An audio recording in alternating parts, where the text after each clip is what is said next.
Recording in progress.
All right, let us get started this morning. The day is February 25th. The time is 9:03 a.m. We're going to begin with deliberations on Group 3. Group 3 consists of South Alaska Peninsula salmon. There are 20 proposals in this group, and so we will begin this morning with proposal number 127. 127, please. Madam Chair, move we adopt Proposal 127 with substitute language found in RC 245. We're going to read it into the record first. Thank you. Good morning, Madam Chair, members of the board. My name is Matt Keys, and just up at the table with me, I have Jeff Spallinger, and for your research and genetic inquiries, I have Tyler Dan and Birch Foster as well. Proposal 127, 5 AAC 09.365, South Unimac and Shumagon Islands June Salmon Management Plan. Move to adopt Proposal 127 with substitute language found in RC 245.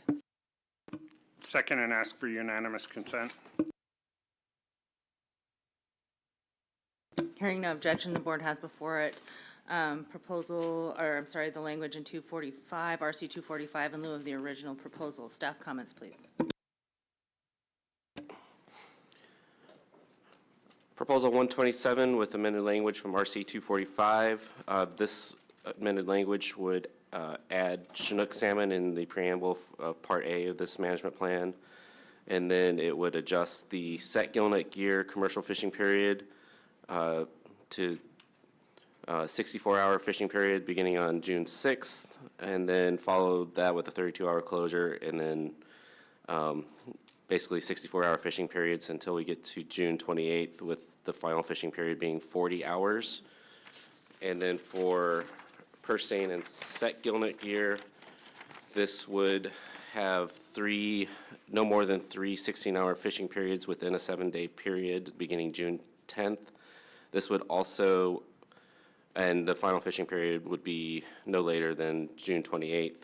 And it would also eliminate the chum triggers from this management plan. We don't know the effects of this new fishing schedule on chum in general salmon harvest, particularly with regard to the industry-led adaptive management and whether it would be possible to implement given the restrictive fishing periods. This would be prosecuted by EO, and there would be a lot of pressure on the department to pick particular days, especially with regard to weather, and the unknown effects with regard to the implementation of the Chignik sockeye salmon action plan. This would reduce fishing periods for seine and drift gillnet gear to approximately 144 hours compared to the 310 hours that were in the current seine schedule, and from 352 hours for the current drift gillnet schedule. And it would reduce the set gillnet to approximately 340 hours from their 410 hours. In 2023, the board made numerous changes to the South Unimac and Shumagon Islands June Salmon Management Plan to conserve CWAC chum salmon. These changes, when combined with fishing industry-led efforts to reduce CWAC chum salmon intercept, have been effective in reducing CWAC chum salmon harvest in the June fishery. The department believes the current management plan and industry-led conservation efforts are effective tools to conserve CWAC chum salmon while providing harvest opportunity on salmon stocks with identified harvestable surplus.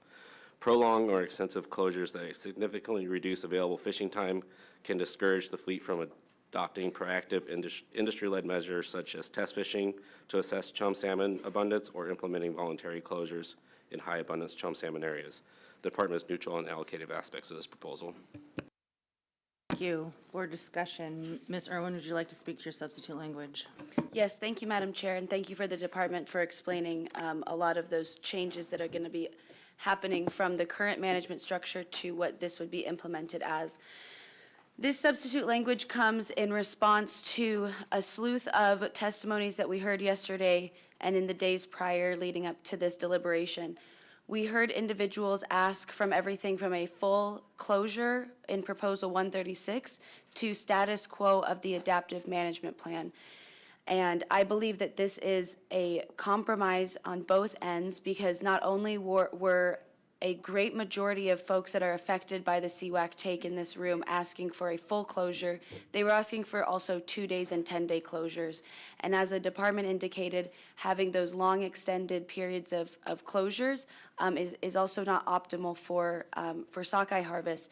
And so this substitute language maintains an adaptive approach while still placing the responsibility of timing and openers in the hands of the department as the managers. Fishermen are still welcome and encouraged to participate in voluntary stand-downs when they see fit, communicate with each other and gather data, and engage in transparency with the public. This approach will allow for significant reductions in fishing time with nets out of the water while preserving the flexibility for management to open the fishery at the most strategic times. The public has expressed support for long closures. However, listening to the local fishermen indicates the extended closures during the peak sockeye periods could result in enormous loss of opportunity. This will empower the department to determine that timing. Reducing commercial fishing time will increase the number of chum and king salmon reaching their natal streams, benefiting multiple Alaska systems where escapement goals are not being met and stocks of concern designation are in place. Maximizing escapement under these current conditions is essential to meeting the sustained yield principle, the mixed stock fisheries policy, and the sustainable salmon policy. In the last few years, under the adaptive management strategy, we have not seen a significant decline in the amount of CWAC total harvest that has been taken in this fishery. In 2002, there were 95,474 CWAC harvests taken. In 2003, there were 58,923, and in 2024, there was 119,930 taken. I believe that this proposal speaks to the nature of the original proposer, ONC's proposal. I also will note that ONC has endorsed this proposal. I spoke with the community and the tribe in developing this language, and we have multiple RCs before us that support it as well. So thank you, Madam Chair. Thank you. Other board discussion, Mr. Chamberlain. Thank you, Madam Chair. After discussing this with other board members, it's become evident that in order to get this through, I wanted to move to strike the provision on page 2 stating fishing periods may not be open for more than 16 hours a day. My intent is to allow for 3 24-hour fishing periods and a 7-day period.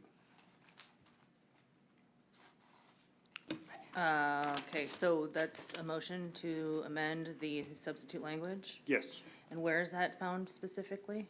Page 2 in the open parentheses for A at the right after the semicolon. Okay, so in paragraph A or whatever? Yes. Okay. Is there a second?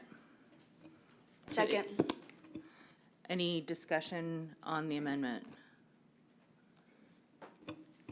Ms. Irwin? Yeah, Member Chamberlain, what would this do to the total hours, shifting the total hours from my proposed language to 24 hours? What would that look like in the overall hours restricted?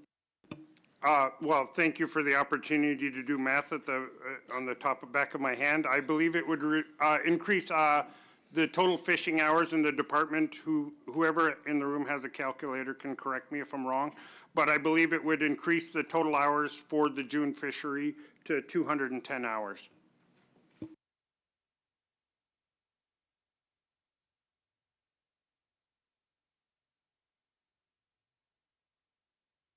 Any other board discussion on the amendment? Mr. Svensson? If this is approved, how many hours would be lost in the month of June to the seine fleet? From the current or from the substitute language? From the current.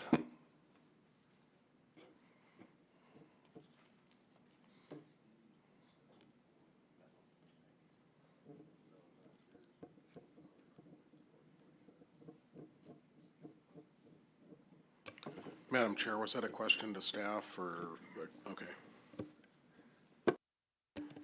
Sorry about that. We were trying to do some quick math. Madam Chair, Mr. Svensson, I just pressure doing napkin math. I think the change would increase the hours to 216 hours total from the 144 hours that I estimated from the original amendment. Does that make sense? Yes, but what's the original if none of these amendments are allowed? I mean, don't they get 3 64-hour periods? And I'm trying to figure out, how much fishing time is lost due to this. Yeah, through the chair, Mr. Svensson. So currently, Seine has a total of 310 hours, and Drift Gillnet has a total of 352 hours. And this current amendment would only affect that schedule. One of the amendments also increase the fishing time from 5 openings to 9 openings with these reduced hours. Is that not correct?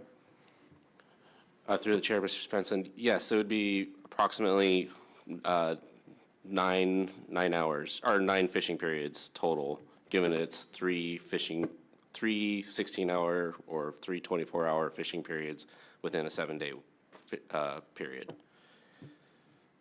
So the math is that they lose about 3.5 days over the month of June. Is that not correct?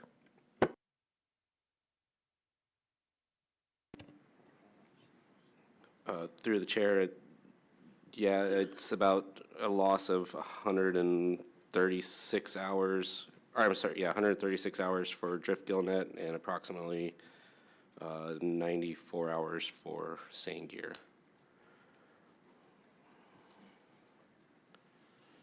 Okay, thank you. Any other discussion on the amendment? Somebody want to call the question on the amendment? Question. Thank you. Mr. Nelson, please call the roll on the amendment. On the amendment, Carpenter, Yes. Irwin, Yes. Godfrey, Yes. Carlson Van Dort, Yes. Wood, No. Svensson, Yes. Chamberlain. Yes. The amendment carries 6 in favor, 1 against, Madam Chair. Okay, so back to more discussion on RC 245 as amended. Mr. Godfrey. I'd like to offer an amendment to item D on the first page, where it says the commissioner may establish to change the term from may to the commissioner shall establish by emergency order. Commercial fishing periods as follows. So the amendment would change from may to shall.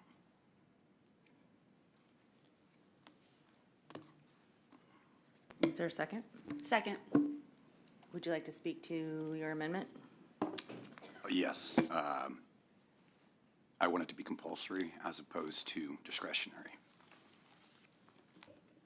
Okay. Any other discussion? Mr. Carpenter? Yeah, well, I appreciate Mr. Godfrey's amendment. I think this takes all flexibility away from the department. And in most circumstances around the state and being consistent, I like the commissioner and the department to have some flexibility. So, I mean, for that reason, I can't support the amendment. Any other board discussion? Mr. Chamberlain? I agree with Member Carpenter. One of the things we were looking at was to still work towards getting the fish back by through the spawning grounds, and we trust the department to make necessary choices. They work well with the communities based on a lot of the public testimonies and interactions with the people of this region. They seem to have a lot of faith in the local managers. I would hate to take away that discretion, we're still looking to get the chum and the Chinook through to the spawning grounds. So, yes, I'll also be opposing. Mr. Irwin? Yeah, thank you. Just a question for my fellow board members. I guess I want to understand a little bit on why that's more prescriptive. I understand that may is less prescriptive and shall is more prescriptive, but this is about opening commercial fishing periods. So I guess where's the rationale that it's less in the manager's hands and it's more prescriptive for the commissioner? Because it is about opening fishing periods. It's not prescriptive for closing fishing periods. Mr. Godfrey? Well, I think that the two previous board members just spoke to, essentially to that. It does, in fact, if it's shall language, absent other emergency or dire matters unforeseen, everything that falls after D as far as the openers simply becomes mandatory by the commissioner as opposed to discretionary. I don't know how to describe it any other way. It does, in fact, take away the latitude or the discretion, so it essentially guarantees everything that follows that describes the openers will happen. I'm going to be opposed to the amendment because, I mean, I think this starts to fall into cookbook management where irrespective of what's happening on the grounds and with fish moving as they do unpredictably, I'm not interested in taking away any additional discretion that the department may have. And if they're worried more more restrictive or not, I would assume that there was a biological justification as such. Any other additional discussion on the amendment? Question. Question's been called on the amendment. Director Nelson, please call the roll. On the amendment. Svensson. No? Wood. No. Chamberlain. No. Carpenter. No. Carlson Van Dorp. No. Irwin. No. Godfrey. Yes. The amendment fails, 1 in favor, 6 against, Madam Chair.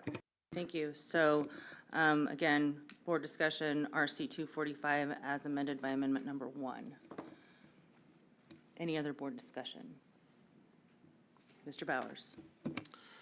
Thank you, Madam Chair. So I just wanted to ask the board a couple of questions and try to get some guidance as we're working through this here. So with the changes that the board made to the June plan during the last Alaska Peninsula Chignik meeting, with the caps in place, you know,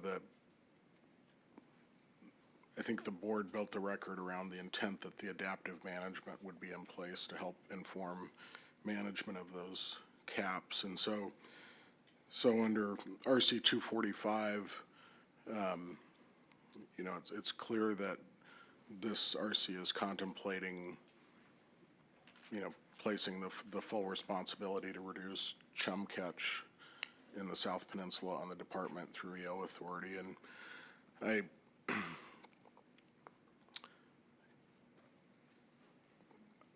I'm wondering if the board has any guidance to the department on how it would like to see openings structured within these time periods. Thanks. Well, I'll just put my thoughts on it and then we'll go to Mr. Carpenter. I mean, I see that as what we just basically voted on in terms of the amendment. It is the responsibility of the department. It has been for many years, the responsibility of the department. The triggers, you know, were in existence for a relatively short period of time, and this isn't anything substantially different than how the department manages throughout the state. And, you know, the department will have to help determine when the appropriate, you know, when they get concerned about whatever the chum catch is, as has been done previously, I guess. Well, that's not quite what was done previously. Okay. Because the periods were more or less fixed. You know, we under the previous June plan, you know, we could have essentially written all the EOs to operate that fishery today, you know, for a fishery that would occur in June. So this is fundamentally different than that, and so that's why I asked the question. Okay, fair. Mr. Carpenter? Yeah, thank you. Thank you, Forrest. That was kind of what I was going to say to a certain degree. You know, the way it's currently managed, it's very prescriptive to the department. We did have caps in place, and they were able to manage the fishery based on the caps, along with the adaptive management. And so the way this is written, and without a lack of in-season either aerial survey, weir, genetic information, I just think that this is actually impossible for the department to do this. And that's assuming that the adaptive management plan will stay in place. Member Irwin said that the commercial fishing fleet in the South Peninsula is welcome to continue to use the adaptive management plan, which is interesting because this entire meeting from several people on this board and a lot of people in the public talked about how unreliable and how they could not trust that process. And so I do not understand for 1 second, to Mr. Bauer's point, how the way this is written can be executed. I think it's not possible for the department to do it.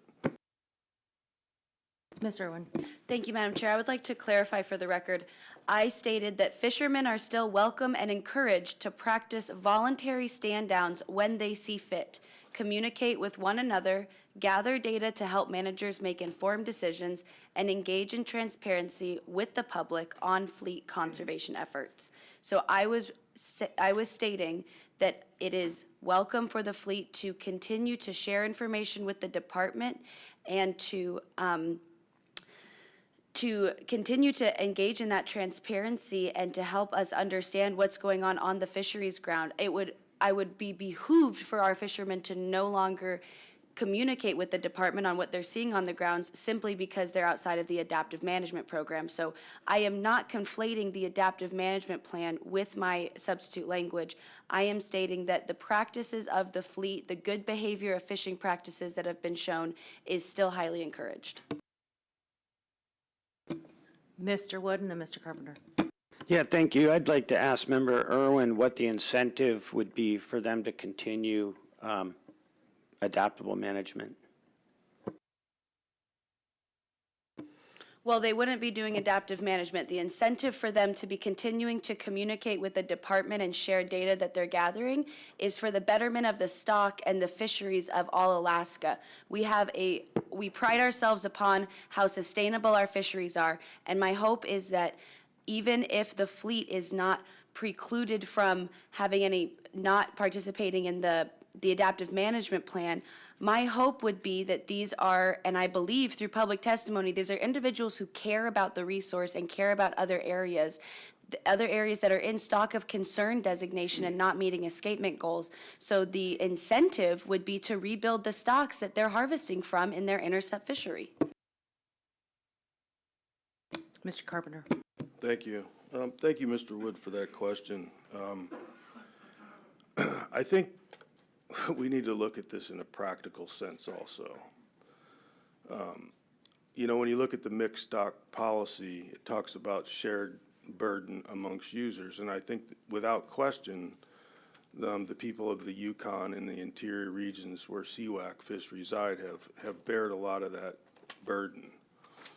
But when I look at the actions that the board has taken at this meeting in regards to gear restrictions or gear loss, and then when I look at the components that are written into the substitute language as amended, there is a massive amount of loss there as well. And last meeting, we also closed Senac Island for the months of June, which was a big give, and there was a lot of chums that were taken, and the fleet decided that they were willing to give that up, and the board went along with that.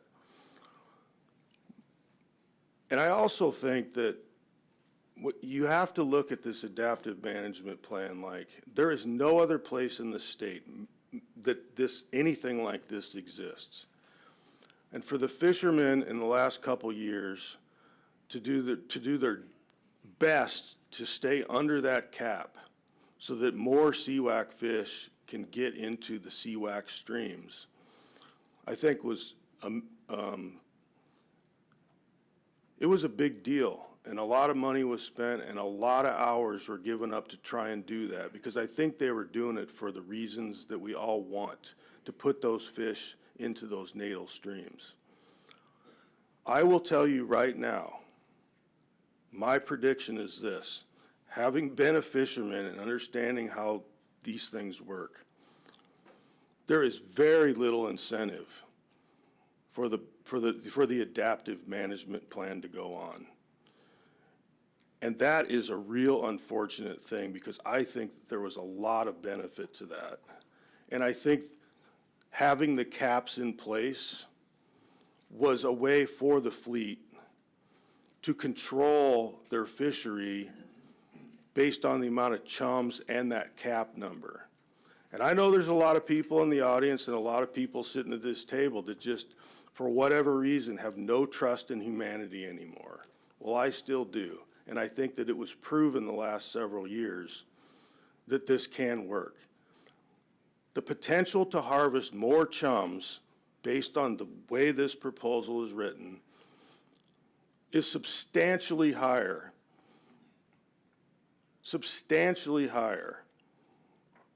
because the adaptive management plan will most likely fall apart and there's no cap to manage it to. Mr. Chamberlain, oh, Mr. Wood, and then Mr. Chamberlain. Thank you. I don't support RC 245 for a lot of reasons. You go back and you look at the history of the management plans that have existed. You can look at it in RC2 tab 5, page 10 if you want to look at it. In the history of management in this area, there's only been 2 times it's had the least amount of chum harvest. That was back in the early 2000s and now. And then you look at this RC and you say, what is this going to solve? Is this going to reduce chum harvest? This plan has reduced chum harvest, and it has incentivized not harvesting chums. Now, apparently there's some backdoor deal between the state and the fishermen to do this, but evidently it seems to be working. And people need more transparently, evidently, which I fully support. Ronald Reagan's old saying, trust but verify, I'm fully behind that. Implement full integrity and honesty into this system. Everybody's begging you to do that. So just do it. They've already offered. When you go back and you look at the 5AC 39.220 policy for management of mixed stocks under B, when it is necessary to restrict fisheries on stocks where there are known conservation problems, the burden of conservation shall be shared among all fisheries in close proportion. Now, that word you got to figure out how that applies, but in close proportion to their respective harvests on the stocks of concern. The board recognized that precise sharing of conservation among fisheries is dependent on the amount of stock-specific information available. So you take that one level further, and you go back to the court case of Village of Elam versus State, and it specifically asks that, especially for False Pass, for this area. Under subsistence law, the Board of Fish authority to manage a species extended beyond a geographical location, the area of identified subsistence use, only so long as the board continued to believe that the species was manageable as a unit. Manageable as a unit. All seawack chum, can you manage them as a unit? Outside the geographic region, Area M. The management of Area M all the way through the Bering Sea from Ugashik to Kotzebue. Can we manage it as a unit? The board should ask, how can we do this? Is it manageable as a unit all the way through the Area M fishery and beyond? First of all, it was determined that there was a lack of certainty that the false pass chum runs actually migrated all the way to Norton Sound, all of them. And second, the impossibility of managing chums as a unit in False Pass, where the migratory is mixed in with strong primary migration of stocks with sockeye. So what this has done is use the ability of the fishermen to see what's out there, local knowledge, the people that know how to kill fish and what fish they are, to use their experience, this local knowledge, this traditional knowledge, to adaptively manage a fishery, which, by the way, this was implemented even before the North Pacific Fisheries Management Council, and they're starting to use the term adaptive management. You look at the amount that is being harvested in this area, and I'm going to use, because everybody wants to argue the percentage, but I'm going to say 25% of the genetic work that was done by the state, Tyler Dance. 25%, okay? So we're going to restrict a fishery that over time already has been managed, caps, reduced time, reduced effort, down to where we are right now. Is that an equal burden of conservation? Should they also get 100%? Because the Yukon is. In my mind, no, but they should share the burden. They should share the burden of at least 25%. And maybe higher. And I think that is integrated into this adaptive plan already. If this plan goes away, there is no incentive to conserve. I'll leave it at that and see what the rest of my board members have to say. Mr. Chamberlain. Thank you, Madam Chair. There are quite a few points I do want to address on this, but since Member Wood started with Native Village of Elam, or finished with Native Village of Elam, I'll start with there. Native Village of Elam was passed when it was a tagging study, and a couple salmon who had tags made it up to Norton Sound and were found there.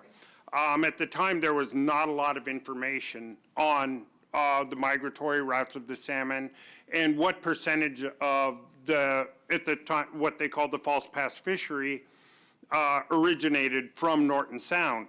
Since that time, we've had considerably more data. And we have a much stronger biological nexus for that. You've got the WASP data where it showed 57% from 2006 to 2009, which weren't necessarily high abundance years, were going to the AYK. And then even after the crash, we're having it in the midst of a historic crash on the Yukon and Kuskokwim rivers where there was no subsistence opportunity. All commercial fisheries were closed. And there are serious issues with border treaty passage. You're still finding as much as 25% AYK or CWAC chum. So as to manageable as a unit, I think one thing we really have to look at, well, I'll stick with the genetic nexus. There's a very clear nexus as opposed to when Native Village of Elam was discussed to show not only that CWAC chum are coming through the Ariam fishery, but when they're coming through in higher abundance through the fishery. The WASP data gave us great data on abundance, and then the last 3 years have given us great run timing on when these fish are designed to go through. And when we get to manageable as a unit, the real question I'm going to point to is we have a June fishery management plan for a reason. That's when these fish are known to target or to pulse through this region. when we say it's not manageable as a unit, we are managing this group as a unit. There is a 3-week window in the June management plan where we've historically reduced harvest, we've managed, and we've looked at other ways. The adaptive management plan that was passed 3 years ago was meant to target and let these fish by to go through.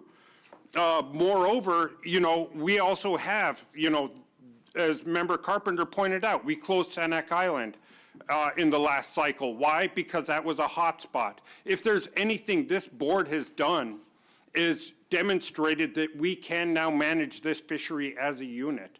And so a lot of the work we do within the June Salmon Management Plan is designed to bring those fish home to the AYK, or to the CWAC area, to the Yukon, Kuskokwim, and those regions. So a lot of the facts that Native Village of Elam is founded on are no longer applicable to this one. And so I do find that this is manageable as a unit, and I think the board has demonstrated that it is manageable as a unit. And I'm not just talking chums. Just this last year, the department initiated a few shutdowns when there was high Chinook abundance in some areas. So if anything, the ability of the department and the board to manage these fisheries as a unit has increased over time and grown substantially better. So I also want to touch on chum caps since we had that. Sorry, there are a lot of topics to cover here.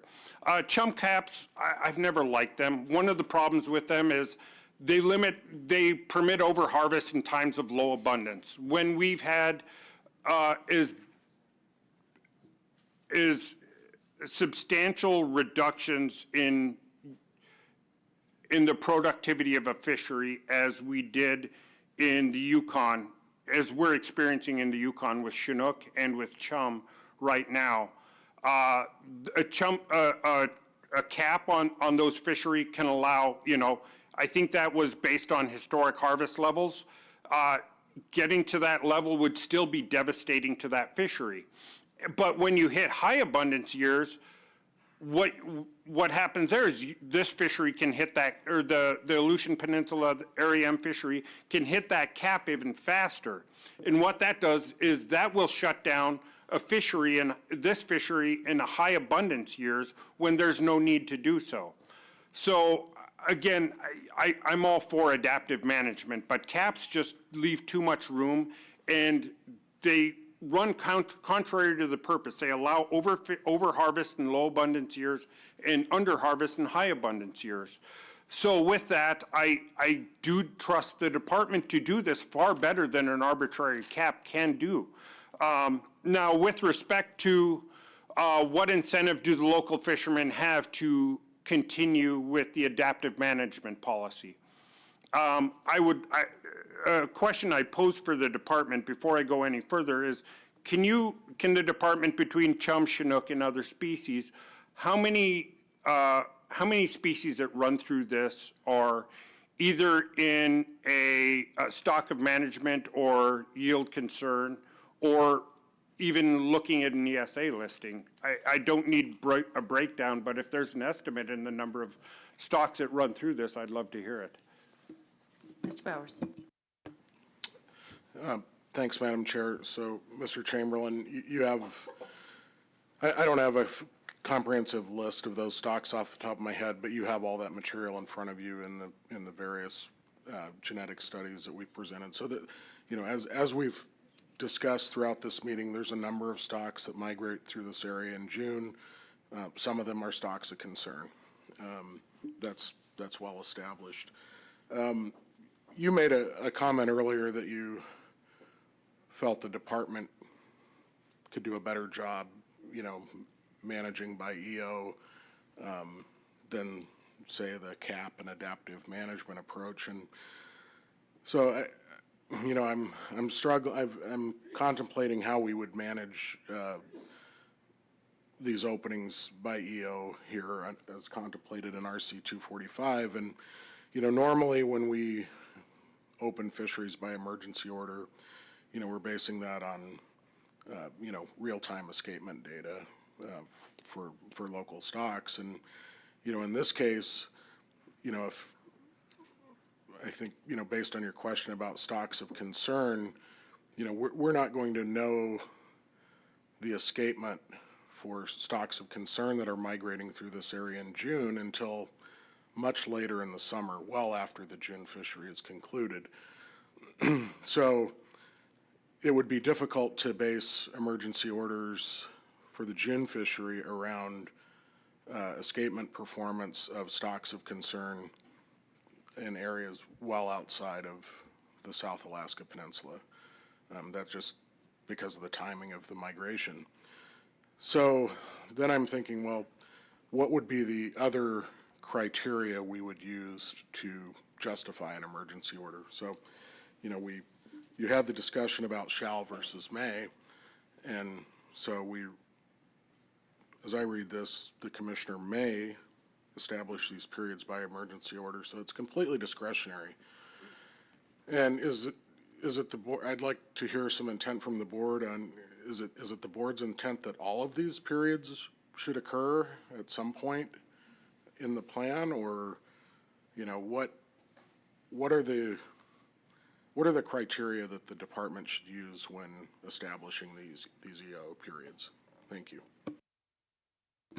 So to the department's question, those are wonderful questions, but I don't think there's anything new. For the board to manage over 3 years for the abundance of stock of concern fish within this, it's nearly impossible for the board to predict, as hard as it is for the department to predict.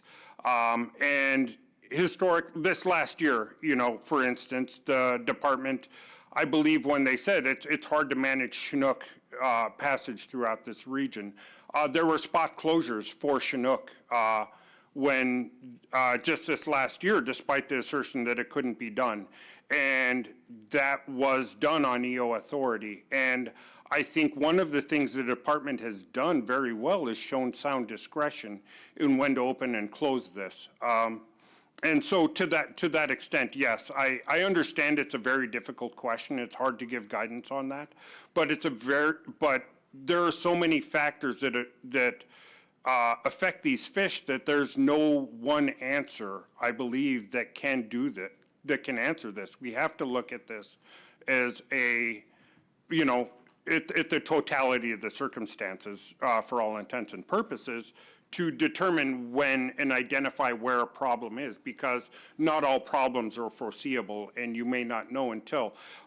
For instance, the 2020 fishery, there was not a lot of data, but somehow we ran 1.1 million.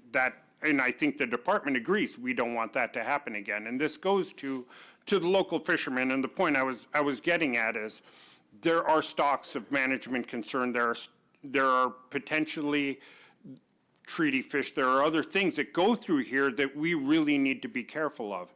And so for the local fishermen, one of the reasons I would strongly encourage continuation of the adaptive management program is that this, as a mixed stock fishery, depends on the health of the wild runs that run through this. As I've stated before, in the wassup years, this was a very high abundance of wild salmon.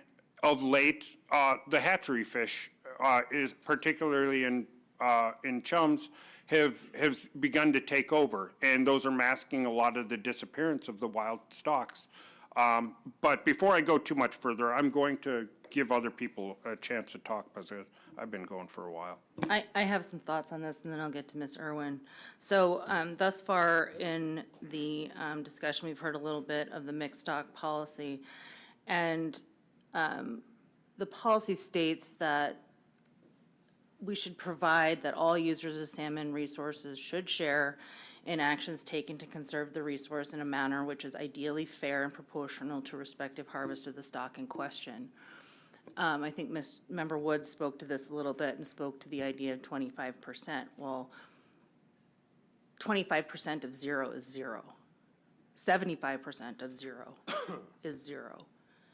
And so for me, that skews the discussion a little bit because I don't know how fair and proportional, if you're at 0, how is that fair and proportional? I'm struggling with that. With respect to subsection B, again, in the findings, it states that the board addresses the burden of conservation. It is a subjective term, but that the conservation objectives, which I'm assuming here for me is at least meeting escapement goals, let alone having any sort of harvest opportunity, will be shared fairly among users. And again, that goes back to nothing from nothing is nothing. I mean, so we have a duty to make sure that these stocks are, we're doing our best to try and provide escapement for sustainability. And in the event that, you know, the mixed stock policy doesn't provide the guidance that we need, I refer back to the sustainable salmon policy. And it states in section 5 that in the face of uncertainty, salmon stocks, fisheries, et cetera, artificial propagation, essential habitats shall be managed conservatively, involving the prudent foresight that takes into account the uncertainties in salmon fisheries and habitat management, the biological, social, cultural, and economic risks, and the need to take action with incomplete knowledge should be applied to the regulation and control of harvest and other human-induced sources of salmon mortality. And using that precautionary approach requires the consideration of the needs of future generations and the avoidance of potentially irreversible changes. And that applies here to me. Those words really resonate as I can contemplate what we're discussing here. I also heard Member Woods say that there is no incentive to conserve. And if that's the case, then I feel that much of what I heard throughout this entire meeting is meaningless. That there is no incentive to conserve, then hours of public testimony is essentially meaningless. As a matter of fact, I would say that the incentive exists to assist in informing future boards whether or not this is working, whether or not to relax or provide justification for adjustment of time and area going forward. That, for me, would be a significant incentive. The other piece that I would just mention is that in terms of the department's question, I think you bring up some really good points. You know, perhaps it should be shall, and maybe that's something we should revisit in this discussion, if that helps make your job a little bit easier. But I would also say that we are in the midst of this genetic study. You have mandatory, I think by EO, you have mandatory retention on all of this. I think the department has the ability, through those mandatory retention and the harvest reports, to see what's coming in, to be able to assess how many chum are coming in, and to adjust accordingly. So I don't have a problem going back to shall language necessarily, if that provides you the certainty that you need in order, that you think you need to manage, but I think you have the tools as the language exists. That's my opinion. And I'll open it up. Ms. Irwin, I think you were next. Yeah, Madam Chair, I just want to make sure nobody else had a response for that. Thank you. Thank you for adding those points. I will expand a little bit on your reading of the sustainable salmon policy and go a little bit further under C5A, section 4, where the impact of the resource use is uncertain but likely presents a measurable risk to sustained yield, priority should be given to conserving the productive capacity of the resource.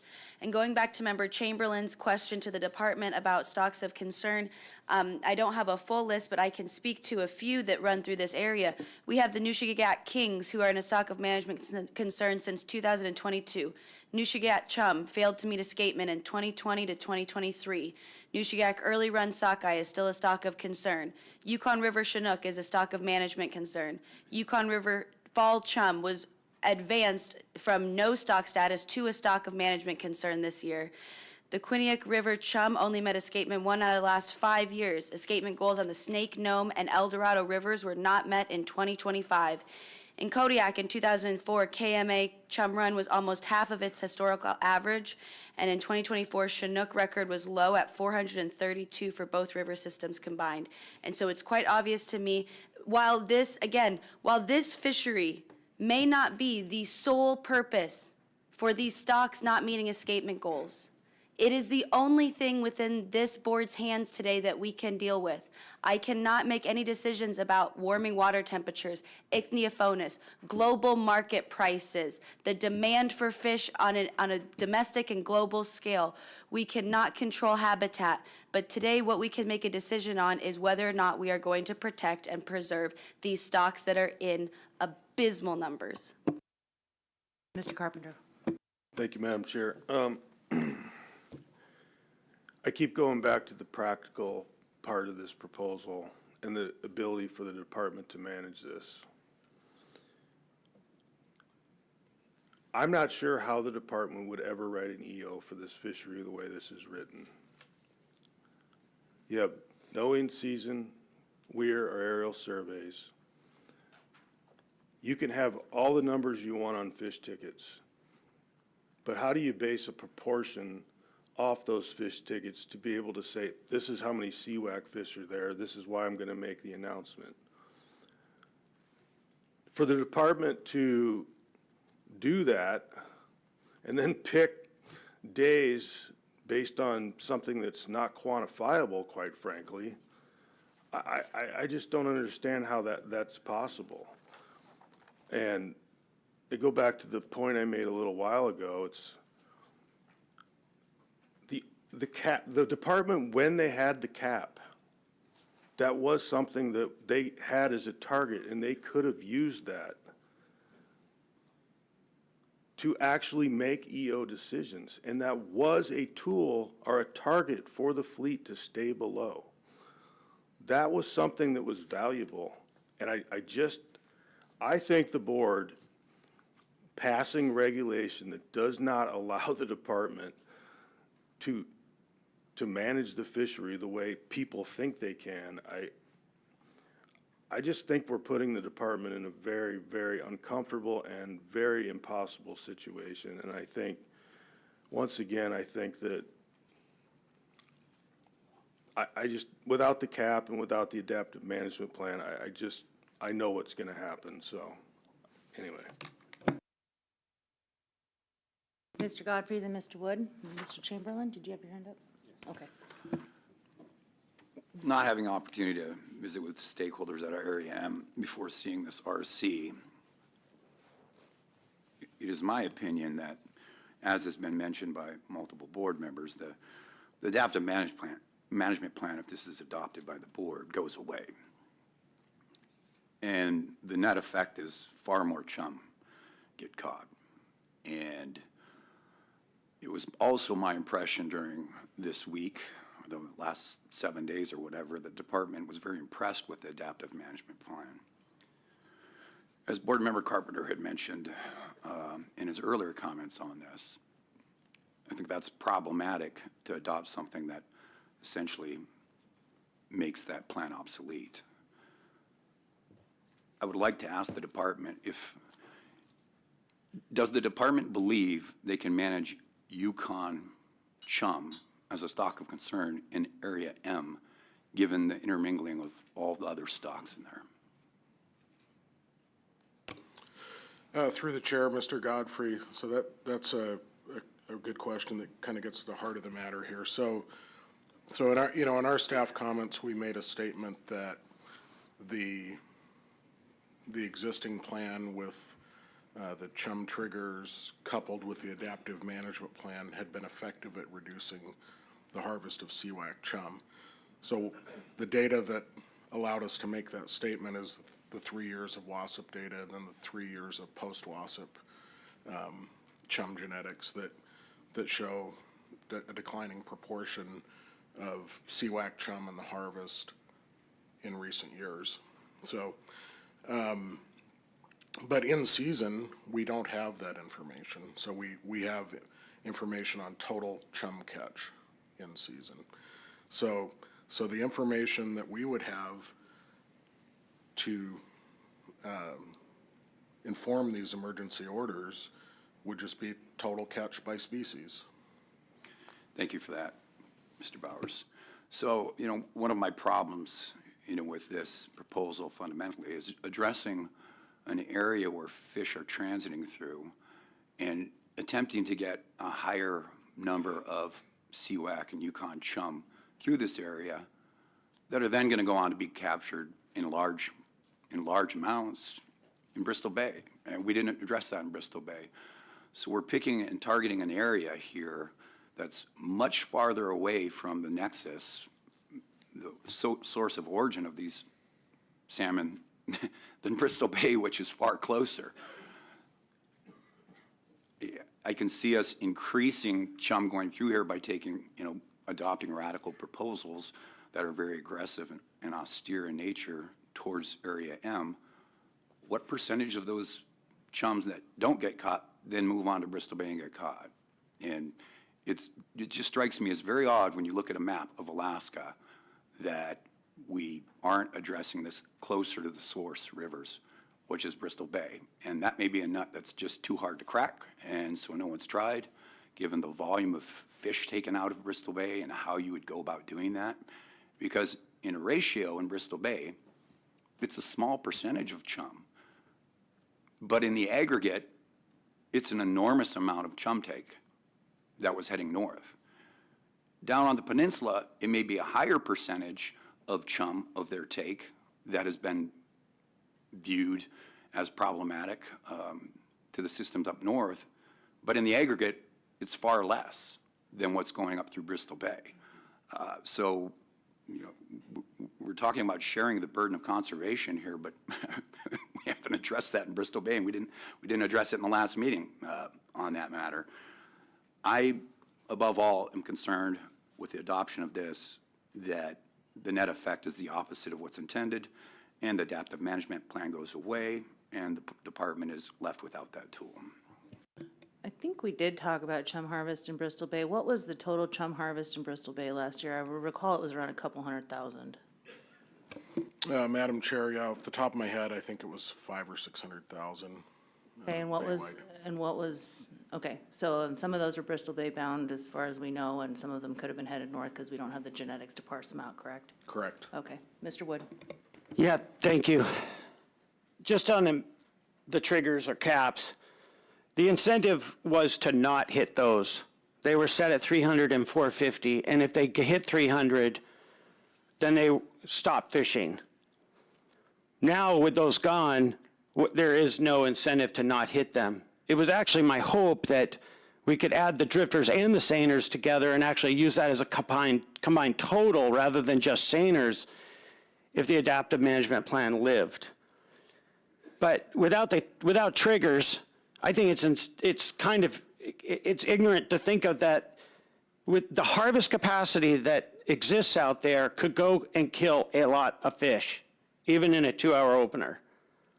And if there's nothing saying you just caught too many chum, what keeps them from just catching chum?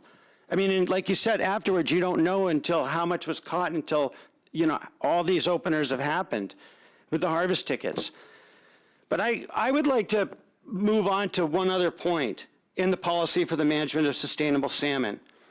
Number 1, under 5 AAC 39.222, while in the aggregate, Alaska's salmon fisheries are healthy and sustainable largely because of abundant, pristine habitat and the application of sound precautionary conservation management practices. 2, in formulating fishery management plans designed to achieve maximum or optimum salmon production, the board and department must consider factors including environmental change, habitat loss and degradation, data uncertainty, limited funding for research and management programs, existing harvesting patterns in new fisheries or expanding fisheries. I'm not going to drive the point home that the Yukon's water's polluted, that mines have dribbled, acid into the water, or dams have stopped fish from moving. But I do want to acknowledge that for a river that travels 3,200 kilometers or 2,500 some miles, there have been some significant problems recently that have been acknowledged in very credible reports done by people like Federer and all that talked about how changing climates have affected the Yukon, the Kuskokwim, 20 rivers right here just in the Bering Sea itself. their ability to reproduce, their size, to have food, the predation as they enter the waters. The largest amount of predation on kings is the first year going out to sea. This one right here, Alvon Finster from Canada, writes about just Canada, so Chinook and fall chum. Says the same thing. Death by 1,000 cuts. We've got upwellings that no longer even get to where the fish can swim up them because the ground is rebounded for fall chum in the Kluane. We got the Porcupine River that is reaching temperatures of 78 degrees Fahrenheit. Fish are dying in the river. I'm not blaming this, but I mean, there's just some places that fish just can't go anymore, and we can't control that. And they're not able to get back and reproduce or make it out and do what they need to do to an ocean that is increasingly more inhospitable. In 2019 alone, these ocean blobs have crashed stocks. Totally crashed. I mean, these fish, like fat fish like Chinook and chum, they need fat food. They can't go out there and just eat ramen. Those fish aren't there. They need a food source, man. In 2019, the mures, the birds flying upriver and just ending up in the open leads because they can't fly, they couldn't get down to bait fish to eat. I mean, you look at that and you're like, man, this world is collapsing. I'm sure everybody on the Yukon understands what it means to see the world collapsing. But just in terms of a global perspective, one of the world's largest chum hatchery programs is in Hokkaido, Japan. They release over 1 billion fry annually to sustain a major commercial fishery. They have figured out that the reason rising sea temperatures and poor marine survival have led to declines in adult returns that used to peak from 88 million returning in 1996 to 19 million in 2021. 88 million to 19 million. They have tried to figure out ways to start managing this. They recognize that our ocean environment isn't producing fish the way it used to. And we need to bring that into consideration without a doubt, that unfortunately the Yukon in particular has gotten hit excessively hard over the Kuskokwim or some of these other rivers because of the length of it. And anyhow, I'll just leave it at that. I think it's interesting you bring up 1 billion hatchery fry since Alaska does around the same number, Mr. Wood. Mr. Chamberlain. Thank you, Madam Chair. Members Godfrey and Wood brought up who's sharing the burden of conservation. I want to touch on what's happening in the Yukon and Kuskokwim, and I want to start with the question to the department. There was in this last cycle, there was a 7-year moratorium on Chinook harvest in the Yukon River. Can the department explain for the public what brought that about?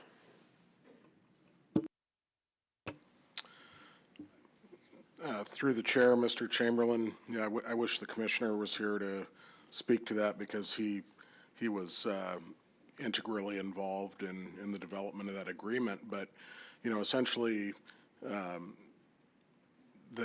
Yukon River Chinook have been in a long period of low productivity, and the agreement was between the United States and Canada to make dramatic efforts to rebuild that stock. And that was in part based on the Pacific Salmon Treaty, was it? Or through the chair, Mr. Chamberlain, yeah, so because the Yukon is a transboundary river that flows out of Canada into Alaska, it's managed under an international treaty between the two countries. Thanks. So I want to next direct my question to the Department of Law on this. We've heard before that with regard to regulations, the board's under no obligation to follow their own regulations, which is why the sustainable salmon policy, the mixed stock policy, and precautionary principles often get disregarded in some instances. However, Alaska does have a statutory subsistence policy, which, you know, directs subsistence uses must be provided for first before other uses of harvestable surplus for a fish and game population. And we also have the treaty, which also does address marine waters. So I would like the Department of Law to explain where those two lie, especially where it comes to treaty obligations as they compare to state law and even state constitution, and whether the board is free to disregard those. Through the chair, Member Chamberlain, no, the board's not allowed to disregard Alaska statute nor treaty obligations on behalf of the state and the country. Thank you. So this comes back to subsistence. One thing I want to make crystal clear on this record is we as a board right now are regulating hunger. I want to reference the board's subsistence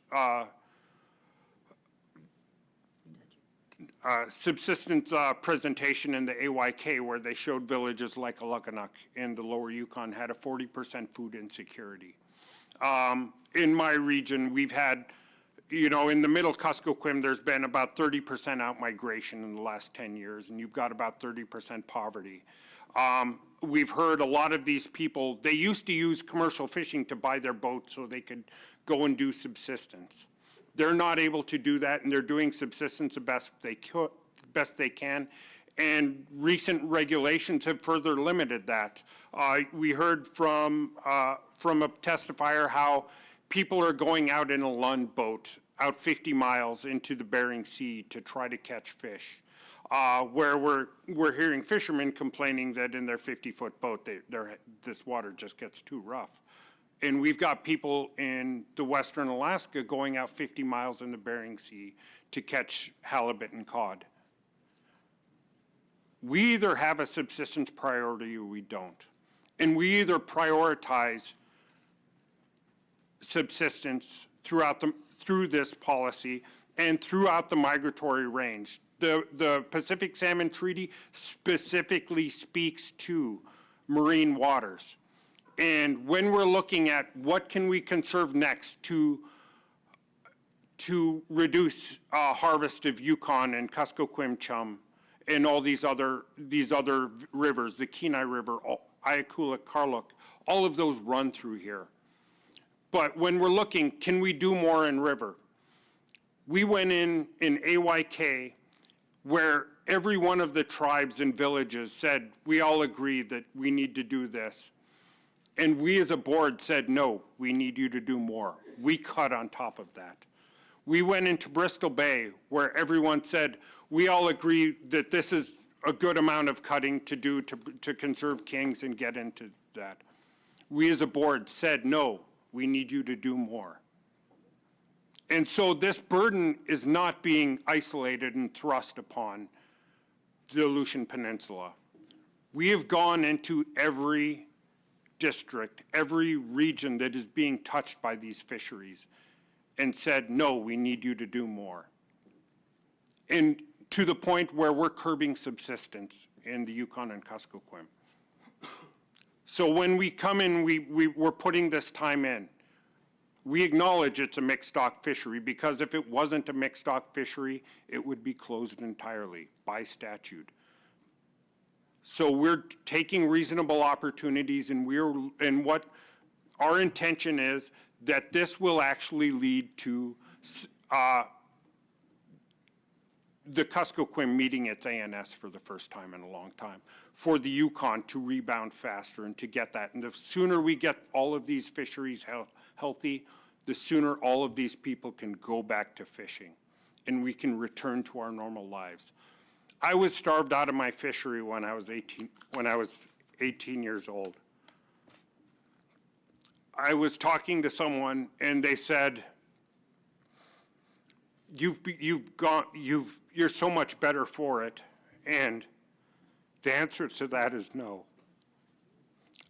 I was running a law firm. My family was extremely proud of me. I went home in 2017 and my brother was working up at the Donlin mine every 2 weeks he was out going out subsistence fishing.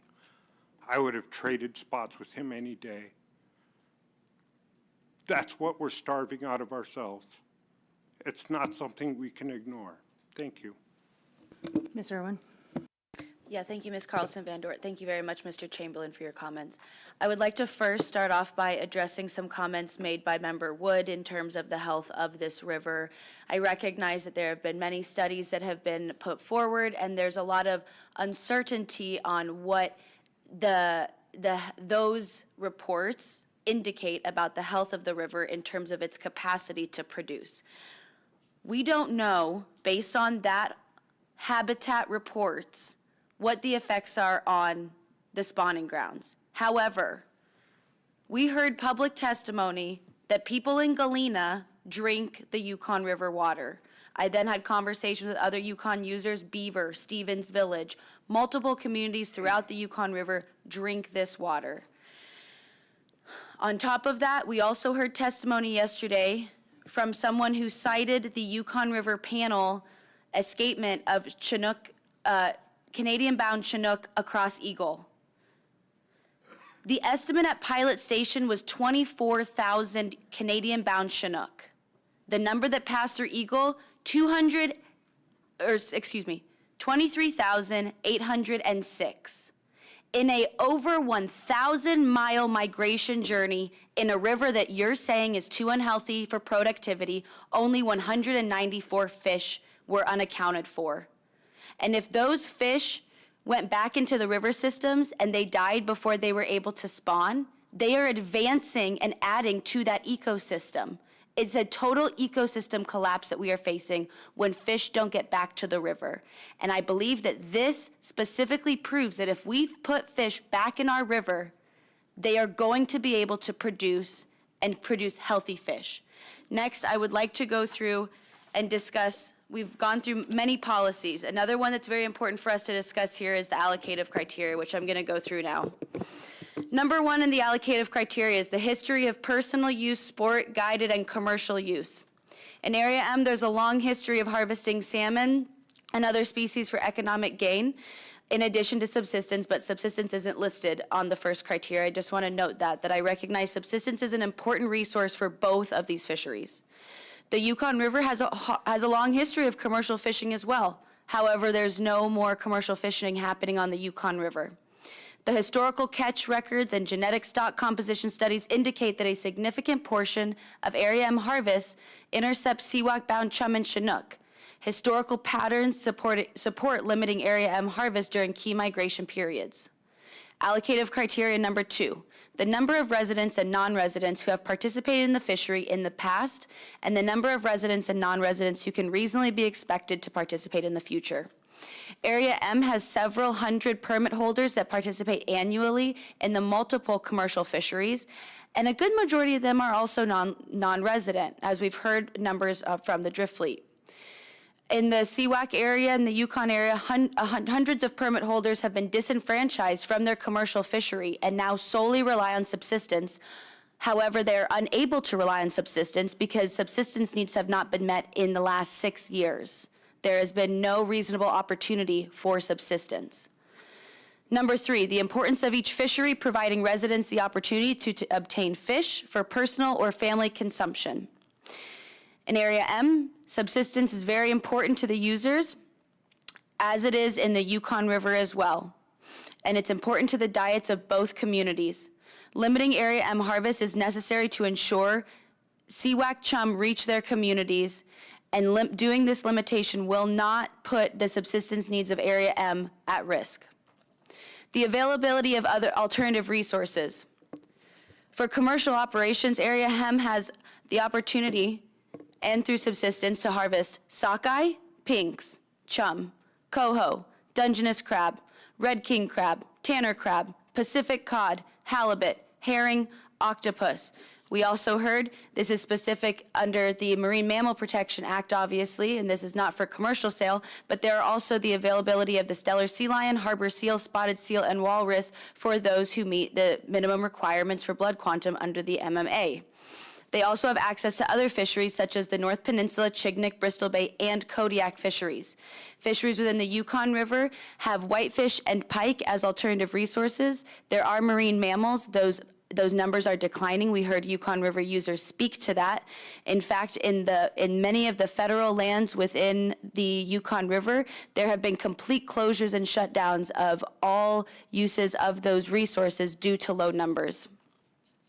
Number 5, the importance of each fishery to the economy of the state. Area M contributes to the state economy via salmon harvest and processing and fish tax, landing taxes. But as we heard yesterday, without a processing plant in these small communities, those fish taxes are not going to the local communities. And the Yukon River permit values are low, if not zero, and there once was a strong economy that helped the local and state economy, but it's no longer viable. Number 6 is the importance of each fishery to the economy of the region and local area. I kind of went through that.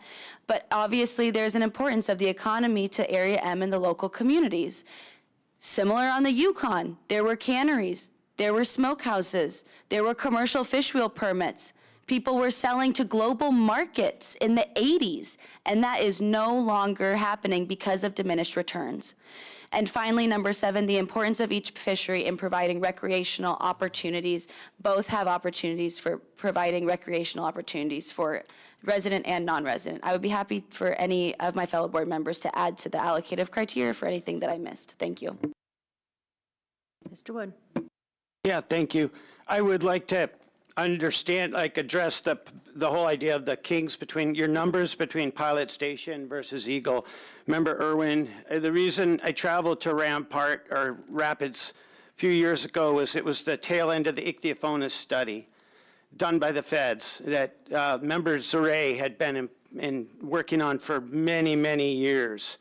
And the reason that study was so important was because of the significant dropout between Pilot Station and Eagle.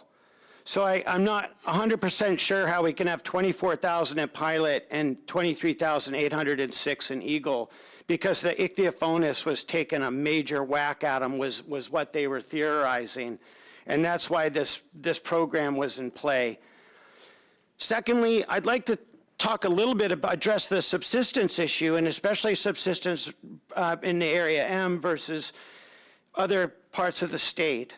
One thing we learned in Fairbanks this year was we heard a lot about how the 30% harvest, the 30-70 rule. 30% harvest for 70. It's a harvest and share. What we hear about in these remote communities along the Aleutians is there's not a ton of boats. And you look at the Commercial Fishing Entry Commission numbers, I mean, there's 40-some boats maybe fishing that are local boats. And they might be big, but the cost of operation and the size of the ocean out there is pretty huge. They employ locals for their crew, and as we heard through subsistence, they're also providing their subsistence needs on commercial boats. This too is their life. They were blessed to also be in a place that had a resource that wasn't just a one-trick pony. You can't like ding somebody for that, especially for having to live out there in that area. I imagine it's pretty darn windy.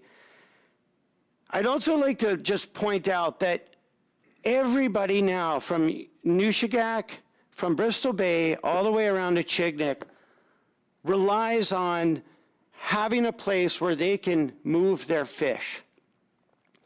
And the importance of that for all these rural communities is extreme, especially when we hear about the different areas that have lost their ability to have people there to transport their fish and the processors to deal with them. That's a major hit for more than just, Area M. Anyhow, I'll listen to more of what others have to say. Mr. Chamberlain. Thank you. I'll try to be quick. Yeah. I want to address the commercial as subsistence. It was that way for me too when my commercial fishery stopped, and I had to leave. It's heartbreaking. I know how hard that is.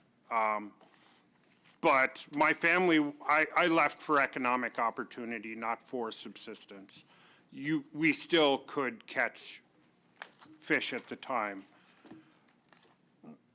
There are still means to harvest salmon. There are still means to harvest fish, even with the beach seine or doing other things. You can, they're not as efficient, but you don't need to harvest 10,000 fish. That's the upside of subsistence. The demands of it for one family are not as strong as those for commercial. I think, and so it's important to conflate, you know, there's commercial opportunity to feed yourself and supplement subsistence, and then there's subsistence. When we're telling people they can't catch fish to eat, that's different than we're not letting you run a commercial fishery so you can buy a boat to fish. That this is a reasonable opportunity for subsistence, and that is available. With that, I'll leave that at that. I think we're running long. Any other discussion? Mr. Carpenter? Thank you, Madam Chair. Before I read costs, I will just say one last time, this is not going to conserve chums. It's going to do the opposite of what everyone in this room wants to have happen. And it's basically going to tell the department to throw darts at a wall and how to manage this. And so for that reason,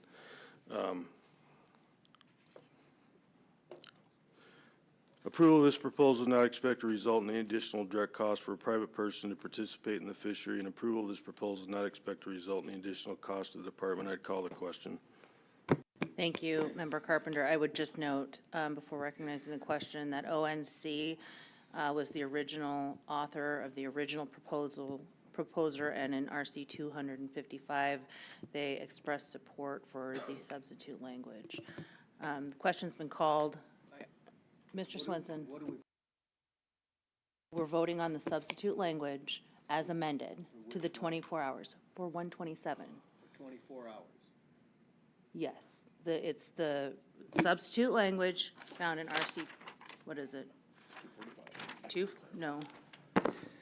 Substitute language in 245 as amended from 16 to 24 hours.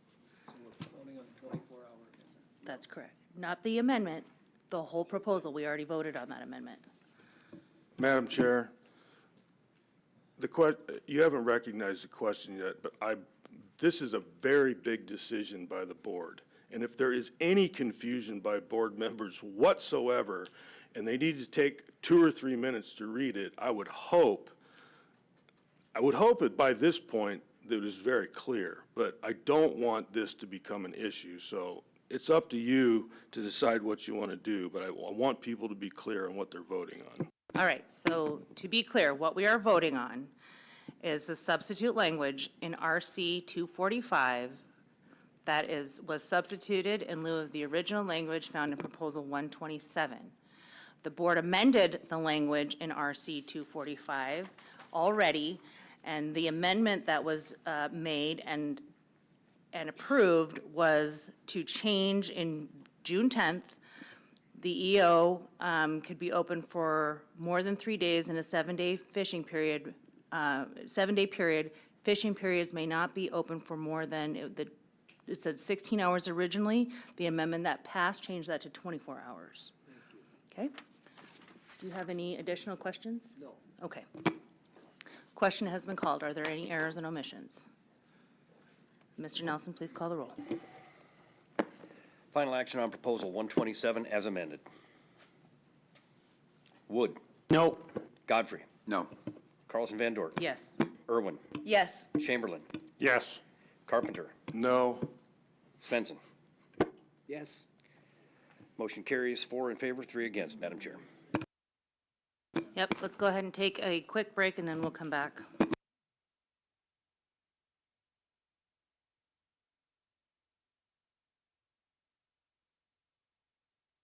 If folks need to check out from their hotels, now is a good time to do it. We'll come back on the record and be complete deliberations.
Okay, welcome back. We are back on the record. The time is 11:05. We're going to continue with Group 3.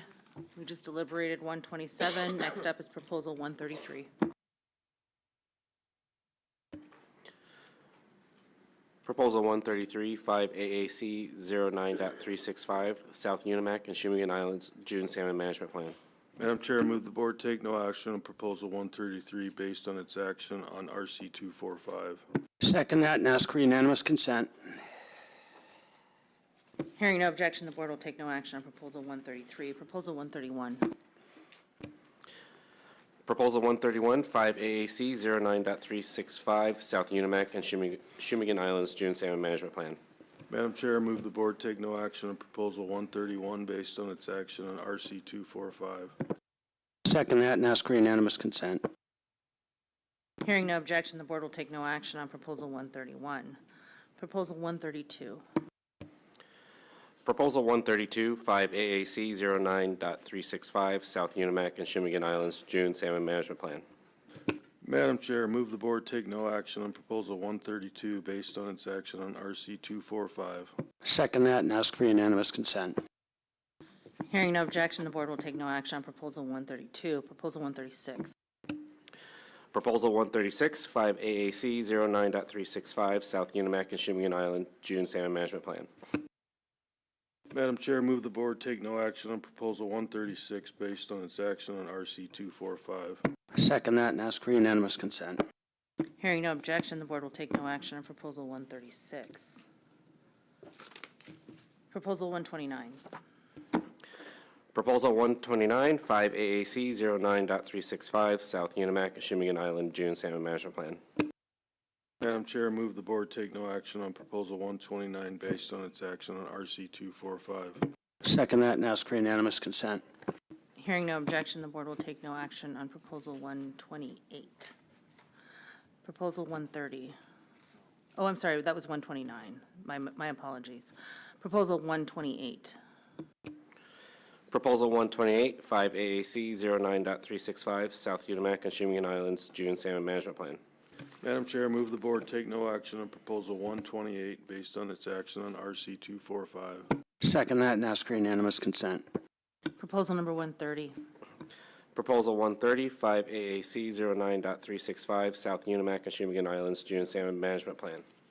Madam Chair, I move the board take no action on Proposal 130 based on its action on RC 245. Second that and ask for unanimous consent. Hearing no objection, the board will take no action on Proposal 130. Proposal 134. Proposal 134, 5 AAC 09.365, South Unimac and Shumagan Islands June Salmon Management Plan. Madam Chair, move the board take no action on Proposal 134 based on its action on RC 245. Second that and ask for unanimous consent. Hearing no objection, the board will take no action on Proposal 134. Proposal 137. Proposal 137, 5 AAC 09.365, South Unimac and Shumagan Islands June Salmon Management Plan. Madam Chair, I move the board take no action on Proposal 137 based on its action on RC 245. Second that and ask for unanimous consent. Hearing no objection, the board will take no action on Proposal 137. Proposal 135. Proposal 135, 5 AAC 09.365, South Unimac and Shumagan Islands June Salmon Management Plan. Madam Chair, I move to adopt Proposal 135 with substitute language found in RC 149. Second that and ask for unanimous consent. Hearing no objection, the board has before it the language in RC 149 in lieu of the original proposal. Staff comments, please.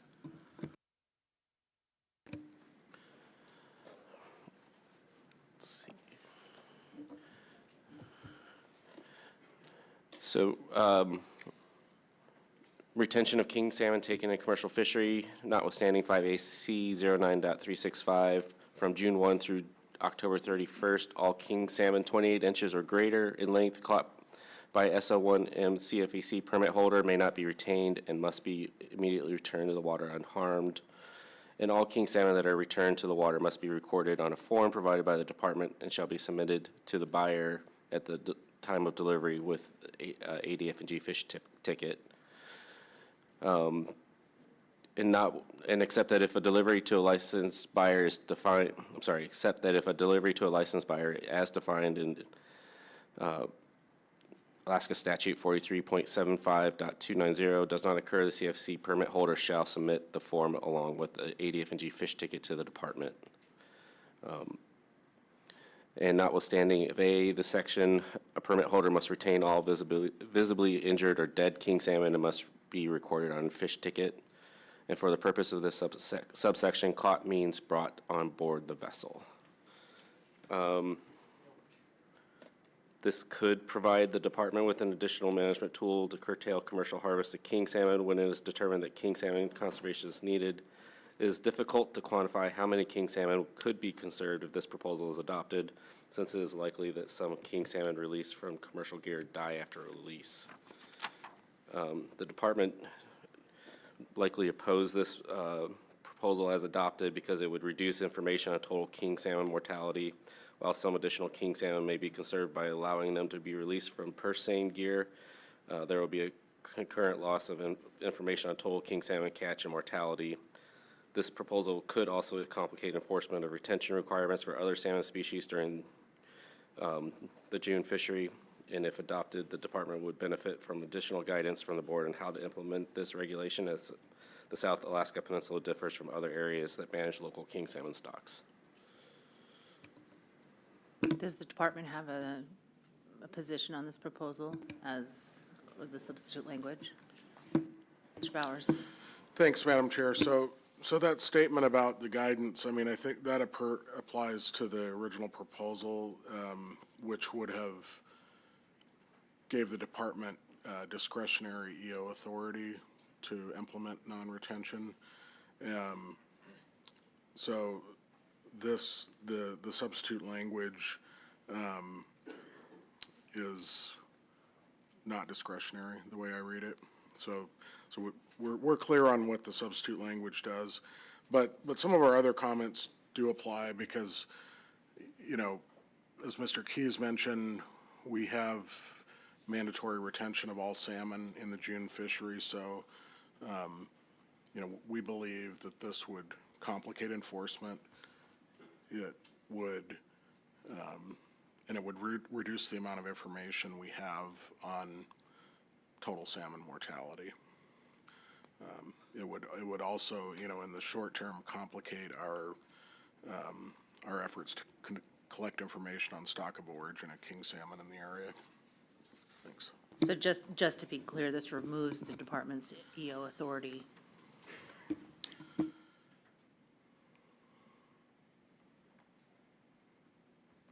It's kind of how I read it, but I just want to make sure. Yes, so that's correct, Madam Chair. The way I read RC 149 is that these provisions are not implemented by emergency order, so they're in regulation all the time, and so this would essentially supersede those existing provisions for king salmon only that require mandatory retention of all species in June. Thanks. Mr. Carpenter. Thank you. I don't know who wants to answer this, Department of Public Safety or the Department of Fish and Game. I'm thinking of other areas where there's non-retention of kings. We'll just use Kodiak for an example. I'm trying to figure out why this would make it complicated for enforcement in Area M, but not in Kodiak. Well, hopefully, Mr. DeGraff will correct me if I misstate anything here, but so in Kodiak, individuals could discard any species of salmon they catch at any time.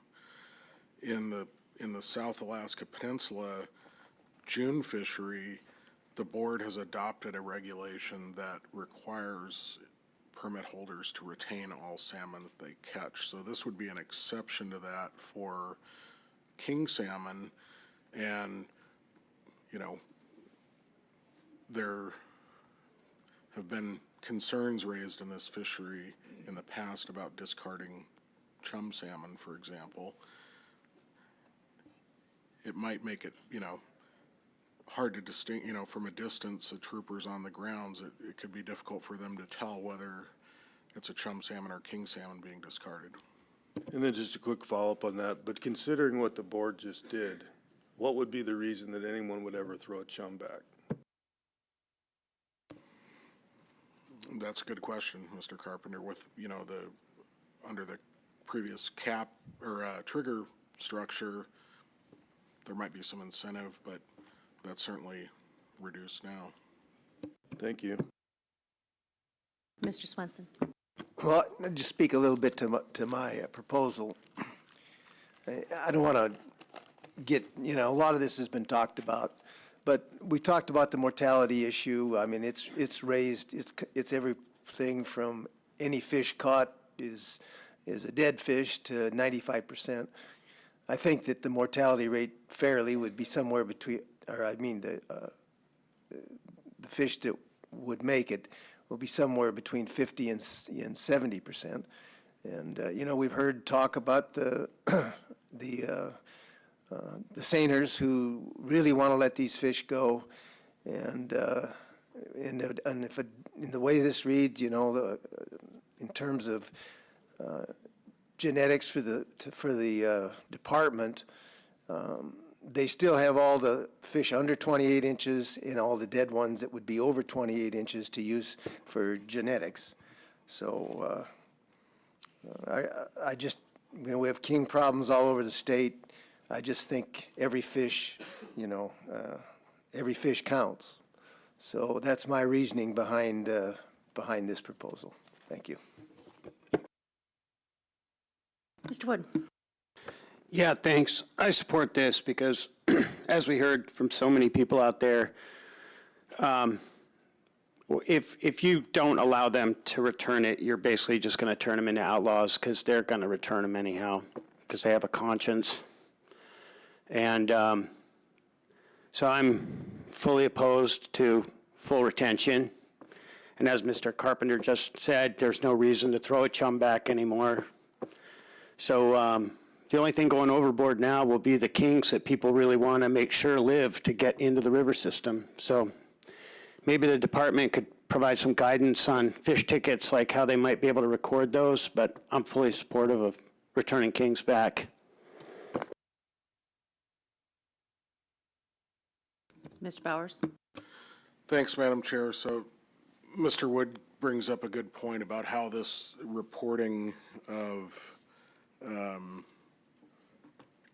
fish would occur. So, of course, as we've talked about earlier in the meeting, all salmon that are retained must be recorded on an ADF&G fish ticket.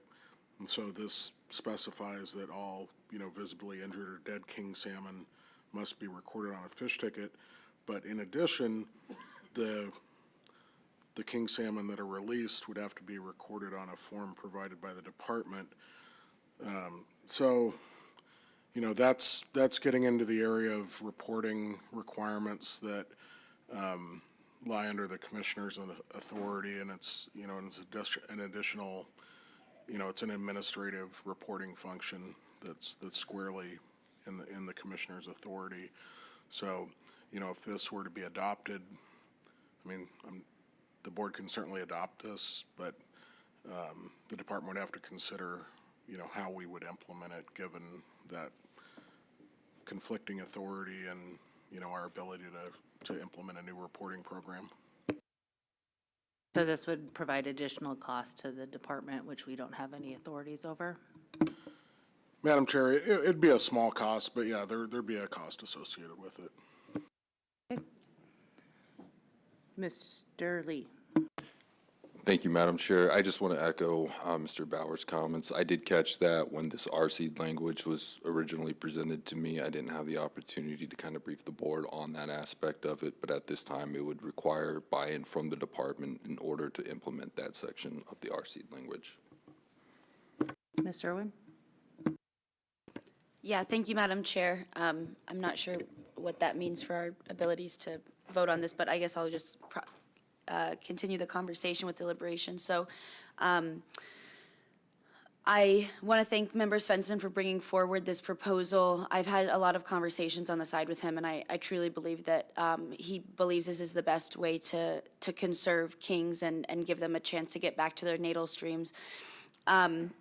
I have a hard time with the uncertainty of knowing the mortality rate. You know, we heard different numbers, and there's really no way for us to know exactly what that number looks like. And so, knowing that this would reduce the amount of data that we have, and it's a loss of information, it would also be complicated for enforcement and to manage. I am not seeing the net benefit in terms of knowing what is actually out there and having that data and information. And also, when it comes to the mortality, as I said before, there's no way for us to really know these numbers, but I'll cite the Southwest Alaska sport fishing regulations, where the majority of catch and release regulations within this state require that the fish not even be removed from the water for a photo to be taken. And we've had discussions about the mortality rate of barbed versus barbless hooks. And so to me, if we're going to have such strict regulations on our sport fishermen who are using single hooks, they're not allowed to remove them from the water for the purposes of mortality or potentially injuring them, it seems really difficult for me to grasp the mortality rate being any higher in these gear systems that we're talking about in this region. Mr. Carpenter. Thank you. I guess maybe a question to Director Bowers. Section B of Chapter 9 of this amended language and Chapter B of Chapter 15, Section B, if those two bodies were removed, would that, I guess, removing that, would that satisfy the idea that we're not directing the board through administrative purposes and costs to implement the reporting form? Through the chair, Mr. Carpenter, yes, it would. Then we'd just be under normal fish ticket reporting requirements. Thank you. Madam Chair, I move to amend RC 149 to strike under Chapter 9, Section B, and under Chapter 15, Section B.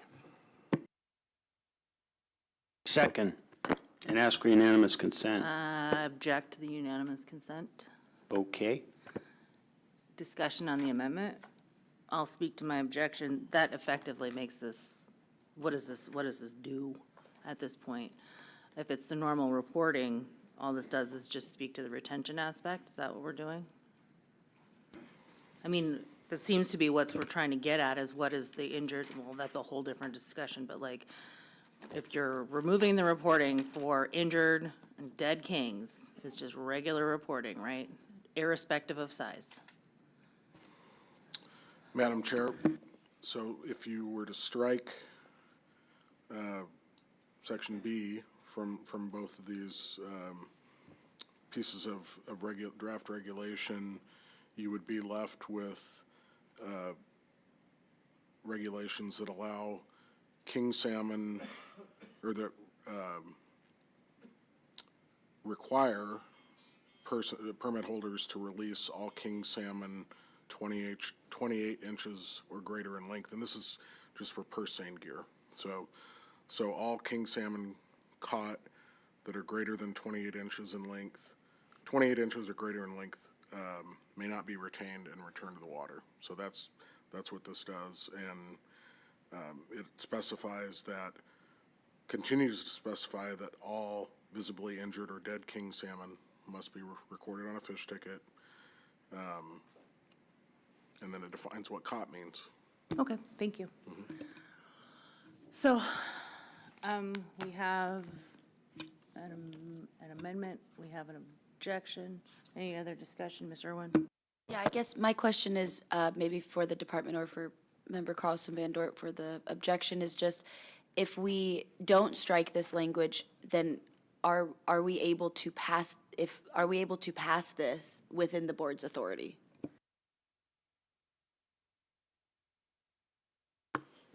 I suspect that we do. I mean, if there's no additional cost to the department, Mr. Lee?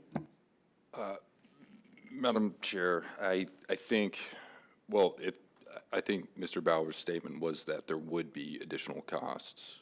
And so however minimal that might be, that would be an administrative regulation. Even with the amendment? Well, if it was struck, then that administrative portion would be gone, so, Right. yeah, you could pass it. It's still within the board's, yeah.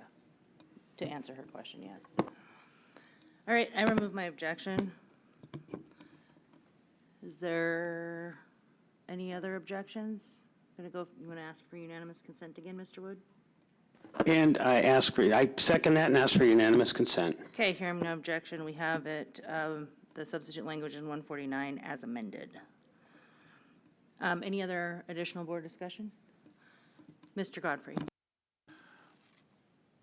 I'll probably just be echoing what's already been said on the record, and we've certainly heard it during committee of the whole and public testimony. And the benefit of data certainly is a legitimate pursuit when it comes to retaining all kings.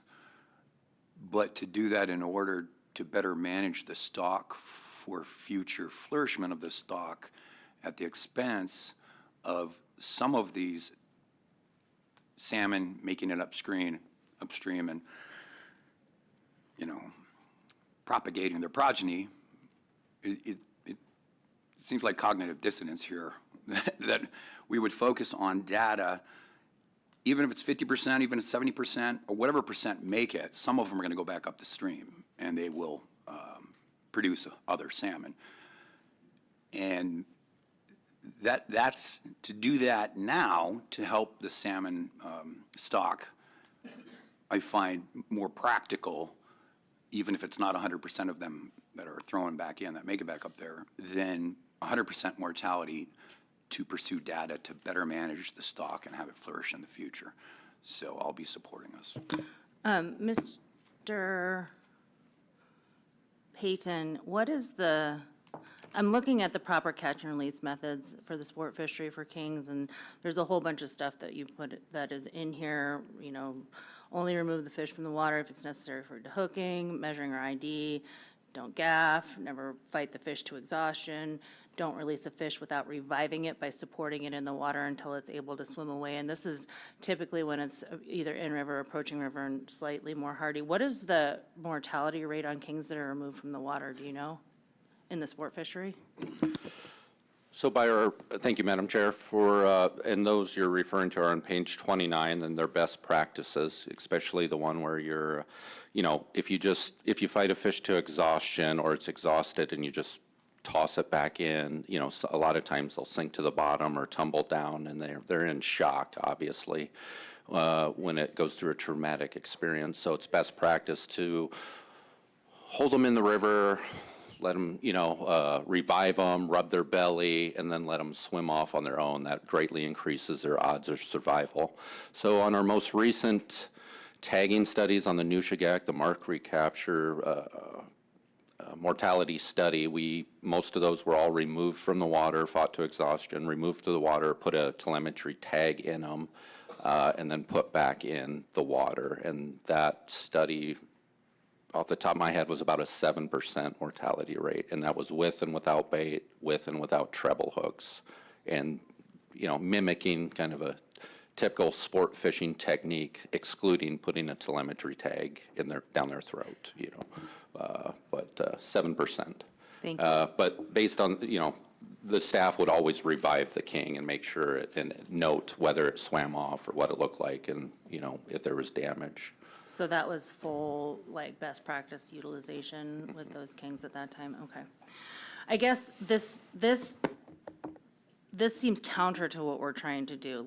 This is removing the department's EO authority to require mandatory retention of kings to inform its study, even in the next couple of years, which I think is crazy, because we have this opportunity. Furthermore, this board wrote a letter to the legislature in support of the funding for that study, so it seems very counterproductive, in my opinion, to say, please give us the $5 million or whatever it was to complete the study, and then we turn around and remove the ability for the department to inform it with the data that it needs in order to get the information that this board supposedly has been begging for years. I don't see how this is at all enforceable, and furthermore, I think it's certainly the 5AAC Chapter 15 section is direct conflict to what the board action already at this meeting was with respect to the King Salmon Action Plan in the Chignik, for the Chignik king salmon stock of concern. Nothing about this makes any sense to me. I don't know why we would remove the department's EO authority, which it has already stated on record it's utilizing to help inform the study for the next 2 years. Again, the board supported that study, so to take action to remove the ability for us to garner information makes zero sense to me whatsoever. Mr. Bowers. Thanks, Madam Chair. And, you know, I just wanted to add one additional piece that I failed to mention earlier. So, you know, we did take the unprecedented step of establishing king salmon harvest caps in this area because we're concerned about conserving king salmon throughout the Gulf of Alaska and western Alaska. And so this regulation would certainly impact the ability, you know, our perception of what catch is in relation to those caps and our ability to enforce those caps. The other thing that I would ask about this is who determines what injured is? It seems like it's super subjective. For a king salmon, is that, you know, the loss of 10% of its scales, 20% of its scales? I can tell you, unless you're rolling a king over the cork as you're slowing down the purse entirely to drop the corks down to do so, I see a ton of scales in the water, and, you know, it's affected by the gravity and the pressure of thousands of pounds of fish on top of it. Typically, in a seine net, I've seen those roll up along the purse and then back down into the money bag, and they go down and they're covered by fish. So I think that the injury rate would be super high, and if that's the case, then, I mean, I guess the question is who's determining what injured means? It's pretty obvious to see what a dead fish is, but, you know, whether a fish is dead the instant it hits the deck, no, but is it gonna be dead in 3 minutes? Possibly. 10 minutes? Probably. So this is super subjective, it's totally unenforceable, and again, compromises the department's management significantly as far as I'm concerned, and in relation to the study that this board supported. Mr. Chamberlain. Thank you, Madam Chair. So I want to start with some of the studies. You know, PC 15 was out, I believe, where the candy study was shown, and that was at a max 32 hours. There were other studies that I looked through, and I think the max we found was about 5 to 10 days, where they were looking at mortality of salmon and it increased significantly after 3 to 5 days. I didn't find any peer-reviewed study that had a salmon go over 10 days. I know there are technological limitations on that. We did have anecdotal evidence of one fish making it about 300 miles. But when we're looking at fish having to go over 2,000 miles up the Yukon after going several hundred miles just to get to the Yukon, I don't see any evidence or anything scientific with any indice of reliability that these fish are going to make it. Given the nature of handling, when you're bringing a fish up over onto a deck of a boat and throwing it over, you're going to have a lot of problems with that. And to expect that fish to make it a long way, you're going to have problems. The other thing, and the question I'd like to address to the department, is Yukon Chinook are statistically significantly larger than Kuskokwim and other species of salmon. They have a higher oil content, and they're probably going to be bigger. That was just my experience growing up on the Kuskokwim, because you know when you ate a Yukon king, because those of us used to the Kuskokwim kings had digestive problems afterwards. Given that size disparity of Yukon king compared to a lot of other kings, and the fact that a lot of the kings in the June fishery are migrating, and I think we established that the June fishery kings are a lot larger than the other years, are we running the risk of skewing the statistics of any of the studies we're looking at to inadvertently or lower the abundance of those migrating kings into those terminal rivers as opposed to the ones that are milling about in the July fishery. Through the chair, Mr. Chamberlain, so if all king salmon are retained and delivered to a processor, and I'm speaking in relation to the genetic study we've been doing, then we have access to all the fish that are caught in the fishery, right? So if a portion of the fish are discarded at sea and not available for us to sample, then that introduces bias. I'm not prepared at this time to speak to what that bias would be, but it does introduce bias into our sampling. Mr. Swenson. I've talked to a bunch of the seiners. They say that those kings are on the top when they bring that purse up. Also in regards to injury, I don't know. I've looked at a lot of kings. I've released a lot of kings, probably over 1,000, not on a commercial. But if you've looked at a lot of fish that are injured, whether you're on a commercial boat or whether you're fishing sport, you can look at them and tell those fish that are going to make it or not make it. Not 100%, but certainly a lot. You got a good idea which ones are going to make it and not make it. And that's into talking about the size of the fish. Well, the studies have shown that the fish over 28 inches have a much larger chance of survival. So in terms of what one of the members spoke about, but the size, I think that the bigger the fish, the better chance it has of survival. And I come back to the one point is every fish counts. So I'm a little not understanding why that doesn't apply to the YUK also, but I guess not. Thank you. Well, I don't need to talk to a bunch of seiners to know what my direct experience on a seine boat is and what the behavior of king salmon are. And if they're bigger, they also have a larger effective gravity. I know in other areas of the state, that's why we don't take them out of the water, is because of the effect of gravity on their internal organs and all things, particularly the larger. I would see that having a greater effect. But the bottom line is, with respect to the king caps that the department has as well, this is essentially sanctioning, and not only sanctioning, but almost encouraging king chucking. Mr. Wood. Yeah, thank you.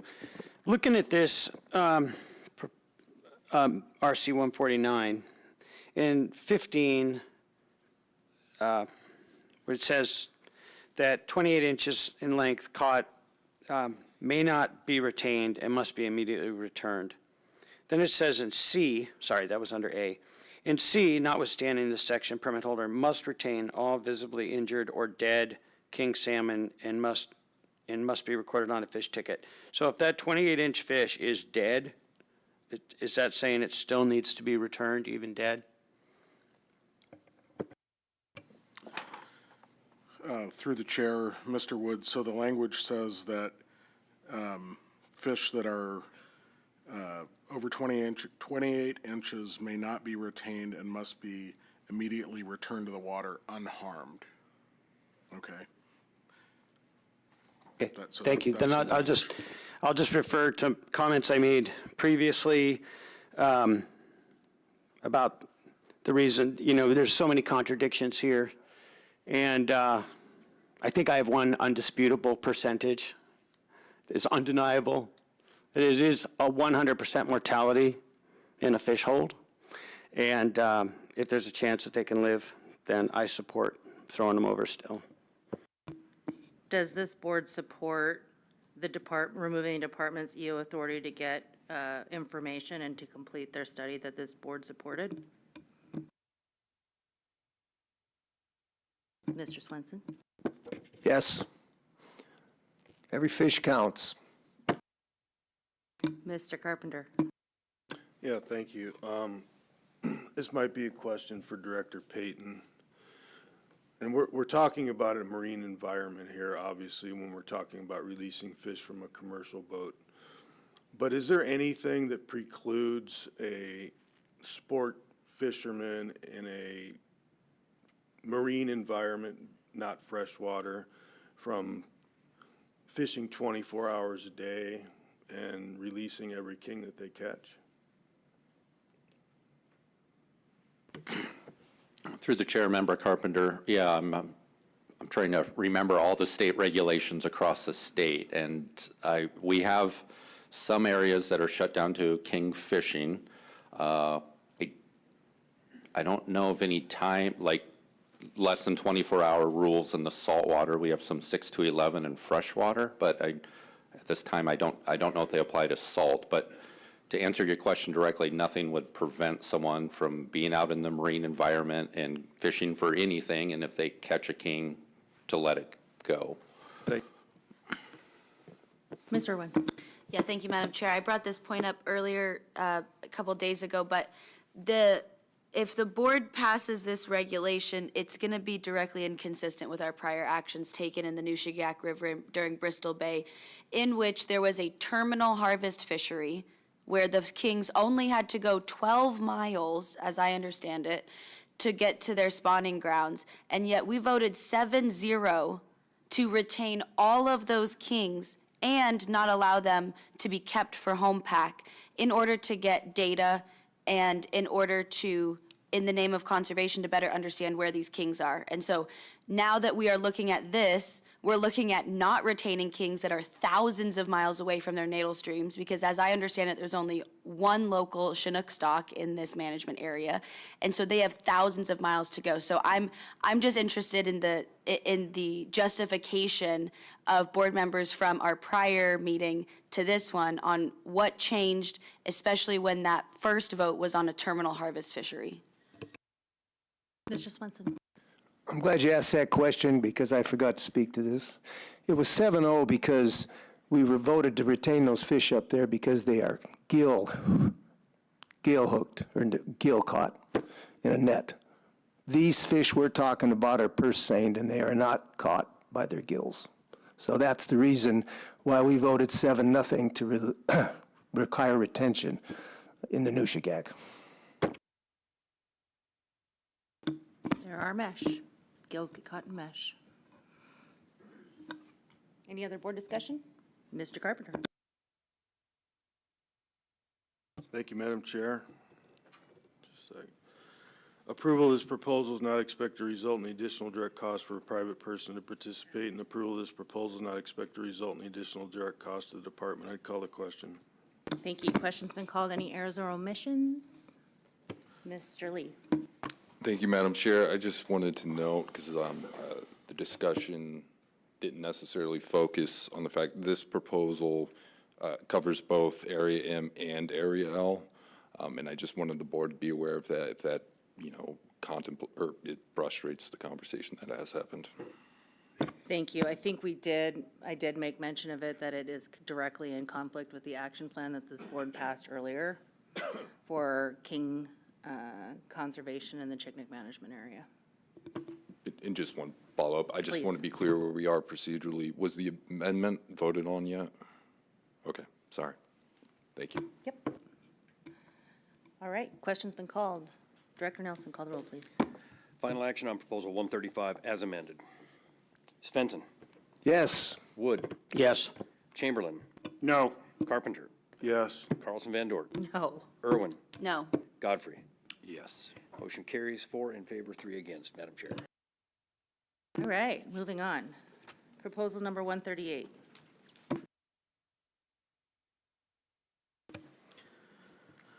Proposal 138, 5AAC 09.366, post-June salmon management plan for the South Alaska Peninsula. Move to adopt. Second. Staff comments, please.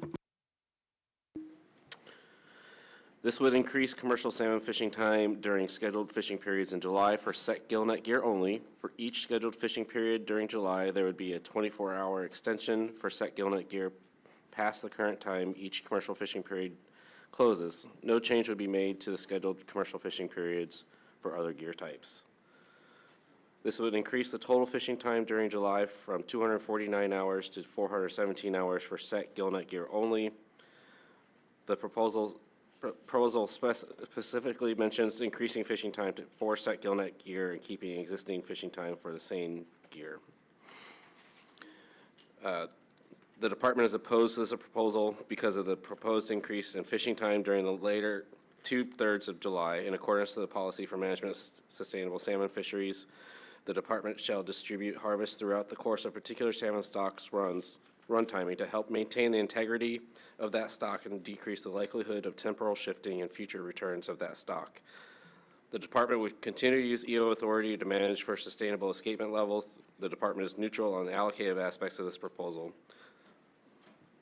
And to meet the board's statutory responsibility to the subsistence law, it would consider whether subsistence regulations can continue to provide a reasonable opportunity for subsistence uses if the proposal is adopted.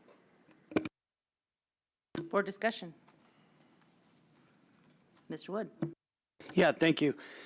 Well, going into this, originally, I wasn't that inclined to increase anything in terms of fishing time and stuff, but, since some of these set netters lost some area to be in, I'm inclined to think that maybe having the opportunity to go wherever you can and spend a little bit more time there might be helpful.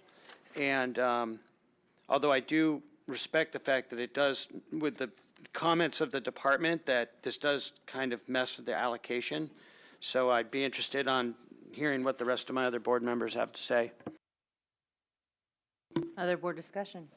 Mr. Carpenter. Thank you. Maybe a question for the department. You have EO authority here, but are you managing these fisheries based on aerial surveys or weir counts?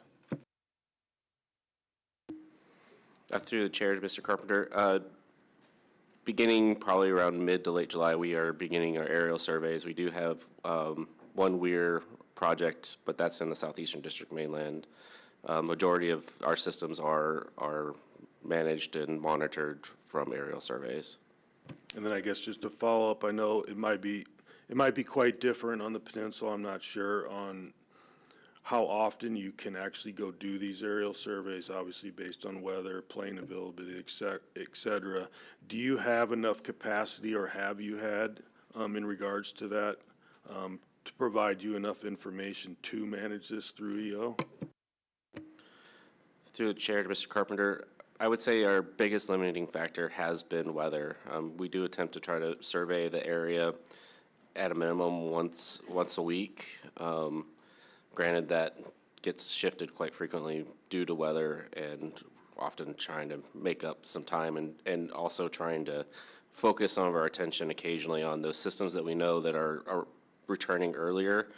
And so, yeah, sometimes we don't get as frequent of surveys as we'd like, but we do, I would say, 2 to 3 at a minimum surveys when all things are available. One other question, please. So if the board were to pass this, and you talk about it in your department comments, the management of sustainable fisheries to distribute harvest throughout a course of a particular salmon stock. If you retain EO authority and you have aerial surveys, even if the board were to pass this, wouldn't you have the ability still to monitor and control the fishery through EO? Through the chair to Mr. Carpenter, I would say we could probably reduce these fishing periods down based on escapement information if we have it available. Yeah, and just to add to that, Mr. Carpenter, so that, if you voted in the affirmative on this proposal, that would be adding additional time into the management plan, so we'd be EOing outside of the plan. But yeah, we maintain that EO authority, though. Okay, that's clear, thank you. Other board discussion? So I'm compelled by what Member Wood said in terms of providing additional opportunity, but I'm not quite sure that this is the proposal that I'd do it in, because it is increasing the fishing time from 249 hours to 417 hours. It's a pretty significant jump. And as the department notes, that increase in fishing time on the early portion of the local pink and chum salmon stocks could be detrimental in years with low returns, even though we just had that discussion around that in terms of what the aerial survey capacity is or capability is in poor weather environments, that the early run could be overfished and run timing of stocks could be altered. And for that reason, I will not be supportive. Mr. Chamberlain. Thank you, Madam Chair. I certainly understand the plight of the set netters in here. That's a whole lot of work for not a lot of return. But I think we as a board have to pay attention to the precautionary principle.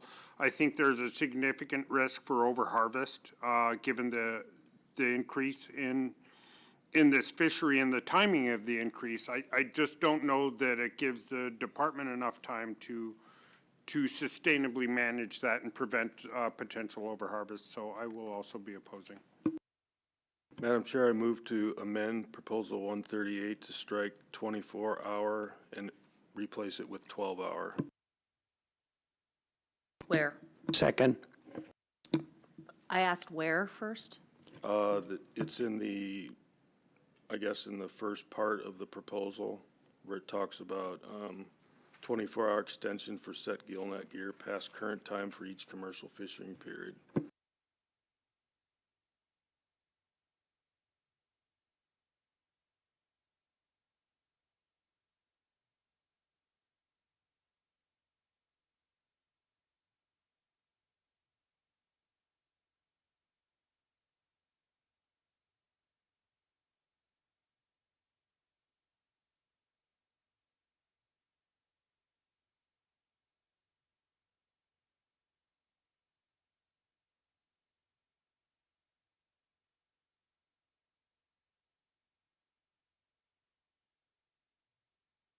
Yeah, Madam Chair, I'm sorry. I was looking at the staff comments and it was written a little differently than the proposal, so I'll withdraw that amendment at this time.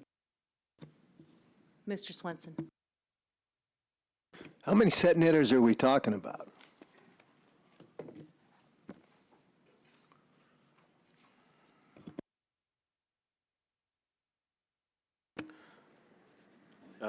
Through the chair, Mr. Svensson, just 1 second, please. We'll get to that information specifically so we can accurately provide you that.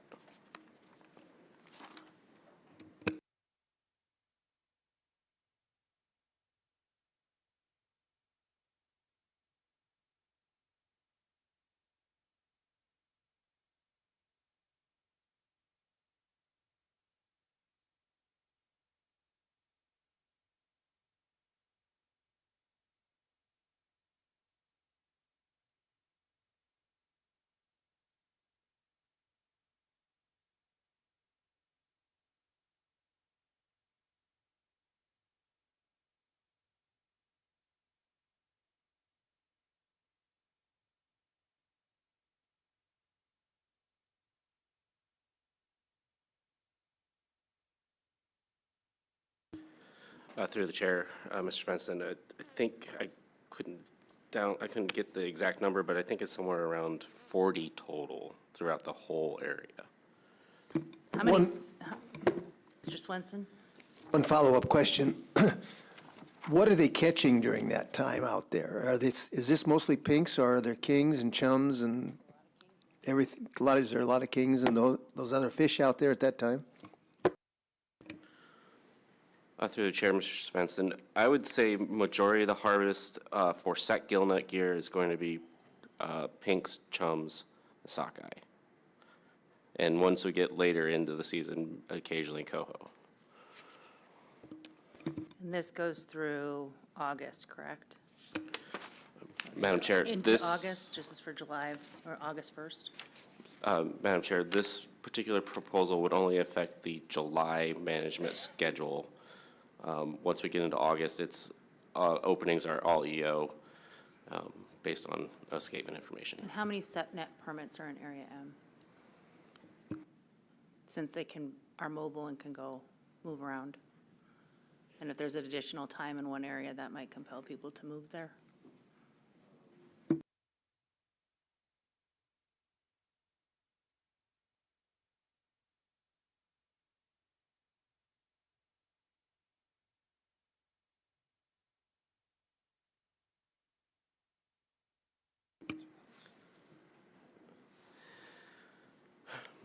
The only number I have right up top is for the south, what has fished in the South Alaska Peninsula, and last year it was 40. That's in addition to the handful of set netters that are fishing on the North Penn and like Nelson Lagoon, but I would say a majority of the set net fleet doesn't really migrate to the northern part of the Right. peninsula. South Penn is kind of what I was getting at. Thank Okay. you. Any other board discussion? Mr. Wood? Yeah, for the department, do you have any other way to know whether this area could be overfished, as we had heard? Other than just recording the harvest on a fish ticket? Through the chair, Mr. Wood, well, if it was over harvested, then we wouldn't be meeting our escapement objectives for each, depending on, for pink salmon, it's an area-wide goal, and for chum salmon, it's a district goals. So if we're not meeting those escapement levels, which we typically do recently for both those species every year now, or very close to it, I would say not meeting escapement goals would be an indication of overharvest. Thank you.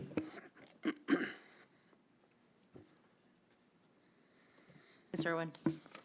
Yeah, thank you, Madam Chair. I'm not sure if this is the appropriate time to mention it, but I will say to the department, when the genetic stock composition data for June and July was put together, 2022 to 2024, the difficulty that I have is that it just separates seine and gillnet. So it doesn't separate out set.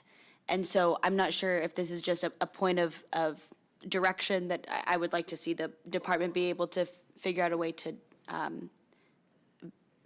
divvy those out if possible, or if there's a reason for that, or if I'm just reading the July data incorrectly.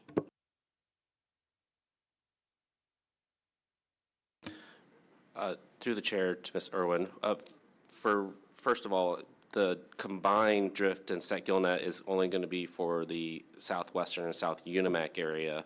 And set gillnet, there are no drift fleet in the southeastern district area or the south central district.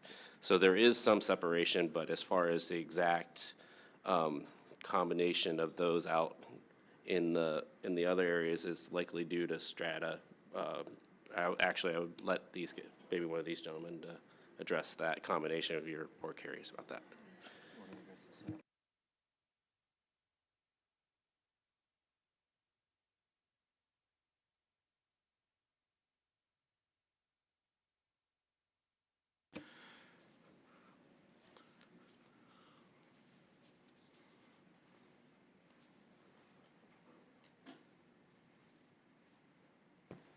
Mr. Bowers? Thanks, Madam Chair. Well, gentlemen at the front table are conferring there. So there was a question earlier about the number of permits. So there are 111 CFEC permits issued for SO4M, so that's Alaska Peninsula set gillnet, and I believe there were 40 that were active in 2025. Thank you. Mr. Carpenter? Yeah, thank you. Matt, so when I look at the proposal, the way it's written, specifically to seine gear, this proposal doesn't change the amount of time for the seine gear component, correct? Through the chair, Mr. Carpenter, that is correct. It does not change the scheduled fishing periods for per seine or drift gillnet, just set gillnet as written. And so the amendment that I made earlier, I referenced 24 hours, but when you look at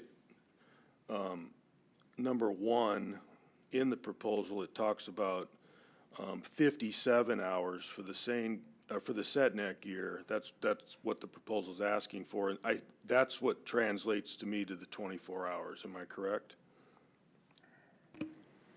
Through the chair, Mr. Carpenter. Yes, so the first fishing period is only 33 hours, so by adding 24 additional hours, you get 57, and then the remaining fishing periods are then currently 36 hours, and so by adding 24 will get you 60 hours for those remaining fishing periods. Yeah. I mean, I'd really like to provide a little bit more opportunity to the Senators, but I mean, this language is so convoluted. I just don't know that I can make an amendment on the fly, and so I guess for that reason, unless we want to break for lunch now and I could work on something, yeah, I guess I won't make an amendment at this time.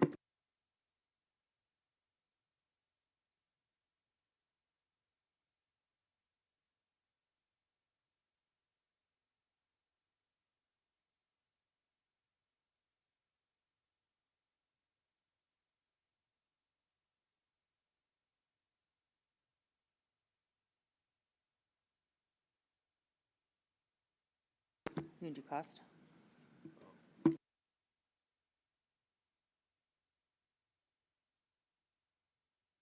I'll just add that, I tend to agree with Member Carpenter. I think I'm not opposed to adding a little bit more additional time here, but the language in this particular proposal makes it difficult to do that, easily. So I'm not gonna be support of this particular proposal, but hopefully we can identify one where it might be a little bit cleaner, possibly. Mr. Carpenter. Thank you, Madam Chair. I'll go ahead and reference my subsistence review for the Alaska Peninsula areas that we've discussed earlier in the meeting. Approval of this proposal is not expected to result in any additional direct cost for a private person to participate in the fishery, and approval of this proposal is not expected to result in any additional direct cost to the department. I'd call the question. Question's been called, errors and omissions. Seeing none, Director Nelson, call the roll, please. Final action on proposal 138. Wood. No. Godfrey. No. Carlson Van Dort. No. Irwin. No. Chamberlain. No. Carpenter. No. Svensson. No? Motion fails 0-7. Madam Chair. Thank you. I think we'll pause here for lunch, come back on the record at 1:30 and resume Group 3 deliberations with proposal number 146. At 1:30.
All right, welcome back. Time is 1:43. We are continuing on with Committee of the Whole, Group 3 deliberations. Why do I keep saying Committee of the Whole? It's just Group 3. We are on Proposal 146. Good afternoon, Madam Chair, members of the board. For the record, my name is Matt Keys. Proposal 146, 5 AAC 09.366, post-June salmon management plan for the South Alaska Peninsula. Madam Chair, move the board adopt Proposal 146 with substitute language found in RC 268. Second that and ask for unanimous consent. Hearing no objection, we have the language in 268 in lieu of the original proposal's language. Staff comments, please. This proposal would separate purse and drift gill net gears fishing schedule and keep it remain the same as it currently is in regulation, and separate out set gill net gear from that current schedule to a new schedule that would increase each fishing period by 12 hours. So starting on July 6th, fishing periods would run for 45 hours. It would close for 51 hours. And then the next fishing period would begin at 6 a.m. and close at 6 a.m. for 48 hours. There'd be a 48-hour closure, and that would continue on until the end of the month. This would increase the fishing periods, total fishing periods by 84 hours, which goes from 249 hours to 323 hours. Like I said earlier, there's one 45-hour fishing period and 6 48-hour fishing periods. And the department is neutral on the allocative aspects of this proposal. To meet the board's statutory responsibility to the subsistence law, it should consider whether subsistence regulations continue to provide a reasonable opportunity for subsistence use if the proposal is adopted. Thank you. Board discussion. Mr. Carpenter. Yeah, I think I'll speak to the substitute language. I mean, Matt just laid it out pretty clearly. No change to drift gill net and seine, a little bit more opportunity in the month of July for the set netters. And if anybody has any questions, but it's as simple as that. Other board discussion? Mr. Wood. I support more opportunity for the set netters. So I'm in support of this proposal. So I originally was interested in providing more time until I started looking at the AMR, at the area management report for the South Peninsula. And I'm looking at the 2025 report, and I'm looking at Appendix D13. And at most, I think you'd see around, I think we heard around 40 or so permits there. And in 2015, that area, just the set netters caught almost 800,000 sockeye in 2015. If we go down in 2016, it was 533. In 2017, this is the department's numbers, 436, 260. And then it drops down in 2018, which is a disaster year, to 151,000. I might note that this is when Chignik was closed entirely. 2019, 323,000. This is sockeye only. And then in 2020, another disaster, 197,000, 225, 131. Anyway, goes on down, but the average for that 10-year is over 307, 928 sockeye salmon for that 10-year average. And in 2025 alone, they caught 280,652 sockeye with 24 permits fishing. So if we are concerned about moving fish through, originally I thought that, okay, well, I didn't think that there would be that big of an impact, but when I started digging into the numbers, I think that there is a significant impact, especially if, 40 some odd or maybe a little bit more permits can catch almost 800,000 sockeye in that are passing through in July. So originally I was supportive of that, but in looking at the numbers from the department's annual management report from 2025, I don't know that I can support it. I think that that is counterproductive to some of the actions taken lately. Ms. Irwin. Yeah, thank you. Just question for the department, so I'm making sure I'm clear. The Chignik late run sockeye, are they running through this area at this time?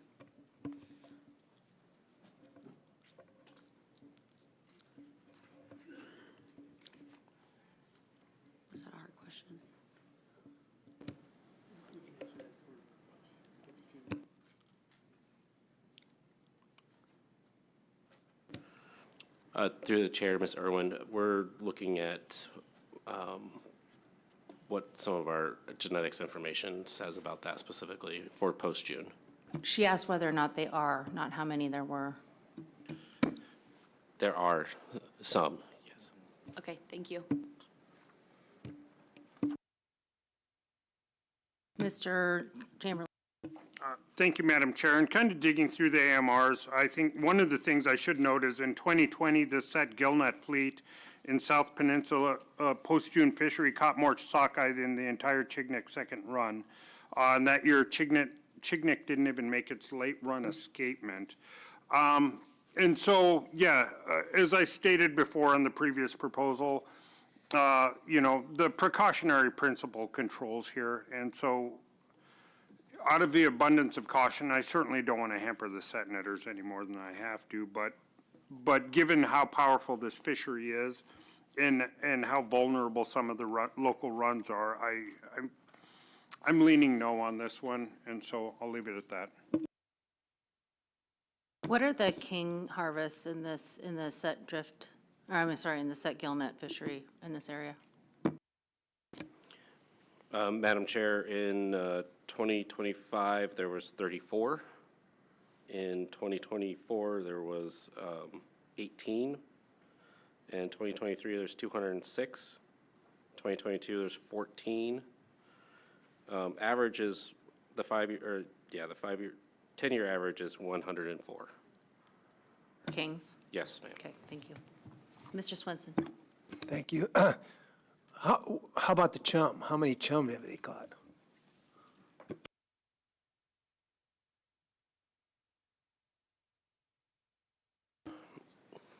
Through the chair, Mr. Svensson, last year was 42,376. 2024, 7,664. 23 was 35,748 with a 10-year average of 55,404. Thank you. Mr. Carpenter, then Mr. Wood? Thank you. In this area that we're generally talking about, there's a lot of wild stock chum production in these areas. Am I correct? Through the chair, Mr. Chamberlain, you are correct. And just to clarify, these numbers that we have been looking at is July 1 through October 31st, is not just July. Right. Appreciate the clarification there. And I guess the only other question I have is in your department comments, for the way the proposal was submitted, you were opposed because the likelihood of achieving your sustainable escapement levels could be overexploited. Do you feel that reducing this time from 24 hours to 12 hours, you would have similar concerns, or would you be less concerned? Through the chair, Mr. Chairman, I think overall, and I think as we discussed earlier too, if we do have concerns, we could potentially use EO authority to reduce fishing periods. But I think overall, I think our concerns would be less with with a fraction of what's going on. Thank you. What is the coordination between managers in season from various area managers? So are you coordinating and talking about like restricting outside of the management plan for EO closures with, you know, adjacent to what may or may not be happening in another area? How often does that happen? Madam Chair, I've been in communication with Chignik fairly frequently. We do communicate, especially what's going on for sockeye salmon, specifically when we're looking, especially when we're looking in June for restrictions. I need to make sure I understand what's going on there. And a lot of the information is available either through our advisory announcements as well. So we'll also coordinate with our coordinator, who's, I guess they're based in Kodiak, but they're, those are areas where we do communicate with each other to make decisions that are sometimes outside the bounds of these management plans for conservation purposes. Has that EO authority been exercised for reduction of time in this area, in this fishery related to Chignik sockeye in recent years? No, ma'am.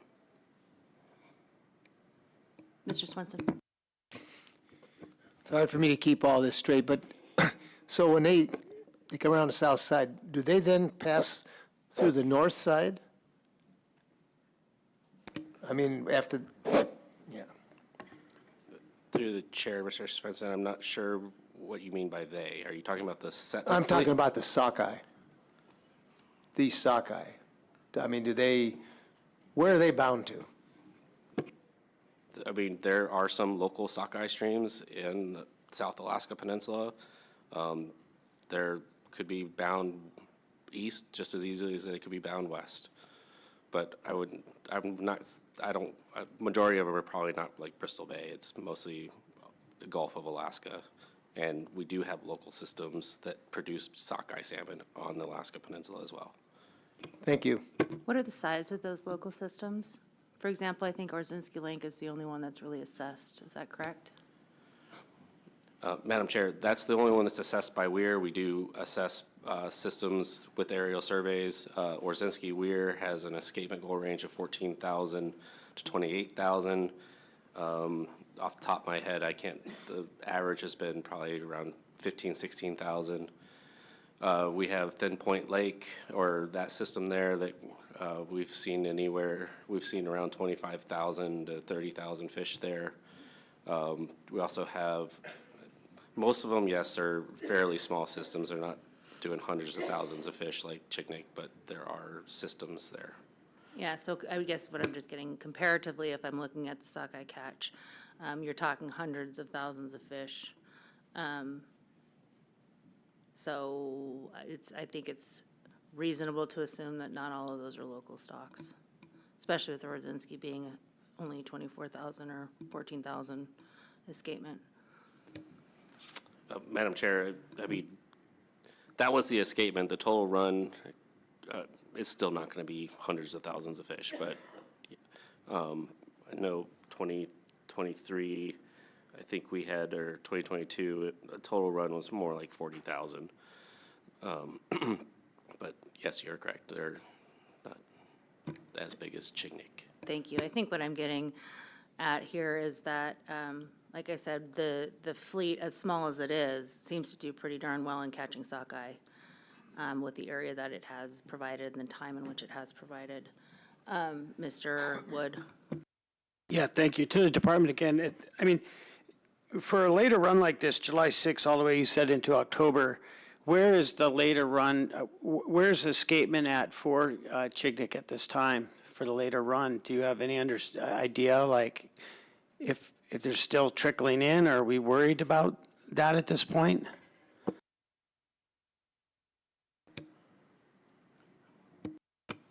Through the chair, Mr. Wood, so, yeah, I mean, Chignik sockeye continue entering the Chignik River into the fall. You know, I think the weir is usually in until, late August, but there are Chignik sockeye that are continuing to enter the river, at least into September.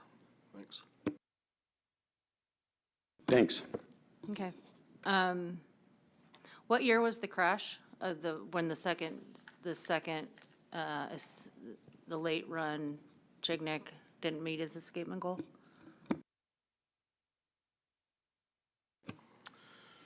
Madam Chair, so for Chignik late run, we did not meet the escapement goal in 2020. The escapement was 151,000 that year, and the lower bound of the goal was, the OEG now, but it was 240. Okay, and I will note that according to the AMR in 2020, it looks like the set netters caught 197,189 sockeye. All right, anything else? Mr. Carpenter? Thank you. I would go ahead and reference my subsistence review from prior proposals. Approval of this proposal is not expected to result in additional direct costs for a private person, and approval of this proposal is not expected to result in additional costs to the department. I call the question. Question's been called. Errors and omissions? Seeing none, Director Nelson, please call the roll. Final action on proposal 146 as amended. Carlson Van Dort. No. Carpenter. Yes. Wood. Yes. Godfrey. Yes. Svensson. No. Chamberlain. No. Irwin. No. Motion fails, 3 in favor, 4 against, Madam Chair. Proposal 139.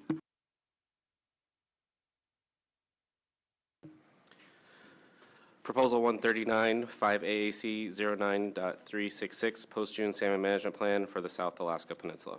Move to adopt. Second. Staff comments, please. This would allow the commissioner to establish commercial fishing periods by emergency order from August 1st to August 31st in the southeastern district for set gillnet gear. There would be 6 61-hour fishing periods interspersed by 59-hour closures beginning August 1st. Each fishing period would open at 8 a.m. and close at 9 p.m. The fishing periods would be based on the lower bound of the South Alaska Peninsula pink salmon sustainable escapement goal, which is 1,750,000 pink salmon. There would be specific escapement goal percentage checkpoints that would indicate whether subsequent scheduled fishing periods would open. From September 1st to October 31st, fishing periods would be based on the abundance of coho salmon stocks, and the department could consider the abundance of lake pink and chum salmon stocks. This would shift management from opening fishing periods based on the strength of local sockeye, coho, pink, and chum salmon runs to a scheduled August fishery based primarily on pink salmon escapement. Although the proposed fishing period schedule set forth would be based on pink salmon escapement, there remains the potential for deleterious effects that the proposed fishing periods could have on local salmon stocks, particularly on local sockeye, coho, and chum salmon runs if management is no longer based on the abundance of these species. This would eliminate the need to manage all salmon stocks through EO authority to ensure sustainable escapement levels. The first scheduled commercial fishing period would open on August 1st for set gillnet gear if 20% of the lower bound of the sustainable escapement goal for pink salmon was met. The established fishing periods could continue to open if, at the end of the second fishing period, 40% of the lower bound sockeye escapement goal for pink salmon was met. The established fishing periods would further continue to open at the end of the fourth fishing period if 80% of the lower bound escapement goal is met. For pink salmon, and based on this pattern, it is possible the proponent meant to further include the established commercial fishing periods would continue to open if, after the third fishing period, 60% of the lower bound escapement goal of pink salmon was met. The department is opposed to this proposal. This proposal would depend on the department's ability to conduct regular stream surveys with frequency to determine escapement, which would inform the proposed schedule. Although the department attempts to conduct frequent stream surveys during August, survey occurrences can be variable and unpredictable, for example, depending on weather conditions and aircraft availability. The inability of the department to conduct stream surveys on a scheduled basis due to the aforementioned factors to assess escapement could be a further complication for the implementation of this proposal. It may not be possible to conduct stream surveys in accordance with this proposal, which could lead to scheduled fishing periods not opening. To meet the board's statutory responsibility for the subsistence law, it should consider whether subsistence regulations continue to provide a reasonable opportunity for subsistence uses if the proposal is adopted. Board discussion. Mr. Carpenter. Thanks, Matt. I'm kind of looking at section B of this where it talks about opening at 20%, 40%, and then 80%. I mean, how practically reasonable is that, considering the weather and water conditions and everything, for the department to even try and assess a percentage like that? Through the chair to Mr. Carpenter, from a practical standpoint, I mean, we are calculating how much, or estimating how much fish are, being seen in the escapement.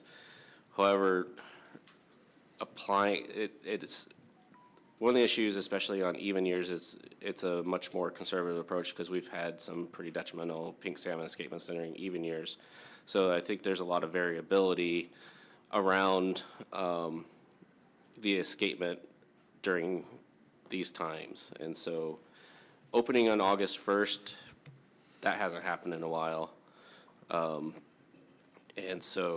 And I think even some folks spoke to this. Last year, I think probably was one of the earliest years we've opened in a while, which was August 3rd. Pink salmon escapement was clearly on its way to meeting the lower end. Thank you. Mr. Wood. How consistent is that, the pink salmon escapement? Do you have any concern for the stocks out there? Through the chair to Mr. Wood. Like I said, even years, we certainly have a much more precautionary approach. It's been a while since we have not met the lower end of the escapement goal. Even years are, or I'm sorry, odd years are very much stronger escapement levels. In the last several 3 to 5 years, we've actually exceeded the upper end of the escapement level for pink salmon. But in the last 3 or 4 years, we have met or exceeded or around the midpoint in even years. But that's more of a common occurrence. 2010, we started seeing a collapse in the pink fishery, and it's just took a while to get it to come back. Okay, thank you. Any other discussion? Mr. Carpenter? Thank you, Madam Chair. I'll reference my subsistence review for prior proposal for the Alaska Peninsula areas. Approval of this proposal is not expected to result in additional direct cost for a private person to participate, and approval of this proposal would result in additional cost to the department, and I would call the question. Question's been called. Errors and omissions. Seeing none, Director Nelson, call the roll, please. Final action on proposal 139. Irwin. No. Chamberlain. No. Godfrey. No. Svensson. No. Wood. No. Carlson Van Dort. No. Carpenter. No. Motion fails 0-7. Madam Chair. Proposal 142. Proposal 142, 5 AAC 09.366, post-June salmon management plan for the South Alaska Peninsula. Move to adopt. Second. Staff comments, please. This would allow the commissioner to open by emergency order commercial fishing periods for specific or multiple gear types from August 1st to August 31st. These commercial fishing periods could be concurrent or non-concurrent. This would allow the department to open non-concurrent fishing periods by emergency order in August. Thus, there could be commercial fishing periods established for specific gear types, and fishing periods for different gear types would not need to occur at the same time throughout the southeastern, south central, southwestern, and UNIMAC districts. This would likely increase harvest opportunity and harvest of salmon. The department opposes this proposal because the department does not have the emergency order authority to make in-season allocative decisions without very specific direction from the board on how to implement these actions. If the proposal were adopted, the department could be placed in a position of making in-season decisions that would limit one gear over another. The department is neutral on allocative aspects of this proposal. To meet the board's statutory responsibility to subsistence law, it should consider whether subsistence regulations continue to provide a reasonable opportunity for subsistence uses if the proposal is adopted. Board discussion. Mr. Wood? Yeah, thank you. Is there anything wrong with the 5AC 09.366 versus 5AC 09.365? Does that jive? Through the chair to Mr. Wood, no, 365 is the June salmon management plan and 366 is the post-June salmon management plan. And because this occurs in August, I think when we wrote this, we assumed the proposer meant 366. Okay. Thanks. Any other discussion? Mr. Carpenter? Yeah, I mean, I agree with the department's comments on this. I mean, the department and the commissioner do not, it's the board's responsibility to deal with allocation, and I think, you know, like proposals that we dealt with earlier, now the commissioner and the department are in the position to make allocative decisions, so for those reasons, I won't support it. Any other board discussion? Mr. Carpenter? Thank you, Madam Chair. Reference my subsistence review for the Alaska Peninsula areas. Approval of this proposal is not expected to result in additional direct cost for a private person to participate in the fishery, and approval of this proposal is not expected to result in additional cost to the department. I call the question. Question's been called. Errors and omissions. Seeing none, Director Nelson, call the roll, please. Final action on proposal 142. Chamberlain. No. Carlson Van Dort. No. Irwin. No. Svensson. No. Godfrey. No. Carpenter. No. Wood. No. Motion fails 0-7. Madam Chair.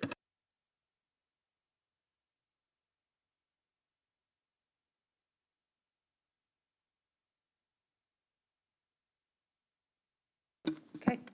Proposal number 144. Proposal 144, 5 AAC 09.366, post-June salmon management plan for the South Alaska Peninsula. Madam Chair, I move the board take no action on proposal 144 based on its action on proposal 142. Second that and ask for unanimous consent. Hearing no objection, the board will take no action on Proposal 144. Proposal 145. Proposal 145, 09.366, Post-June Salmon Management Plan for the South Alaska Peninsula. Madam Chair, I move the board take no action on Proposal 145 in light of its action taken on Proposal 142. Second that and ask for unanimous consent. Hearing no objection, the board will take no action on Proposal 145. Proposal 140. Proposal 140, 5 AAC 09.200, Description of Districts and Sections, and 5 AAC 09.366, Post-June Salmon Management Plan for the South Alaska Peninsula. Move to adopt. Second. Staff comments, please. This would split several sections in the south central and southwestern districts into inner and outer sections, and only the inner sections would be considered terminal harvest areas. The areas that would change include the Belkowski Bay, the Mino Creek Little Coal Bay, the Volcano Bay, and the East and West Pavlof Bay sections. Terminal harvest areas would be reduced in size because terminal harvest areas would be reduced in size in the Belkowski Bay, Mino Creek Little Coal Bay, and the East and West Pavlof Bay sections. It is possible that harvest in these areas would decrease and that fewer non-local salmon would be intercepted during these years when it is warranted to open these terminal areas outside the post-June regulatory schedule. There has not been any harvest in these areas outside the post-June regulatory schedule since 2006. The department is neutral on the allocative aspects of this proposal. Board discussion. Ms. Irwin. Yeah, I have a question. I guess this is showing my limited time so far. I guess I haven't seen a proposal come before us that asks the board to determine something to be a terminal harvest area or not. I guess I would assume that would be more biological and based on genetics if we had that availability. To the department, is this a common proposal to be brought before the board? Through the chair, Ms. Irwin, I haven't really seen anything in particular for this as far as other areas. I'm not familiar, but these terminal harvest areas are defined in regulation for the post-June management plan. Okay, thank you. Mr. Wood. Yeah, I'm wondering what the need is for this. Do you have, are you concerned about these stocks in here? Through the chair to Mr. Wood, not in particular, and I think, like I said in my earlier comments, the way that's prescribed in the management plan is providing additional opportunity outside the regulatory schedule in these specific areas only. We haven't done that. Our escapements have shifted quite a bit later in the season, that we're not providing additional opportunity outside the regulatory schedule based on escapement in these specific areas.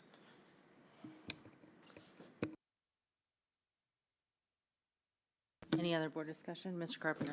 Yeah, I mean, I guess I just got one question when I'm looking at the map on Figure 140-1. You know, these terminal harvest areas seem to be kind of broke out with very similar areas on both sides of them to a certain degree, and I'm trying to wrap my head around why some of them, like why the Belkowski Bay section is put in there. It's like from my experience, terminal harvest areas are very different than what is tried to be done here. So I don't know if you have any, if you can enlighten me on, you know, do you consider from a managerial point of view, I mean, the section's that big, do you consider those terminal harvest areas? Through the chair to Mr. Carpenter, I mean, outside the bay, probably not so much, but this is a regulatory, and I'm not quite sure the complete history on when and why that was set into regulation. Okay, thanks. So I harken back to other actions that have been taken while I've been on this board, and typically when you're trying to target localized stock, you try to get as close to, obviously, the terminus as possible, typically along the Alaska Peninsula, whether North or South Alaska Peninsula. That means bays, often in between Cape Points, that have been identified and the board has taken action on to try and make sure that the terminal, that those fish are actually headed for those particular streams and systems. This is an interesting sort of scenario because this is, also has EEZ application, correct? Because it's beyond the 3 mile? Madam Chair, no, these are 3 mile state water markers because of landmass that are out. It's hard to see on these maps. They're not big land, but these are 3 mile state water markers. All the way out into the general, all the way out, I mean, to the general section? Yeah, there's a lot of land, there's a lot of small islands, whatnot, out in these areas, and so these aren't EEZ, these are state waters. Okay. So what was, the reason I'm asking is because my notes here from Committee of the Whole mention that this extends out 15 miles. Madam Chair, there is one area around the Unimac district, which is not within these terminal harvest areas, that is in federal waters, and there was a management plan put into place around 2011. I don't know, Forrest, you want to speak more to that? Yeah, Madam Chair, so the area of the South Peninsula that's considered EEZ waters is,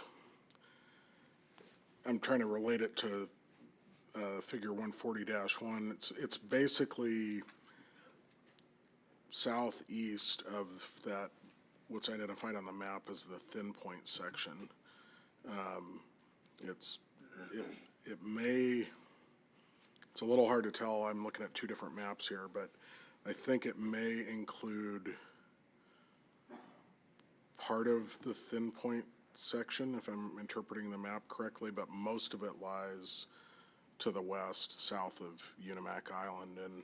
And so south of Unimac, the EEZ boundary line is about 15 miles from Unimac Island, but as Mr. Keys pointed out earlier, if you look at figure 140-1, particularly like in the southwestern district, the Belkovsky Bay section, there's a number of small islands there, and so those, even though they're quite far off of the mainland of the Alaska Peninsula, there's a 3 mile line drawn around all of those. Okay, thank you. I guess I'm just looking at sort of, I'm laying figure 140 and 1-1 and 140-2 kind of next to each other, and I just don't see the problem with identifying terminal harvest areas more appropriately. It seems like it's made sense. There's a lot of precedent for it, and this board throughout the state of Alaska. And it seems to me that it could allow for better precision and management if you are getting into high mixed stock areas farther out and farther away from the terminal harvest areas. It seems like this would provide the department more of a scalpel than an axe in terms of how it could open and close sections based on surveys and terminal stock assessment. I guess those are my thoughts. Any other board discussion? Ms. Irwin? Yeah, thank you, Madam Chair. To the department, I'm looking at figure 140-1, and it's showing that those hatcheted areas are where additional fishing time may be allowed. And so if we were to make those terminal fishery areas closer to the actual terminus, would we then be, say, providing more opportunity for like set netters in those areas than maybe drifters seine that are usually harvest those terminus areas out further? I'm trying to understand the allocative nature of this proposal before us. Madam Chair, Ms. Irwin, it wouldn't be gear specific.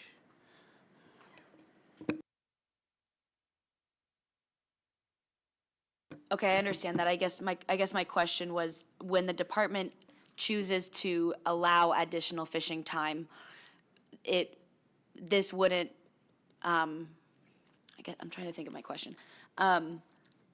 When the department is considering adding additional fishing time, then the gear types wouldn't be affected by these terminus harvest areas being made smaller? Madam Chair, to Ms. Irwin, I don't think so. I mean, it's hard to say exactly if there would be any gear conflict with that, but probably not. Okay, thank you. Madam Chair, if I could just add a little bit to that. So I think Ms. Irwin's question was about our commented, that we're neutral on the allocative aspects of the proposal. And so, this proposal contemplates reducing fishing area, and so that might have an allocative impact. That's the simple answer to that. Okay, thank you very much. Mr. Carpenter. Thank you. I guess my question is to you, Matt. This is post-June. I mean, what happens to the drift fleet specifically in post-June? Do they typically stay on this side, or are most of them transitioning to the northern side? Through the chair, Mr. Carpenter, for the most part, they transition to the north side unless fishing is poor there. Then some might stick around south side as well. But I would say the majority are going to transition to the north side. Okay. I guess my last comment will be, I've just never seen terminal areas like this. I know this is a very different part of the state and is managed very differently, but this is not what I consider terminal areas. And so, I mean, for those reasons, I just don't see any, I just don't have support for this at the time. Mr. Godfrey, then Mr. Wood. Yeah, listening to the discussion here between the staff and board members and trying to wrap my head around this, at the end of the day, to me, this looks like a solution in search of a problem, and I'll be opposed to it. Mr. Wood. Yeah, thank you. Yeah, I think given the fact that it's later in the season, it's more local stocks, it's another hit to loss of area potentially. And there was some testimony too, just about how, to us, this is hard to know like how this is terminal, but for people that fish in this area and know it, it sounds like there is, between run timing and wind and tide, they do have a better sense of where the fish are and when and where they're going already. So I'm inclined to just leave it the way it is. I'm no on this.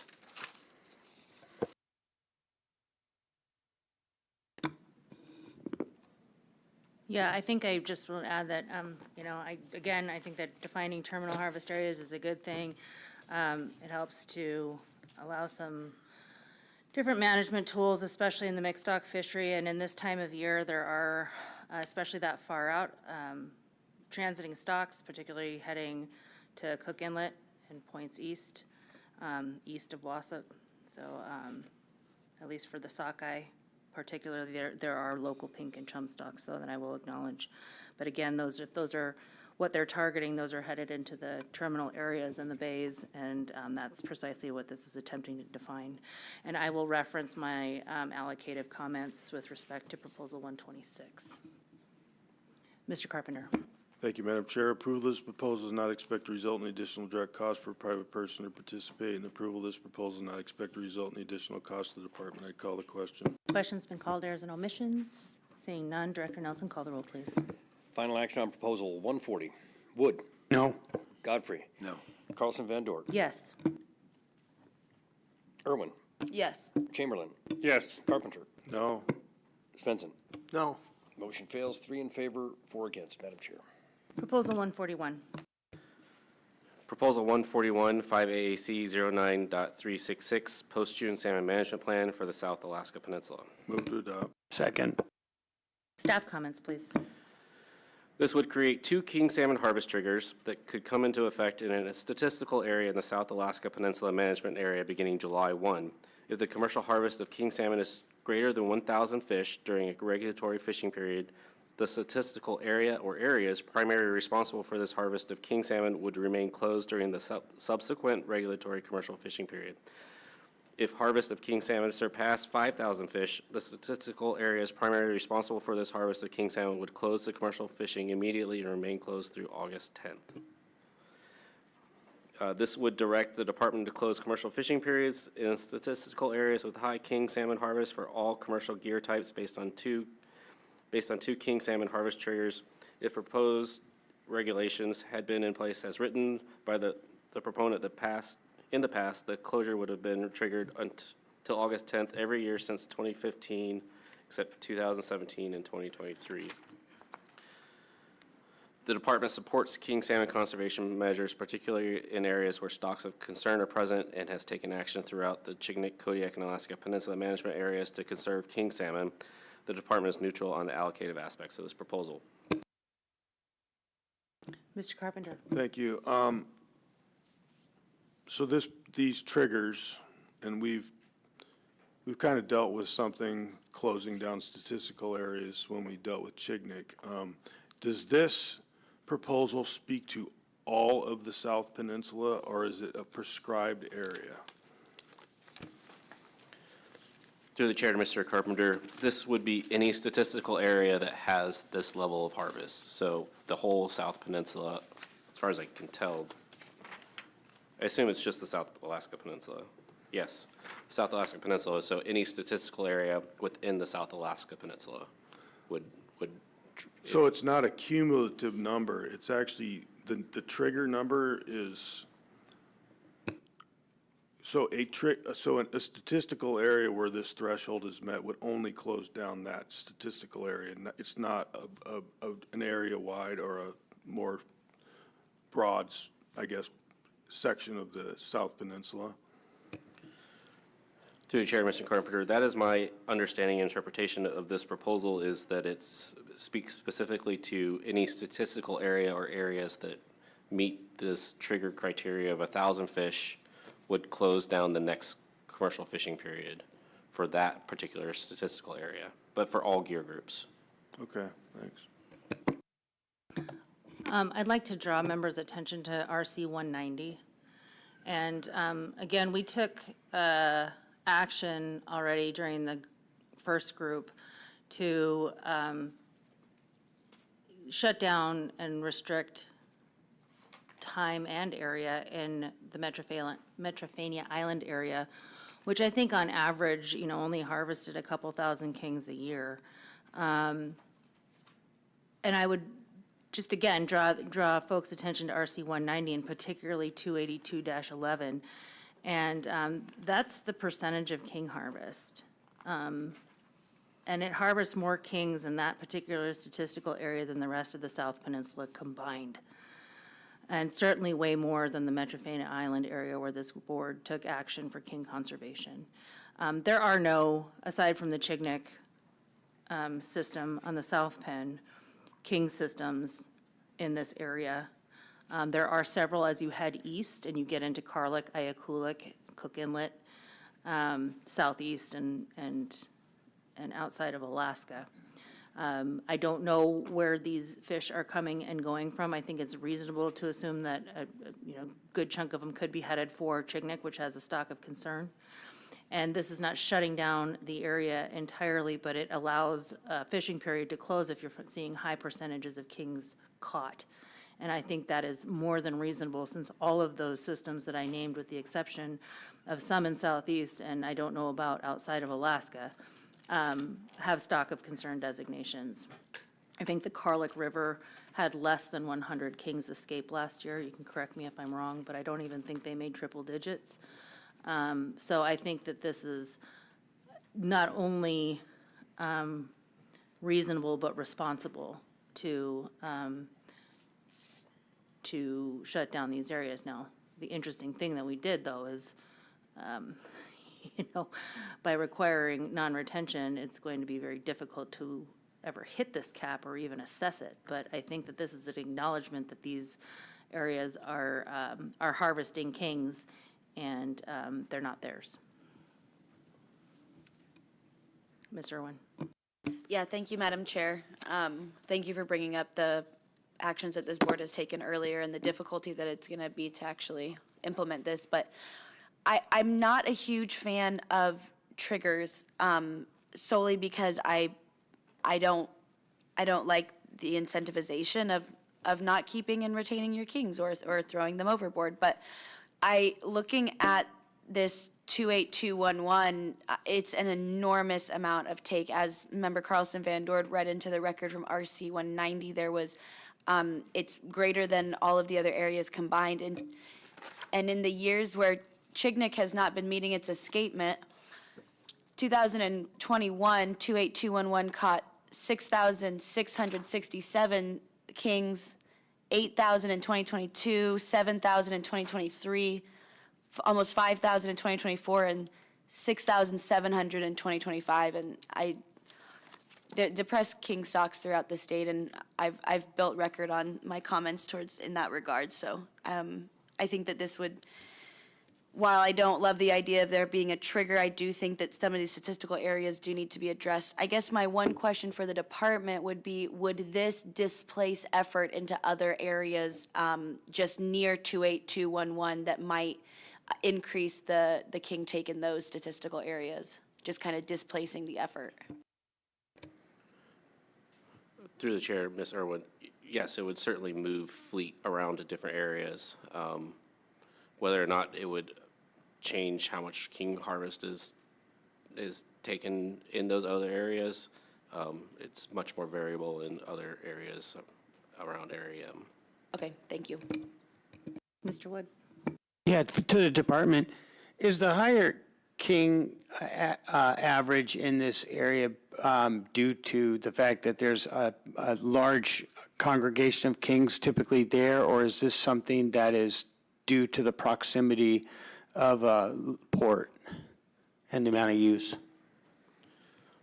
Through the chair, Mr. Wood, this stat area gets a lot of fish, not just kings, but all of the harvest, pink salmon and chum salmon and sockeye salmon. This area, the best way I can describe it, is almost like a highway for lots of animals coming through the Alaska Peninsula, and it's a function of the orientation of the islands and the current of the Gulf of Alaska current. And the fleet knows this is a good place to go catch fish, so there's a large portion of the fleet that fishes there because there's a lot of fish there. Mr. Chamberlain, then Mr. Swenson. Thank you, Madam Chair. I know there's a lot of effort concentrated here, but there's also a lot of kings that are concentrated here.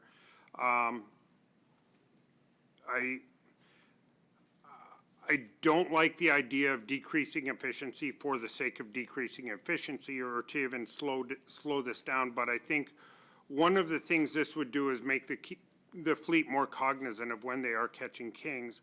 I'd be interested in seeing what the statistical variances between this year or next year and this are. But yeah, I think if we find that we're on a hot spot with kings, I think it's incumbent upon us to do the responsible things, because I don't know a king stock in this state where they're doing fantastic. And I think this board in my tenure, has put a large priority on restoring kings. And if we've got a statistical anomaly such as this, I think it's incumbent upon us to at least look at actions, and I have a feeling the fleet will identify where the low abundance areas are that can still get that. The market always finds a way to accommodate, and I think this is one where it's necessary. So with that, yeah, I'll be supporting. Other board comments? Mr. Swenson and then Mr. Godfrey. I'm in support of this because everybody knows my stance on kings. But if the fleet goes to other areas, are you able to close those areas or know what they catch in those other areas by EO authority? Through the chair, Mr. Svensson, we will know what the harvest is because we have daily harvest reporting requirements from the processors, but, and then if we had an instance where another stat area became the new hotspot, then we would follow the same actions for that area for the next fishing period. Okay, thank you. Mr. Godfrey? For staff here, so if this had been adopted in the past, there's a reference here in staff comments that a closure would have been triggered until August 10 every year since 2015, except 2017 and 23. Do you have, by chance, the date of those two exceptions, 2017 and 23, and what that date was, if you have it? As far as when we would have, sorry, through the chair, Mr. Godfrey, as far as what date we would have closed down the fishery? Correct. So the two exceptions were 2017 and 23, so I'm wondering what date, if you have it, it would have been, since it wouldn't be August 10th. I don't have it directly in my hands here. Ms. Irwin? Yeah, thank you. So I just want to be really clear so that I understand the action that we took on 135 versus this action. So this is commercial harvest, so this would just be the count towards the trigger would only be kings that were retained, not kings that were thrown back, correct? Okay, thank you. I just wanted to make sure I'm clear on the board's actions. Thank you. Yeah, and again, I think that this is reasonable. I mean, it is both, I've heard the word blessing of the area M in terms of the abundance of salmon in the area, but it's also, with respect to kings, a little bit of the curse, because we have to be really mindful of, all those fish that are passing through and the impacts that they are having on king salmon. And it is for one fishing period. And so the fleet can move around a little bit. If it gets high in another place, then you can restrict that area. But it's not like they couldn't go back to stat area 280, 211 unless they just nailed kings. And that's through August 10th. There's a lot of pink and chum, which I believe is, assuming that is primarily what folks are going for in terms of localized stock in that area, that could still be harvested. But we're trying to keep them off the kings again that aren't bound for local systems, and that I think it's reasonable. Mr. Wood. Yeah, thank you to the department. These are the late season kings, right? So do you, is there a weight on those? So are they feeders, or are they traveling? Are they in the migratory route at this point in time of the season? And then my other question is how will you keep track of these caps? Through the chair, Mr. Wood, I would say on average, they're probably more of the feeder kings. They're smaller king salmon that are migrating through. Average weight varies from area to area, but I think our average weight was around 6 or 6.5 pounds. Sorry, I forgot the second part of your question. How will you keep track of the new trigger? Through the chair, Mr. Wood, it would be through harvest reporting, both the in-season harvest reporting that we receive from the processors.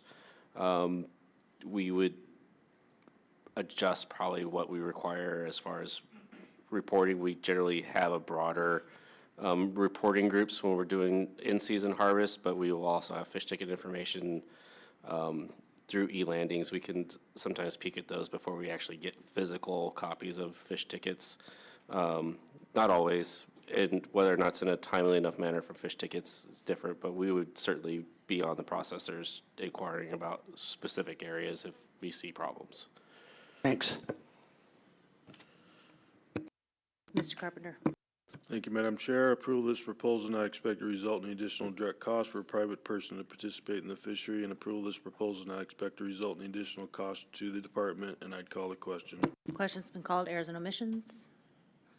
Director Nelson, please call the roll. Final action on proposal 141. Godfrey. No. Wood. Nope. Chamberlain. Yes. Irwin. Yes. Carpenter. Yes. Svensson. Yes. Carlson Van Dort. Yes. Motion carries, 5 in favor, 2 against, Madam Chair. Proposal 143.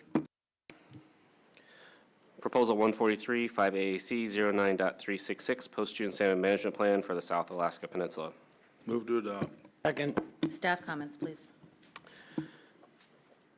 This would close both the commercial purse seine and set gillnet fishery in an area to be determined by the department if more than 100 immature king salmon are present per set during July Shumigan Islands section seine test fishery. The proposal defines immature salmon as the number of immature king salmon observed to be under 28 inches in length from tip of snout to tip of tail. Sockeye salmon observed to be under 16 inches in length from tip of snout to tip of tail. And coho salmon and chum salmon observed to be under 18 inches in length from tip of snout to tip of tail caught in the seine. Furthermore, tissue samples would be collected to determine point of origin for each species. In addition, a June test fishery for king salmon would be established. Adoption of this proposal would significantly increase costs for the department. This would change definitions in the July seine test fishery that assess the presence of immature salmon. Currently, immature salmon are defined as the number of salmon gilled in the seine web. It is proposed that immature salmon would instead be defined as how many salmon per set fall under length restrictions for each species. If the fishery were to be closed for seine gear, it would also close for set gillnet gear. If the department were to measure every fish in a set or a subsample of fish in every set, this would significantly increase the time it would take to conduct the test fishery. This could have implications for the department attempting to open July fishing periods in timely fashion, thus reducing overall fishing time for the fleet. It could show a decrease in pay for the charter operator, which could disincentivize vessel operations from wishing to participate in the test fishery, potentially leading to the department being unable to conduct a test fishery. Furthermore, this would introduce an unvalidated methodology and be impractical and expensive to implement. A new study would be required to develop a new index of immature salmon using length to determine immaturity, as using the current index of 100 immature salmon gilled in the fishery would be unnecessary. Due to a lack of abundance, the department believes that conducting a June king immature test fishery would be unnecessary due to a lack of abundance of king salmon in the area during the time of this season. The proposal would also require the department to sample the test fishery each for genetic stock identification. The department opposes this proposal.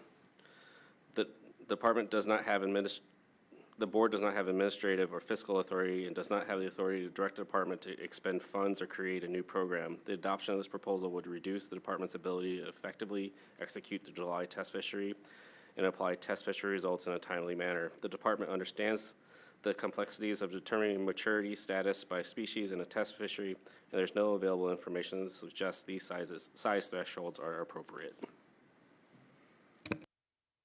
Thank you. Mr. Godfrey. I'll be opposed to this for the very reasons that the department cited. Mr. Irwin, and then Mr. Carpenter.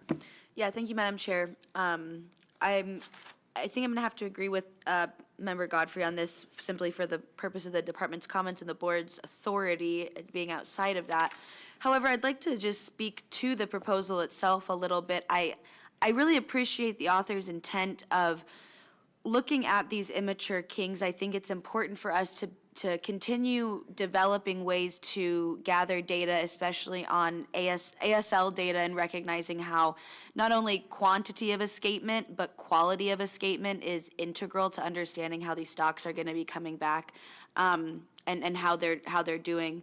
I think I like the idea of this, and I hope maybe there's a way for some other organization or somebody with the fiscal authority to do this, but at this time, due to the board's authority, I can't support this. Mr. Carpenter and then Mr. Wood. Yes, thank you. I actually agree with both members with their last comments. I think we've seen this in many other proposals, and once again, to the public, the board does not have authority, administrative authority to direct the department to spend money, so please consider that when putting proposals in. Mr. Wood. Yeah, thank you. To the department, I see that under 5AC 09.366, under I, that the department shall conduct a seine test fishery in the Shumigans. Is this something you still do regularly? Through the chair, Mr. Wood, yes, we conduct this every season. We start it on July 2nd, 3rd, and the final one is July 5th, the day before the first opening. Cool, thank you. I agree with my other board members, and we'll vote like them. Yeah, I think that, again, I appreciate the intent of how this was written, but I think the practical application of it is difficult. The test fishery is conducted, you're counting immatures that are gilled. You don't really have a quick way or an easy way to assess which ones are which that are in the gill net, or that are in the that are gilled in the net. Boy, it's getting late. And the other thing that I would note is that the department does report all of the species apportionment within these test fisheries. So that's released publicly. It's part of the announcement, I believe. And I think that that sort of got to some of the issues that I wanted to get to. While they may not be apportioning the immatures while they're in the net and gilled, those counts are still being made and are made public, and presumably will assist in the future. But, actually, I think it has more of an intended effect because you're not apportioning out the immatures in terms of species. It's just all the ones that are there that are immature. So I'm not going to be supportive of this as written. Mr. Bowers? Thanks, Madam Chair.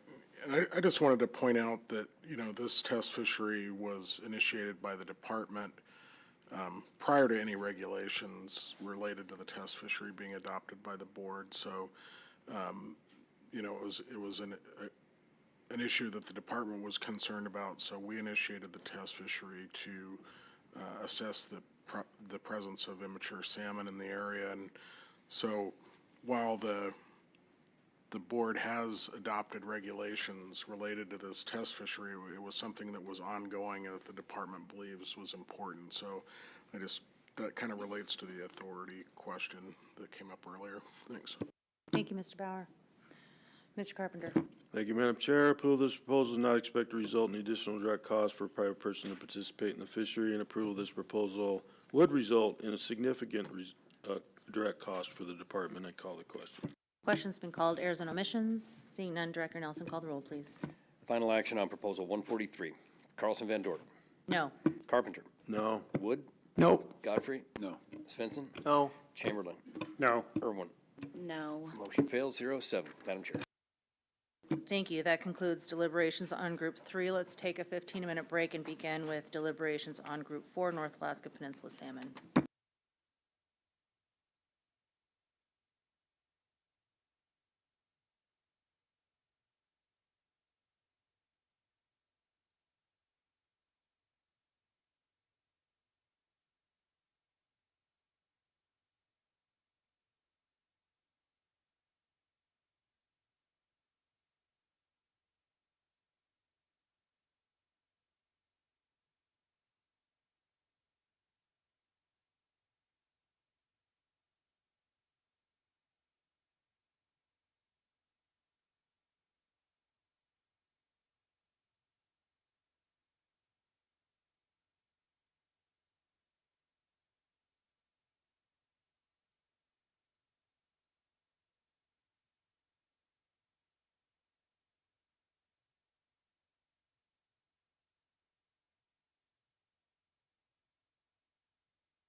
Okay, welcome back. Time is 2:58. You're on the record. We're going to begin deliberating Group 4, North Alaska Peninsula Salmon. There are 6 proposals in this group. We will begin with 116. Proposal 116, please. For the record, my name is Charles Russell. I'm the North Alaska Peninsula Area Management Biologist. Proposal 116, 5 AAC 09.320 fishing periods and 5 AAC 09.369 Northern District Salmon Fisheries Management Plan. Move to adopt. Good. Staff comments, please. This would impose mandatory windows or closures throughout the Northern District fisheries from June 20th through July 20th to conserve Nelson River sockeye salmon stocks. As proposed, fishing time within the Bear River, Three Hills, and Ilnik and Outer Port Huyden sections will be closed concurrently for a 96-hour period during a 7-day period. However, if sockeye salmon returns to the Bear, Sandy, and Ilnik rivers are expected to exceed the upper end of the escapement goal, the waters of the corresponding sections can be opened from the shore out to 1.5 mile during the 96-hour closure period. Unlike the current abundance-based management plan, this approach could result in lost harvest opportunities and surplus escapement, as mandatory regulatory closure would likely allow more fish to migrate into rivers and would not allow for in-season management based on real-time estimates of salmon abundance and run timing, increasing the likelihood that escapement goals are frequently exceeded. Sockeye salmon escapement goals have been consistently met in Nelson Lagoon over the past 20 years.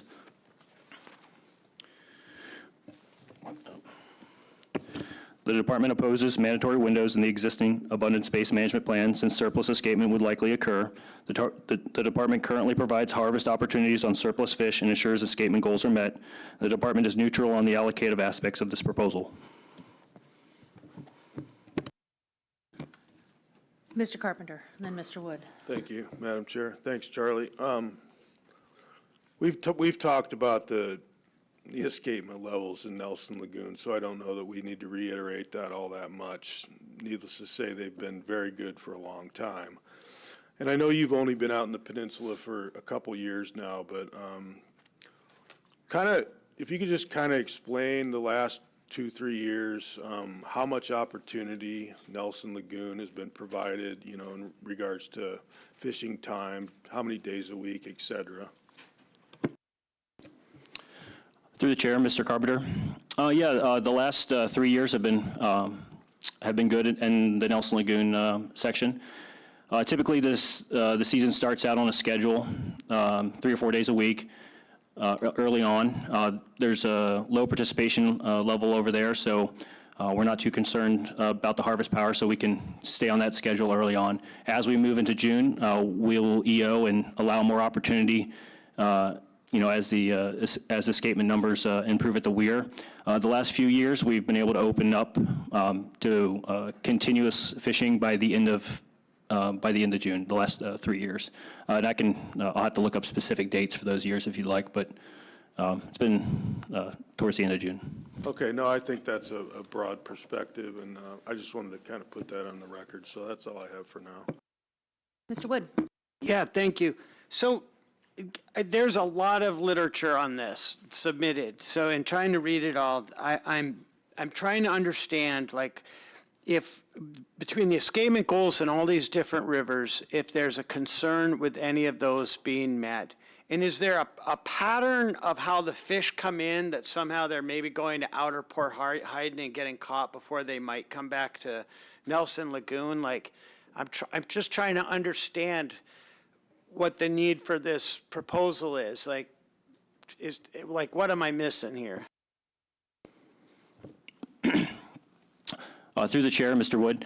Yeah, so kind of the pattern, the way the fish move through the North Peninsula here is they do tend to go north and then come south, particularly in our sections from Port Moller north.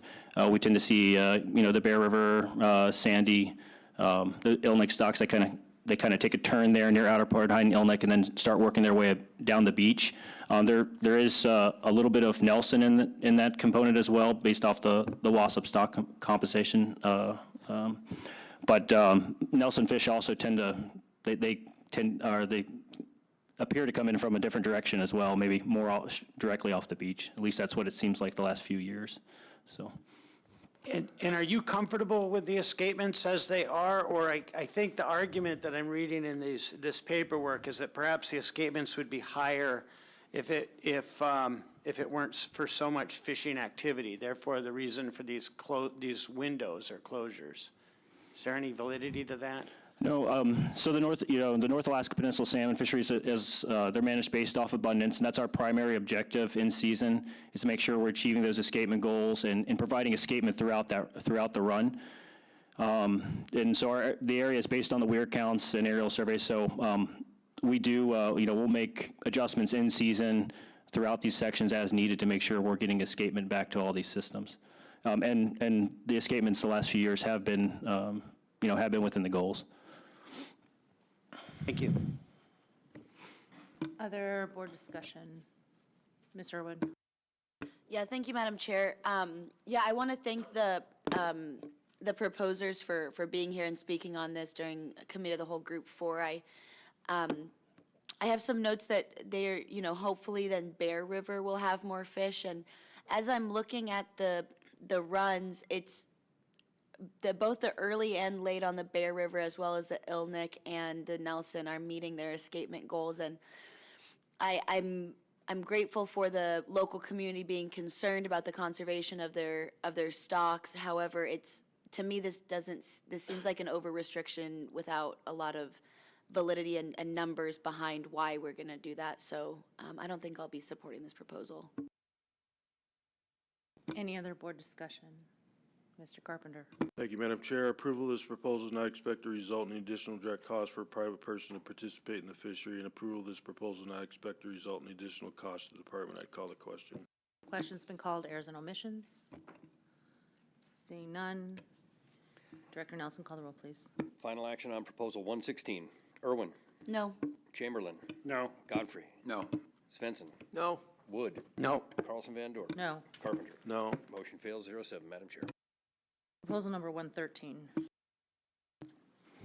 Proposal 113, 5AAC 09.310, fishing seasons, 5AAC 09.350, closed waters. Move to adopt. Second. Staff comments. This would reopen the Caribou Flats section and allow commercial set and drift gillnet gear to fish in the section if the upper end of the Nelson River sockeye salmon biological escapement goal is expected to be exceeded between June 20 and July 31st. In some years, the upper end of the escapement goal of 97,000 to 219,000 sockeye salmon has been achieved in late June or early July. Depending on fishing activity in other sections of the Northern District, there could be significant effort in the Caribou Flats sections if those sections are closed to commercial fishing and the fleet has no alternative fishing options. If substantial fishing effort takes place on Caribou Flats, harvest of all species of Nelson River salmon would increase, and the number of salmon entering Nelson Lagoon and Nelson River would decrease. This would likely decrease the number of salmon available for harvest for both set and drift gillnet permit holders who primarily commercial fish within the Nelson Lagoon section. The Caribou Flats section, like much of the North Alaska Peninsula, would operate as a mixed stock fishery. Because it has been closed to commercial salmon fishing for many years, we do lack stock-specific composition data, and the Nelson River sockeye salmon would likely make up the bulk of the harvest, along with varying proportions of local and non-local sockeye salmon stocks. The department is neutral on this allocated proposal to meet the board's statutory responsibility to the subsistence law. It should consider whether subsistence regulations continue to provide a reasonable opportunity for subsistence users if this proposal is adopted. Thank you. Mr. Swenson? Charlie,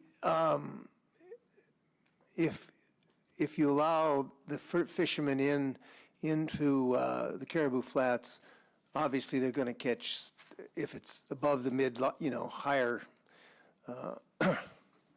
escapement.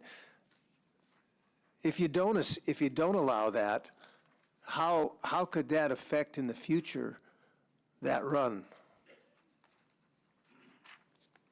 of sockeye?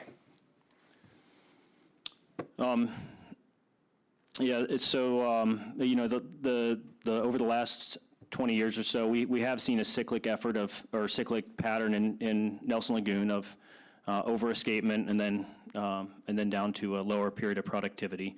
So based off the recent years, one can assume we're probably going to go into a period where we'll probably go back into a period of lower productivity for Nelson Lagoon. Obviously, controlling the surplus escapement could help maybe make the harvest opportunities more consistent, consistent moving forward. Thank you. Mr. Irwin? Yeah, thank you. Question for the department. Is there concern for catch of Nelson River Chinook at this time during this run? On that, depending on when if this proposal were adopted, that could be a concern. Kings start to be harvested in the fishery in early June. Over the last 10 years, the peak of the harvest typically does occur between June 10th and July 1st, and which it's about 80% of the harvest during that time frame. Harvest is about 50% complete in the Nelson Lagoon section, June 20th, June 21st, give or take. If we had a run similar to 2024 and we were going to open earlier, that would be something that we would have to take into consideration. So you would consider also the Nelson River strength of the run in addition to the Nelson River sockeye when opening? Yeah, during that overlap period of when the Chinook would be vulnerable to harvest out in Caribou Flats, that would be something we would consider as well. Okay, and then And then my final question for the department is, what is your confidence of being able to, by this time, interpret whether or not the upper end, the escapement goal is going to be exceeded?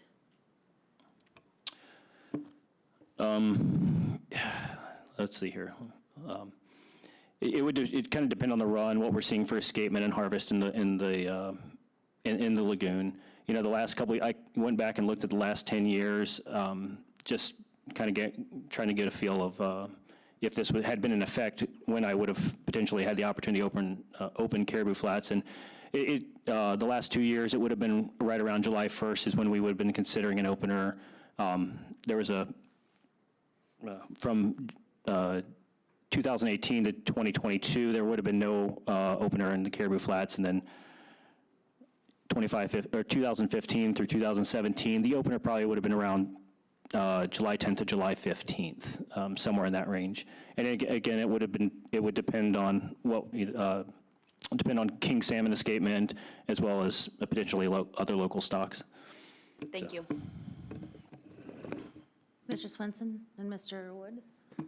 So Charlie, for them to reach their, the mid to upper goal, probably on the average, is after when the majority of the king run is through. And if it did happen earlier, like you said, you guys could make the judgment of whether to open it or not for those stocks, correct? Through the chair, Mr. Excuse me, Mr. Svensson. Most years the fishery would not open until after July 10th. The last couple of years with these exceptional runs, the potential for an opener would have been around that 1st of July. And then you would take into account whether to open it or not. Correct. Thank you. So by that July 1st. Mr. Wood? Oops. Go ahead now. Thanks, Madam Chair. God, I'm so excited to do this. Just want to get out of here. Sorry. I'm all yours.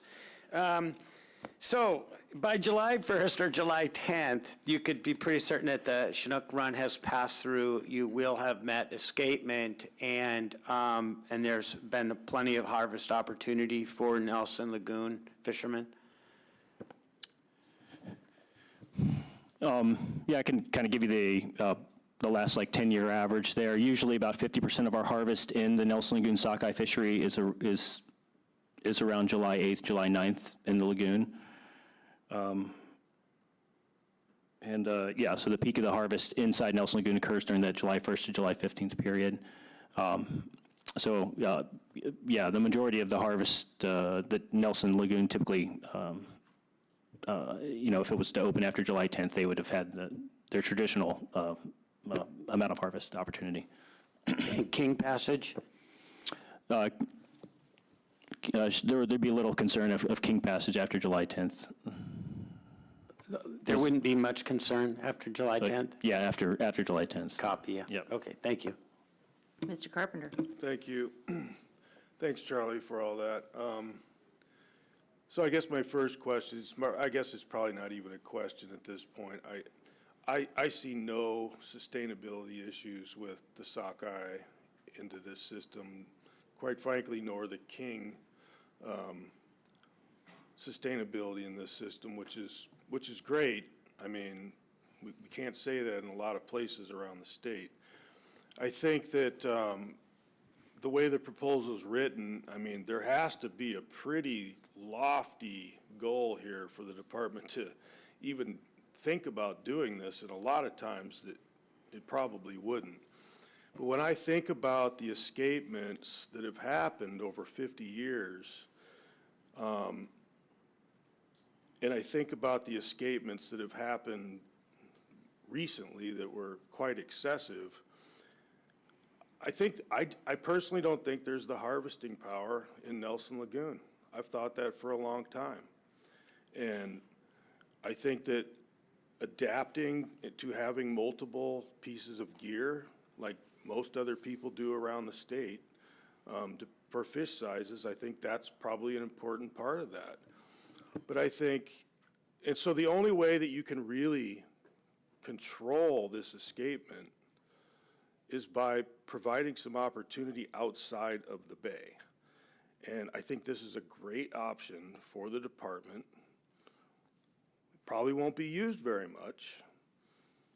No sustainability issues. I just think it's a great tool for the department to have, and so I'm supportive of it. I have a couple questions. So this regulation is predicated on sockeye, and we've talked a little bit about kings, but which trumps? So, I mean, I've been in the situation where I've seen sockeye doing well, kings doing not well, and the pressure is then on to open a fishery to go after the sockeye when you have kings in the dumper. What would be your decision in that instance? Mr. Bowers? Thanks, Madam Chair. So yeah, the way this proposal's written, it's focused on sockeye escapement, but that doesn't mean that we aren't going to be considering the escapement of other species and managing this fishing opportunity. So what I've heard about the run timing here is that, and you know, when the potential opening would occur in July, most of the king salmon have already escaped into the Nelson River. But, you know, if we were in a scenario where sockeye escapement was adequate to open this area, but we had not met the king salmon escapement goal at that point in time, you know, then that sockeye opportunity might be foregone to try to meet the king salmon escapement goal. Fortunately, this is an area in the state where we've been having relatively strong king salmon escapement. So, you know, I don't foresee having a king salmon escapement issue right now, but we're certainly not going to do anything to jeopardize that or change that in the future. Thank you. Thank you. I appreciate you saying that, because that, for me, that then begs the question about whether having this section closed for the last 45 years or however long it's been hasn't been a significant contributor as to why this is a bright spot, as to why this is one area in the entire region that hasn't had significant king problems because there's a closure rate at the mouth. Yeah, I think there's a couple factors with that, Madam Chair. I mean, there isn't, you know, a directed fishery offshore or a commercial fishery offshore of Nelson Lagoon, and you know, we've got catch and release sport fishing regulations in the river as well. Thank you. Yeah, thank you. I appreciate that. And I guess for me, I understand why the proposer submitted the proposal. I get it. But for me, it's kind of, if it ain't broke, don't fix it necessarily. And there are other opportunities on the North Penn and throughout the entire South Peninsula as well to drift in. I don't know why this particular section is totally necessary. And if I had to guess, I would think that because of this closure, that's why you're seeing decent returns and one of the few places in the state where Chinook are actually meeting their escapement goals. So, man, I'm having a hard time supporting it, even though I'm very sympathetic to the harvestable surplus of sockeye. Mr. Wood and then Mr. Carpenter. Yeah, thanks. I'm looking at that too as we're talking, and I see where it's closed and how, you know, you got the Nelson Lagoon there. But then, you know, you look at the Bear and the Sandy and the Ilnik, I mean, and those aren't closed there, and are those rivers doing pretty good with kings? Through the chair, Mr. Wood, the Ilnik, Bear, and Sandy, the Ilnik and Bear don't have a king salmon run, but Sandy does. Sandy's, last year was a fairly strong king salmon return. It was a little bit below average, as far as we could tell, the previous seasons, but it seems to be doing okay. Okay, thanks. Mr. Carpenter? Thank you, Madam Chair. Just one last point. And this is really kind of where I'm focused on. If there was a sustainability issue at all, or I thought king salmon in particular would, you know, be affected by this, I wouldn't do it. I just think this is such a limited opportunity that would only exist in extreme cases of sockeye escapement. But the other thing that I'm considering, and I've looked back through the escapements over time, it appears to me that this system has shown vulnerability to large levels of escapement. It's happened a few times. And when you look at the lag effect for 2, 3, 4 years after, you know, that happens, I personally think that in the next year or two, I think it's going to happen again. And even if that did happen again, this area wouldn't even be open anyway. You know, it's just, it's a tool to the department, and I think it's going to be very rarely used. But I think in high levels of escapement, that like the last 2 years, I think that it gives the department an ability to harvest fish entering the system when the harvesting power inside the lagoon is minimal. Mr. Swenson? Well, as you all know, I'm a king guy. But in this instance, I'm leaning to support this because I'm comfortable with the fact that it probably won't happen very often, and the fact that the kings, the government, you know, AF&G, they're going to be watching the king run, and if it did happen early, you know, they're not going to allow them to fish the sockeye because of threat to the kings. But I think we've taken a bunch of opportunity away from our commercial guys in other ways. And I think I'm going to lean to support this. Any other discussion? Mr. Carpenter? Thank you, Madam Chair. I'll reference my subsistence review from prior proposals. Approval of this proposal is not expected to result in the additional direct cost for a private person to participate in the fishery. And approval of this proposal is not expected to result in the additional cost to the department. I'd call the question. Thank you. Just one last thing. I just want the department's commitment that if you start to see those kings drop, you will curtail the sockeye opportunity in the Caribou Flats and elsewhere. Thanks, Madam Chair. Appreciate the question. Yeah, this, you have my commitment in that regard, and, you know,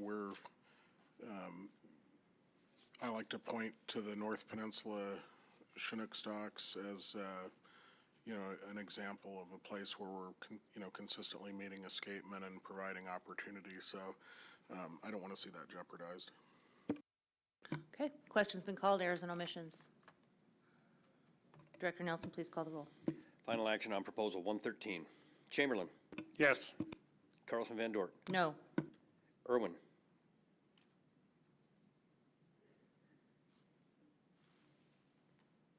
Yes. Svensson. Yes. Godfrey. Yes. Carpenter. Yes. Wood. Yes. That motion carries 6 in favor, 1 against, Madam Chair. Proposal number 115. Proposal 115, 5AAC 09.369, Northern District Salmon Fisheries Management Plan. Madam Chair, move the board take no action on proposal 115 as the proponent has withdrawn support found in RC 218. Second that and ask for unanimous consent. Hearing no objection, the board will take no action on proposal number 115. Proposal number 117. Proposal 117, 5AAC 09.369, Northern District Salmon Fisheries Management Plan. Move to adopt. Second. Staff comments, please. This would require steelhead to be reported as bycatch during Northern District commercial coho salmon fisheries. These proposals are redundant to statewide regulations and would likely have little effect on reported steelhead catch. The department supports accurate reporting of steelhead bycatch on fish tickets. The department is neutral on the proposal because in accordance with statewide regulations, steelhead bycatch is currently required to be reported on fish tickets. Thank you. Any board discussion? Mr. Chamberlain and Mr. Carpenter. Oh, okay, I'm going to make this one simple. If it's not needed, I'm not going to support it. Mr. Carpenter. Yeah, I likewise agree with Mr. Chamberlain. I think the department's told us basically that this is something that is supposed to happen anyway, and so if there's nothing that's going to change, I don't feel a need for it. Approval of this proposal is not expected to result in additional direct cost for a private person to participate in the fishery, and approval of this proposal is not expected to result in additional cost to the department. And I'd call the question. Question's been called. Any errors or omissions? Seeing none, Director Nelson, call the roll, please. Final action on proposal 117. Svensson. No. Wood. No. Chamberlain. No. Carpenter. No. Carlson Van Dorn. No. Irwin. No. Godfrey. No. Motion fails 0-7. Madam Chair. Proposal number 118. Proposal 118, 5AAC 09.369 Northern District Salmon Fisheries Management Plan. Madam Chair, I move the board take no action on proposal 118 based on its action on 117. Second that and ask for unanimous consent. Hearing no objection, the board will take no action on proposal 118. Proposal number 114. Proposal 114, 5AAC 09.369 Northern District Salmon Fisheries Management Plan. Move to adopt. Second. Staff comments, please. This would repeal language from the Northern District Salmon Fisheries Management Plan that sunsetted on December 31st, 2018.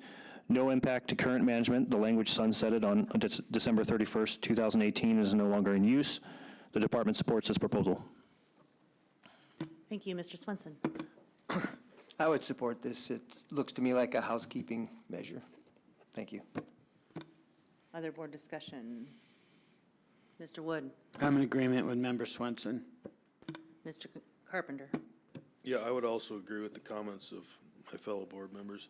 Approval of this proposal is not expected to result in additional direct cost for a private person to participate in the fishery, and approval of this proposal is not expected to result in additional cost to the department. I'd call the question. Question's been called. Any errors or omissions? Seeing none, Director Nelson, call the roll, please. Final action on proposal 114. Godfrey. Yes. Wood. Yes. Chamberlain. Yes. Irwin. Yes. Carpenter. Yes. Svensson. Yes. Carlson Van Dorn. Yes. Motion carries 7-0. Madam Chair.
All right. Thank you for your patience. We were just figuring out orders of roadmap and how we're going to take up these proposals. So here's how it's going to go. We're going to, for Group 5, which is subsistence salmon, sport, and sport fishing, there are 8 proposals in this group. We're going to take up proposal number 106, proposal number 161, and then we are going to move up proposal number 156 under 161, and then we'll go from there, depending upon action since we have substitute language for proposal number 156. Does that make sense to everybody? Okay, great. Let's go ahead with proposal number 106, please. Good afternoon again. For the record, my name is Matt Keys. Proposal 106, 5 AAC 01.360 fishing seasons. Move to adopt. Second. Staff comments, please. This would amend the fishing season to allow for more fishing time for subsistence salmon fishers in the Unalaska district, where fishing would be allowed from sunrise until sunset from January 1st through December 31st. The intent of this proposal is to increase the fishing time for subsistence salmon users. Current regulations allow for 15 hours per day of fishing time throughout the entire year. Using sunrise and sunset as start and end times as proposed provides additional fishing time in June and July, but by the end of August, a fisher would have less time for subsistence fishing. Overall, there is likely to be a minimal effect on the number of salmon harvested by subsistence users. The department supports the intent of this proposal to provide additional fishing time. However, using sunrise and sunset as start and end times could cause issues with enforcement and confusion among fishers as to when subsistence fishing is permitted. The department recommends aligning this regulation with the Alaska Peninsula area fishing seasons, which provide that salmon may be taken at any time. Allowing subsistence at any time is also permitted in other areas around the state. Department staff contacted Alaska Wildlife Troopers in Dutch Harbor regarding the proposed subsistence fishing times, and allowing fishing at any time was preferred over sunrise and sunset for start and end times. Thank you. I have a question. Why, do you have any idea why this time sort of constraint or these time boundaries were inserted in the first place? Madam Chair, my guess is when it was adopted in, I think in 1993, it was likely established as a management tool to restrict harvest. And I think maybe some of the concern is more around the road system areas that may be over-harvested. There's some other areas that aren't as easily accessible, like Reese Bay, or what we refer to as McLeese Lake. But I imagine that was probably the primary reason for having these specific times. But I think Mr. Bowers might have some additional Thank you. information. Mr. Bowers. Yeah, thanks, Madam Chair. So I've spent a lot of time in this area, and Aleutian Creek, which flows through the community of Unalaska, has a small sockeye run, and there's a really great beach just adjacent to the creek that where there's a number of homes on that beach, and it's a really easy place for elders to subsistence fish, and so it's kind of reserved for an elders fishing area in the community. And common practice, in years past was for people to leave their gill nets out 24 hours, 24/7. And this is a small run at Aleutian Creek. There's been a lot of development in the headwaters of that creek, and so it's less productive than it was in the past. So, the fishing hours was a conservation measure for that stock. And then there's some other small sockeye stocks on the road system that probably migrate through that area. Does the department, I know that you support it here. Do you have any conservation concerns around those systems, given what you just shared? Madam Chair, no, we don't. We do monitor escapement there periodically. We've been kind of experimenting. It's one of the areas we've been experimenting with drones to monitor escapement. I think with the fishing hours that are currently in place or as proposed with the modification that Mr. Keys mentioned, we don't have any concerns. Thanks. Okay, thank you. Mr. Chamberlain. Thank you, Madam Chair. I was going to move to change this from to any time, but given Mr. Bauer's statement on that one beach, I'm now reluctant to do so. So I'll leave it to see if any other board member is inclined to do so. Mr. Carpenter. Yeah, maybe to the Department of Public Safety, so understanding, the enforceability of sunset and sunrise. Would just putting times in there like it is now be satisfactory, or would just striking the idea of time specific and just having an open date and a closing date for the year, which would basically mean you could subsistence fish at any time you want, would that be also enforceable? Mr. Carpenter, through the chair, I believe it would. One of the things we'd kicked around is using civil twilight for the area. So it's something folks can look up and we can look up if we wanted to put a time on it. But we would agree with Fish and Game if there's not a concern there, having an open and enclosure that we have to, police would be helpful. We do have just one wildlife trooper in Dutch Harbor for the entire peninsula, so it would free him up to do other more pressing things, but I would recommend civil twilight as an option. Mr. Swenson.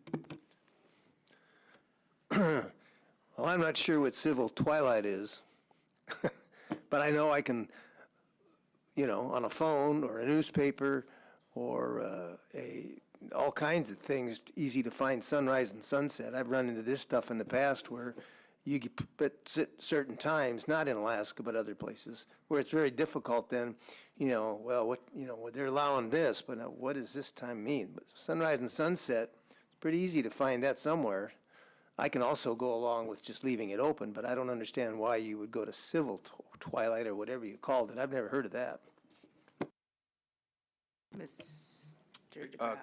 Through the chair, this came up recently, Board of Game for deer hunting in Southeast, where sunset and sunrise is just a generic term, and it can be argued either way what that really means with not a specific basis, so it made it challenging to enforce that time frame. To sunset, what does that mean to certain people versus a very specific time? So I don't know if the department has more that they can add to it, but that was my understanding. That's come up very recently. So would you tell me what civil twilight means then? Is that a half hour after sunset or something? How do you judge that? It can be looked up online, much like a tide chart could be for a specific area. Okay, thank you. Okay, so my thoughts on this, and I'll go to Ms. Irwin. I don't understand why this is overly complicated. This just seems like if there's no conservation, it's there's very few streams in the area, this vast area that this would apply to. It seems to me that the easiest and simplest, I don't see any reason to be restricting subsistence arbitrarily at this point, would just be to align it with much of the rest of the area in the peninsula where you can harvest subsistence anytime. And if people who have homes in front of the creek are dealing with noisy partiers who are subsistence fishing in the middle of the night, well, I'm sure that there's other laws on the books that they could take a look at in order to try and get them off get off my lawn. So, I mean, that's my thoughts on it. I would prefer to just see alignment, get rid of the restriction. It doesn't seem necessary to me. Mr. Carpenter. Yeah, thank you, Madam Chair. I move to amend Proposal 106, and the amendment would read as follows. In the unelasted district, salmon may be taken for subsistence purposes from January 1 through December 31st. Does the department have any qualms with that language? Well, first of all, I need a second. Second. Thank you. Second.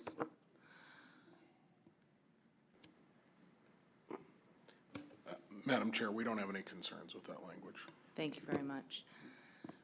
Okay. Madam Chair, Matt Keys here. In our regulations for the peninsula, it says at any time to be specific.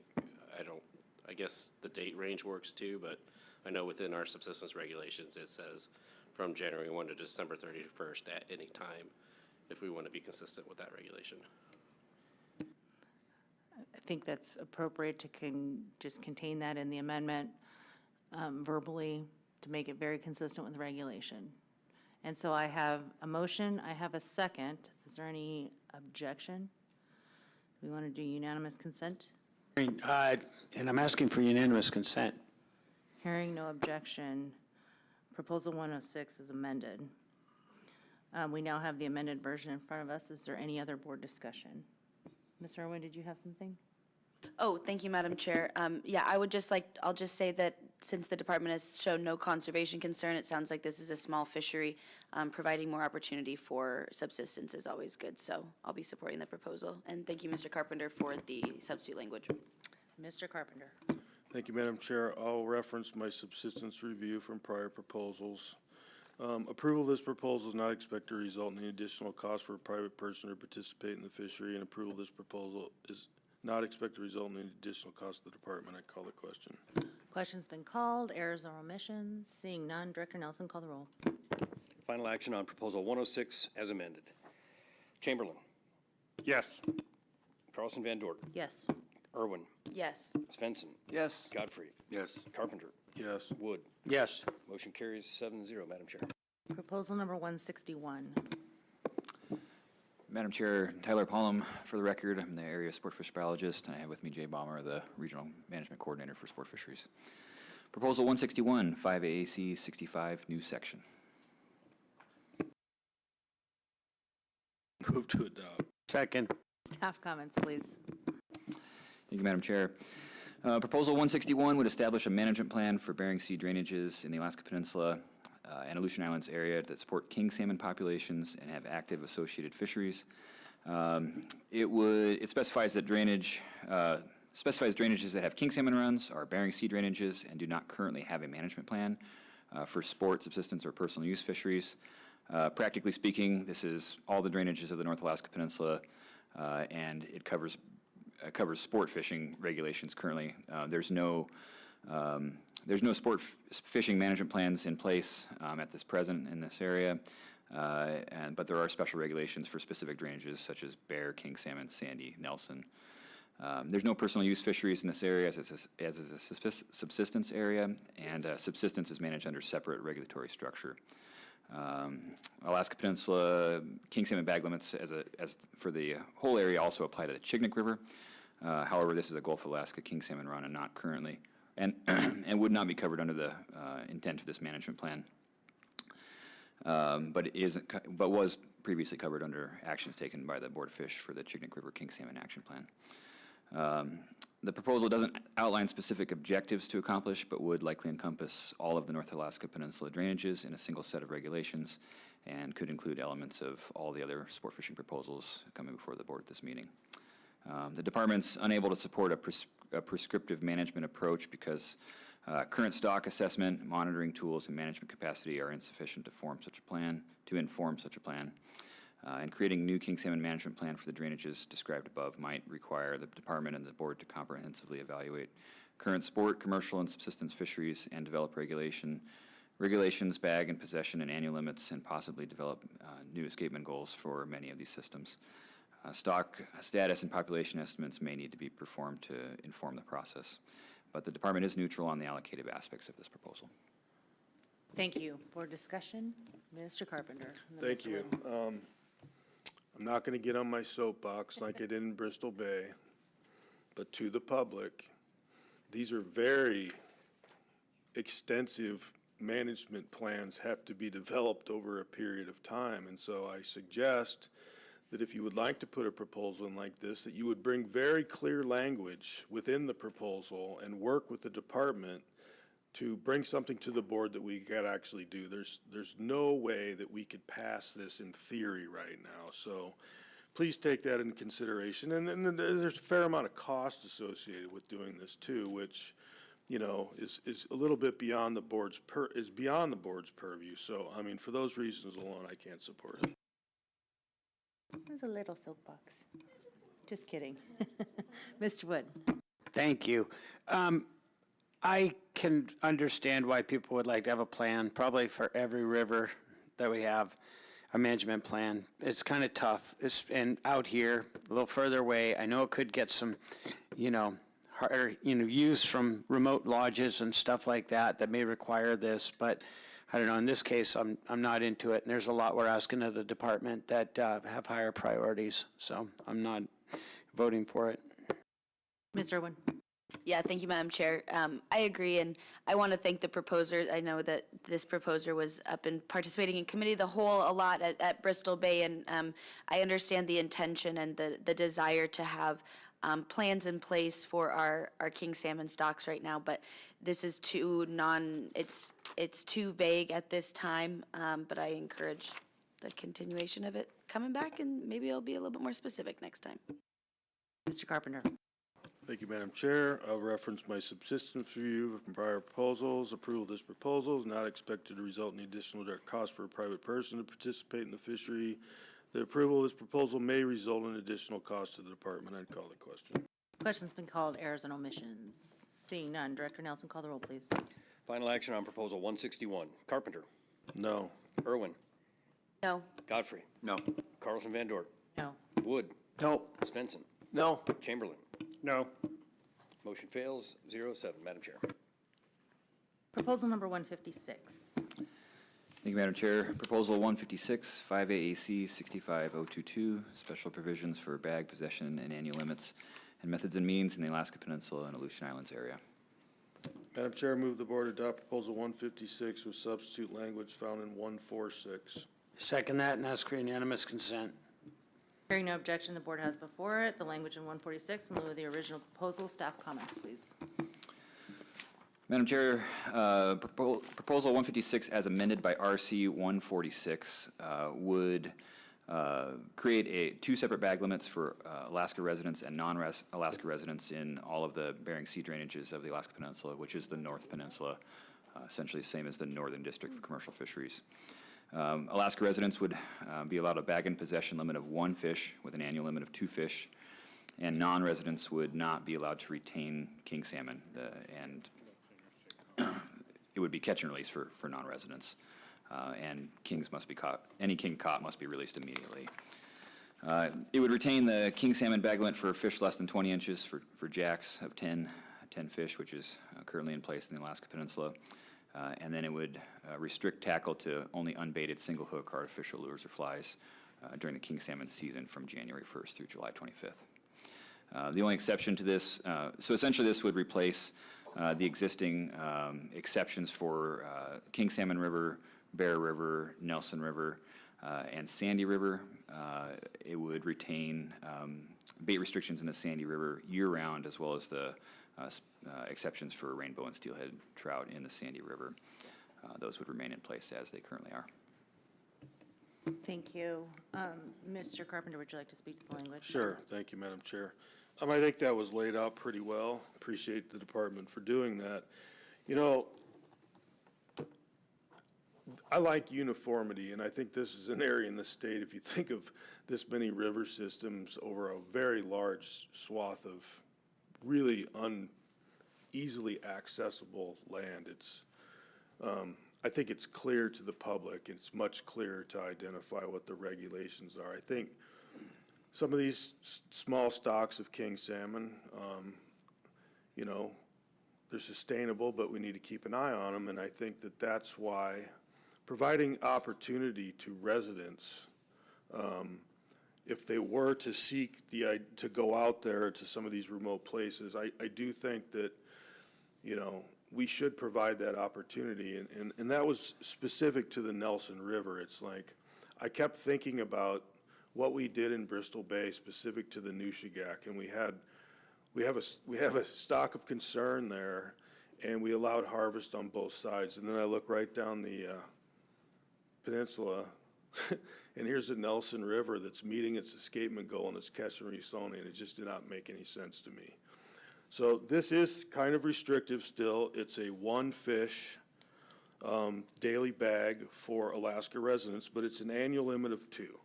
So I think with the amount of people that are going to actually utilize this, it's probably going to be very limited amount of harvest.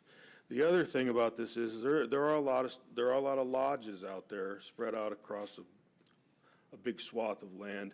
I did speak to a few of those lodge owners. I believe we had somebody from one of them show up in committee of the whole to lend his support, and so I haven't had anybody that is either a lodge owner or really anybody that has come up to me and said that they don't support this idea. So that's the language. I try to answer any questions if anyone has one. Thank you. Ms. Irwin? Oh, your mic's on then. Oh, I'm so, I have a question. So are there biological concerns that the department has related to the king salmon stocks and, you know, what's being contemplated in the substitute language? Madam Chair, we don't currently have conservation concerns with North Alaska Peninsula king salmon. For sport fisheries, the harvest is very low. We don't have, as we discussed earlier, well, it's last week, I guess, as we discussed then, the statewide harvest area doesn't estimate harvest by drainage, but the overall harvest for the Alaska Peninsula averages about 250 fish. This would reduce harvest beyond that, even considering it would allow a small amount of harvest in some drainages like Nelson, Bear, and king salmon. Given that, I guess I'm wondering the need to parse between Alaska residents and non-residents. If there are lodges out there, if there aren't conservation concerns apparent. I mean, I agree 100% with the bag and possession limits and the annual limit of 2. Is that what the current EO is in the Gulf, like in the saltwater? Madam Chair, there's really no saltwater sport fishing in this area, but in the south side, in the Gulf of Alaska, it's 1 per day, no annual limit in the saltwaters. Bag and possession limit in many of the North Peninsula rivers are 2 per day, 5 per year, however, like Cinder, Meshick, North Hills, or North Creek, Black Hills. What about the EOs that were recently issued? The one we just issued for the Alaska Peninsula and for Kodiak was a bag limit of 1 per day in the saltwater, no annual limit, which is a reduction from 2 per day, no annual limit. Right, okay, thank you. I mean, I guess I would just, I'm fine with the bag and possession limits. I think that's great. I just don't see the need to restrict. There's outside of the commercial fishery, there's not a lot of other options in terms of economics and bringing money or attracting folks into the region. I know that some areas are looking at biotourism and things like that, which I think is great, but it seems to me that if there isn't this concern and there is a harvestable surplus, particularly in the Nelson and some of the other rivers that you just talked about, it seems to me that this does become allocative, and I wouldn't want to inadvertently harm some of the bright spots or potential bright spots for some economies out here. So those are my thoughts on it. Mr. Carpenter. Yeah, thank you for those comments, Madam Chair, and I can speak to that a little bit. I kind of went back and forth on this one, but, generally, I mean, when you think about the remote nature of this place, there's not a lot of harvest. But there was a general consensus from the lodge owners, who are basically the economic drivers for the most part on a lot of those systems, and a little bit of concern about people maybe around the Nelson River area, kind of coming in there. And there seemed to be a consensus of support for the idea, at least for now, to provide opportunity for residents. The other aspect is some of the lodge owners were basically saying a lot of them have their own lodge policies where they don't allow king salmon to be harvested. They do take one occasionally under 20 inches if they want to eat one or something like that. And that was kind of the sentiment that they're not really interested in letting their clients do it. So, and I guess that's kind of the justification for the route that I went. Last question, and then I'll get other folks in here. I'm trying to recall what the action taken in Bristol Bay was.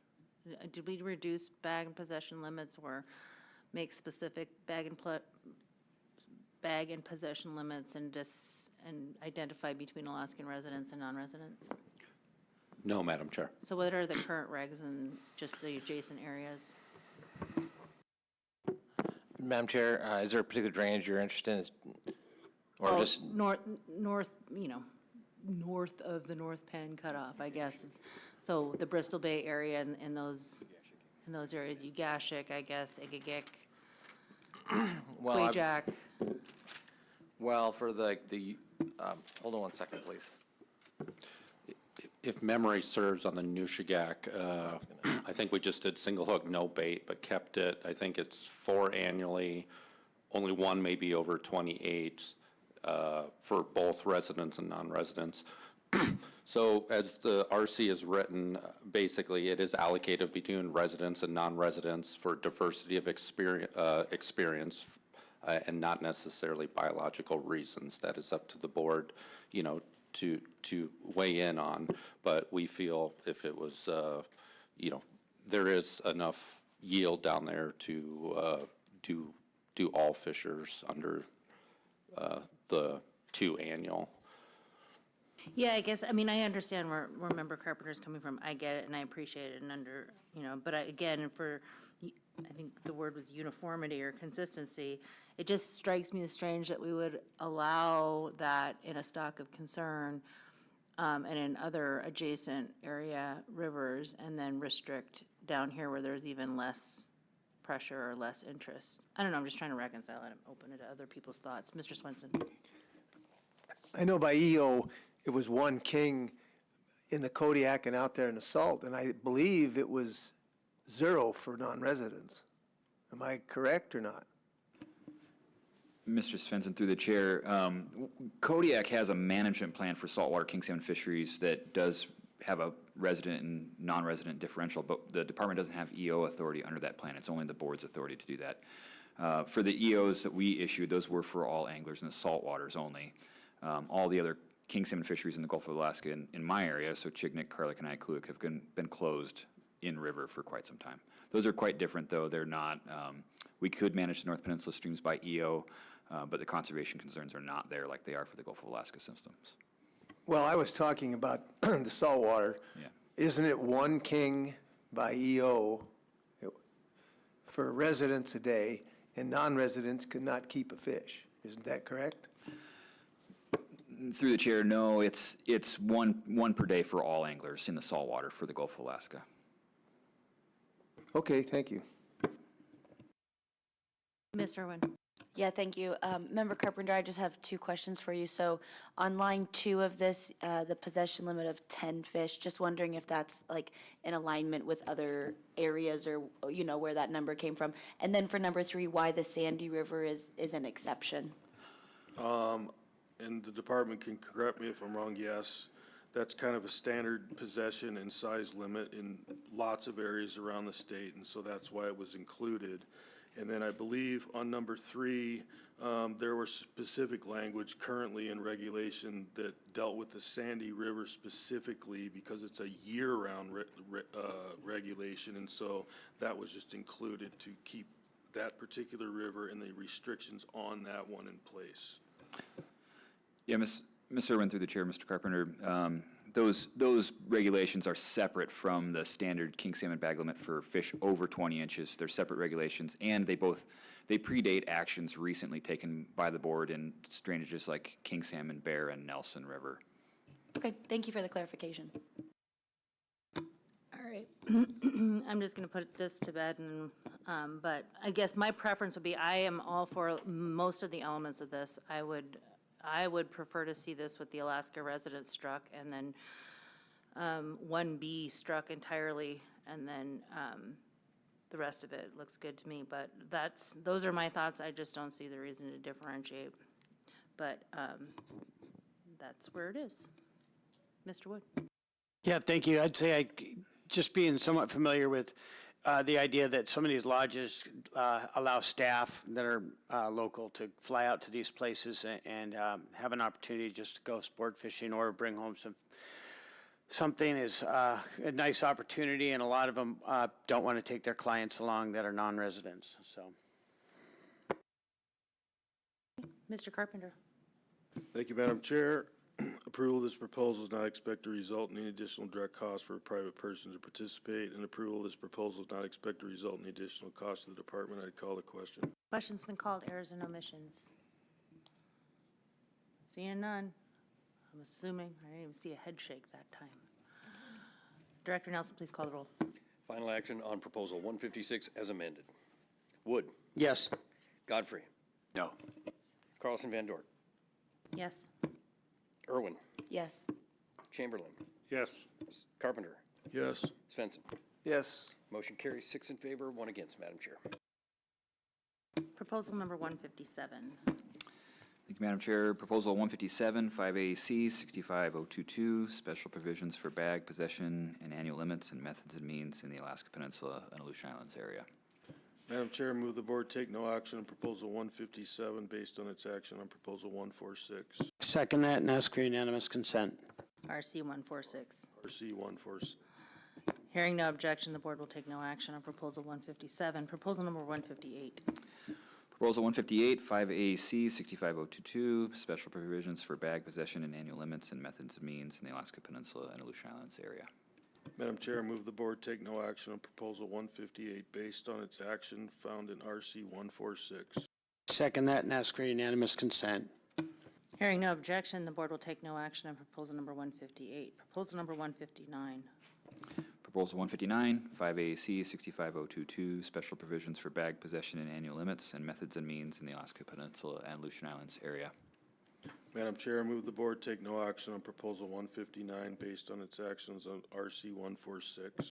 Second that and ask for unanimous consent. Hearing no objection, the board will take no action on Proposal 159. Proposal 160. Proposal 160, 5AAC 65022, special provisions for bag possession and annual limits and methods and means in the Alaska Peninsula and Aleutian Islands area. Madam Chair, move the board take no action on Proposal 160 based on its action in RC 146. Second that and ask for unanimous consent. Hearing no objection, the board will take no action on Proposal 160. Proposal 155. Proposal 155, 5AAC 65022, special provisions for bag possession and annual limits and methods and means in the Alaska Peninsula and Aleutian Islands area. Madam Chair, move the board take no action on Proposal 155 based on its action on RC 146. Second that and ask for unanimous consent. Hearing no objection, the board will take no action on Proposal number 155. Director Nelson, do we have any miscellaneous business to attend to? No, we don't, Madam Chair. The only thing I wanted to point out is that we would have had an emergency petition, which is in your RCs as RC 85. However, just this afternoon, we received a request to withdraw from the petition authors, and that is found in RC 271. So I just wanted to note that for the record, Madam Chair. Thank you, Director Nelson. Before we adjourn, are there any board or staff comments? Looking around the table. Any comments?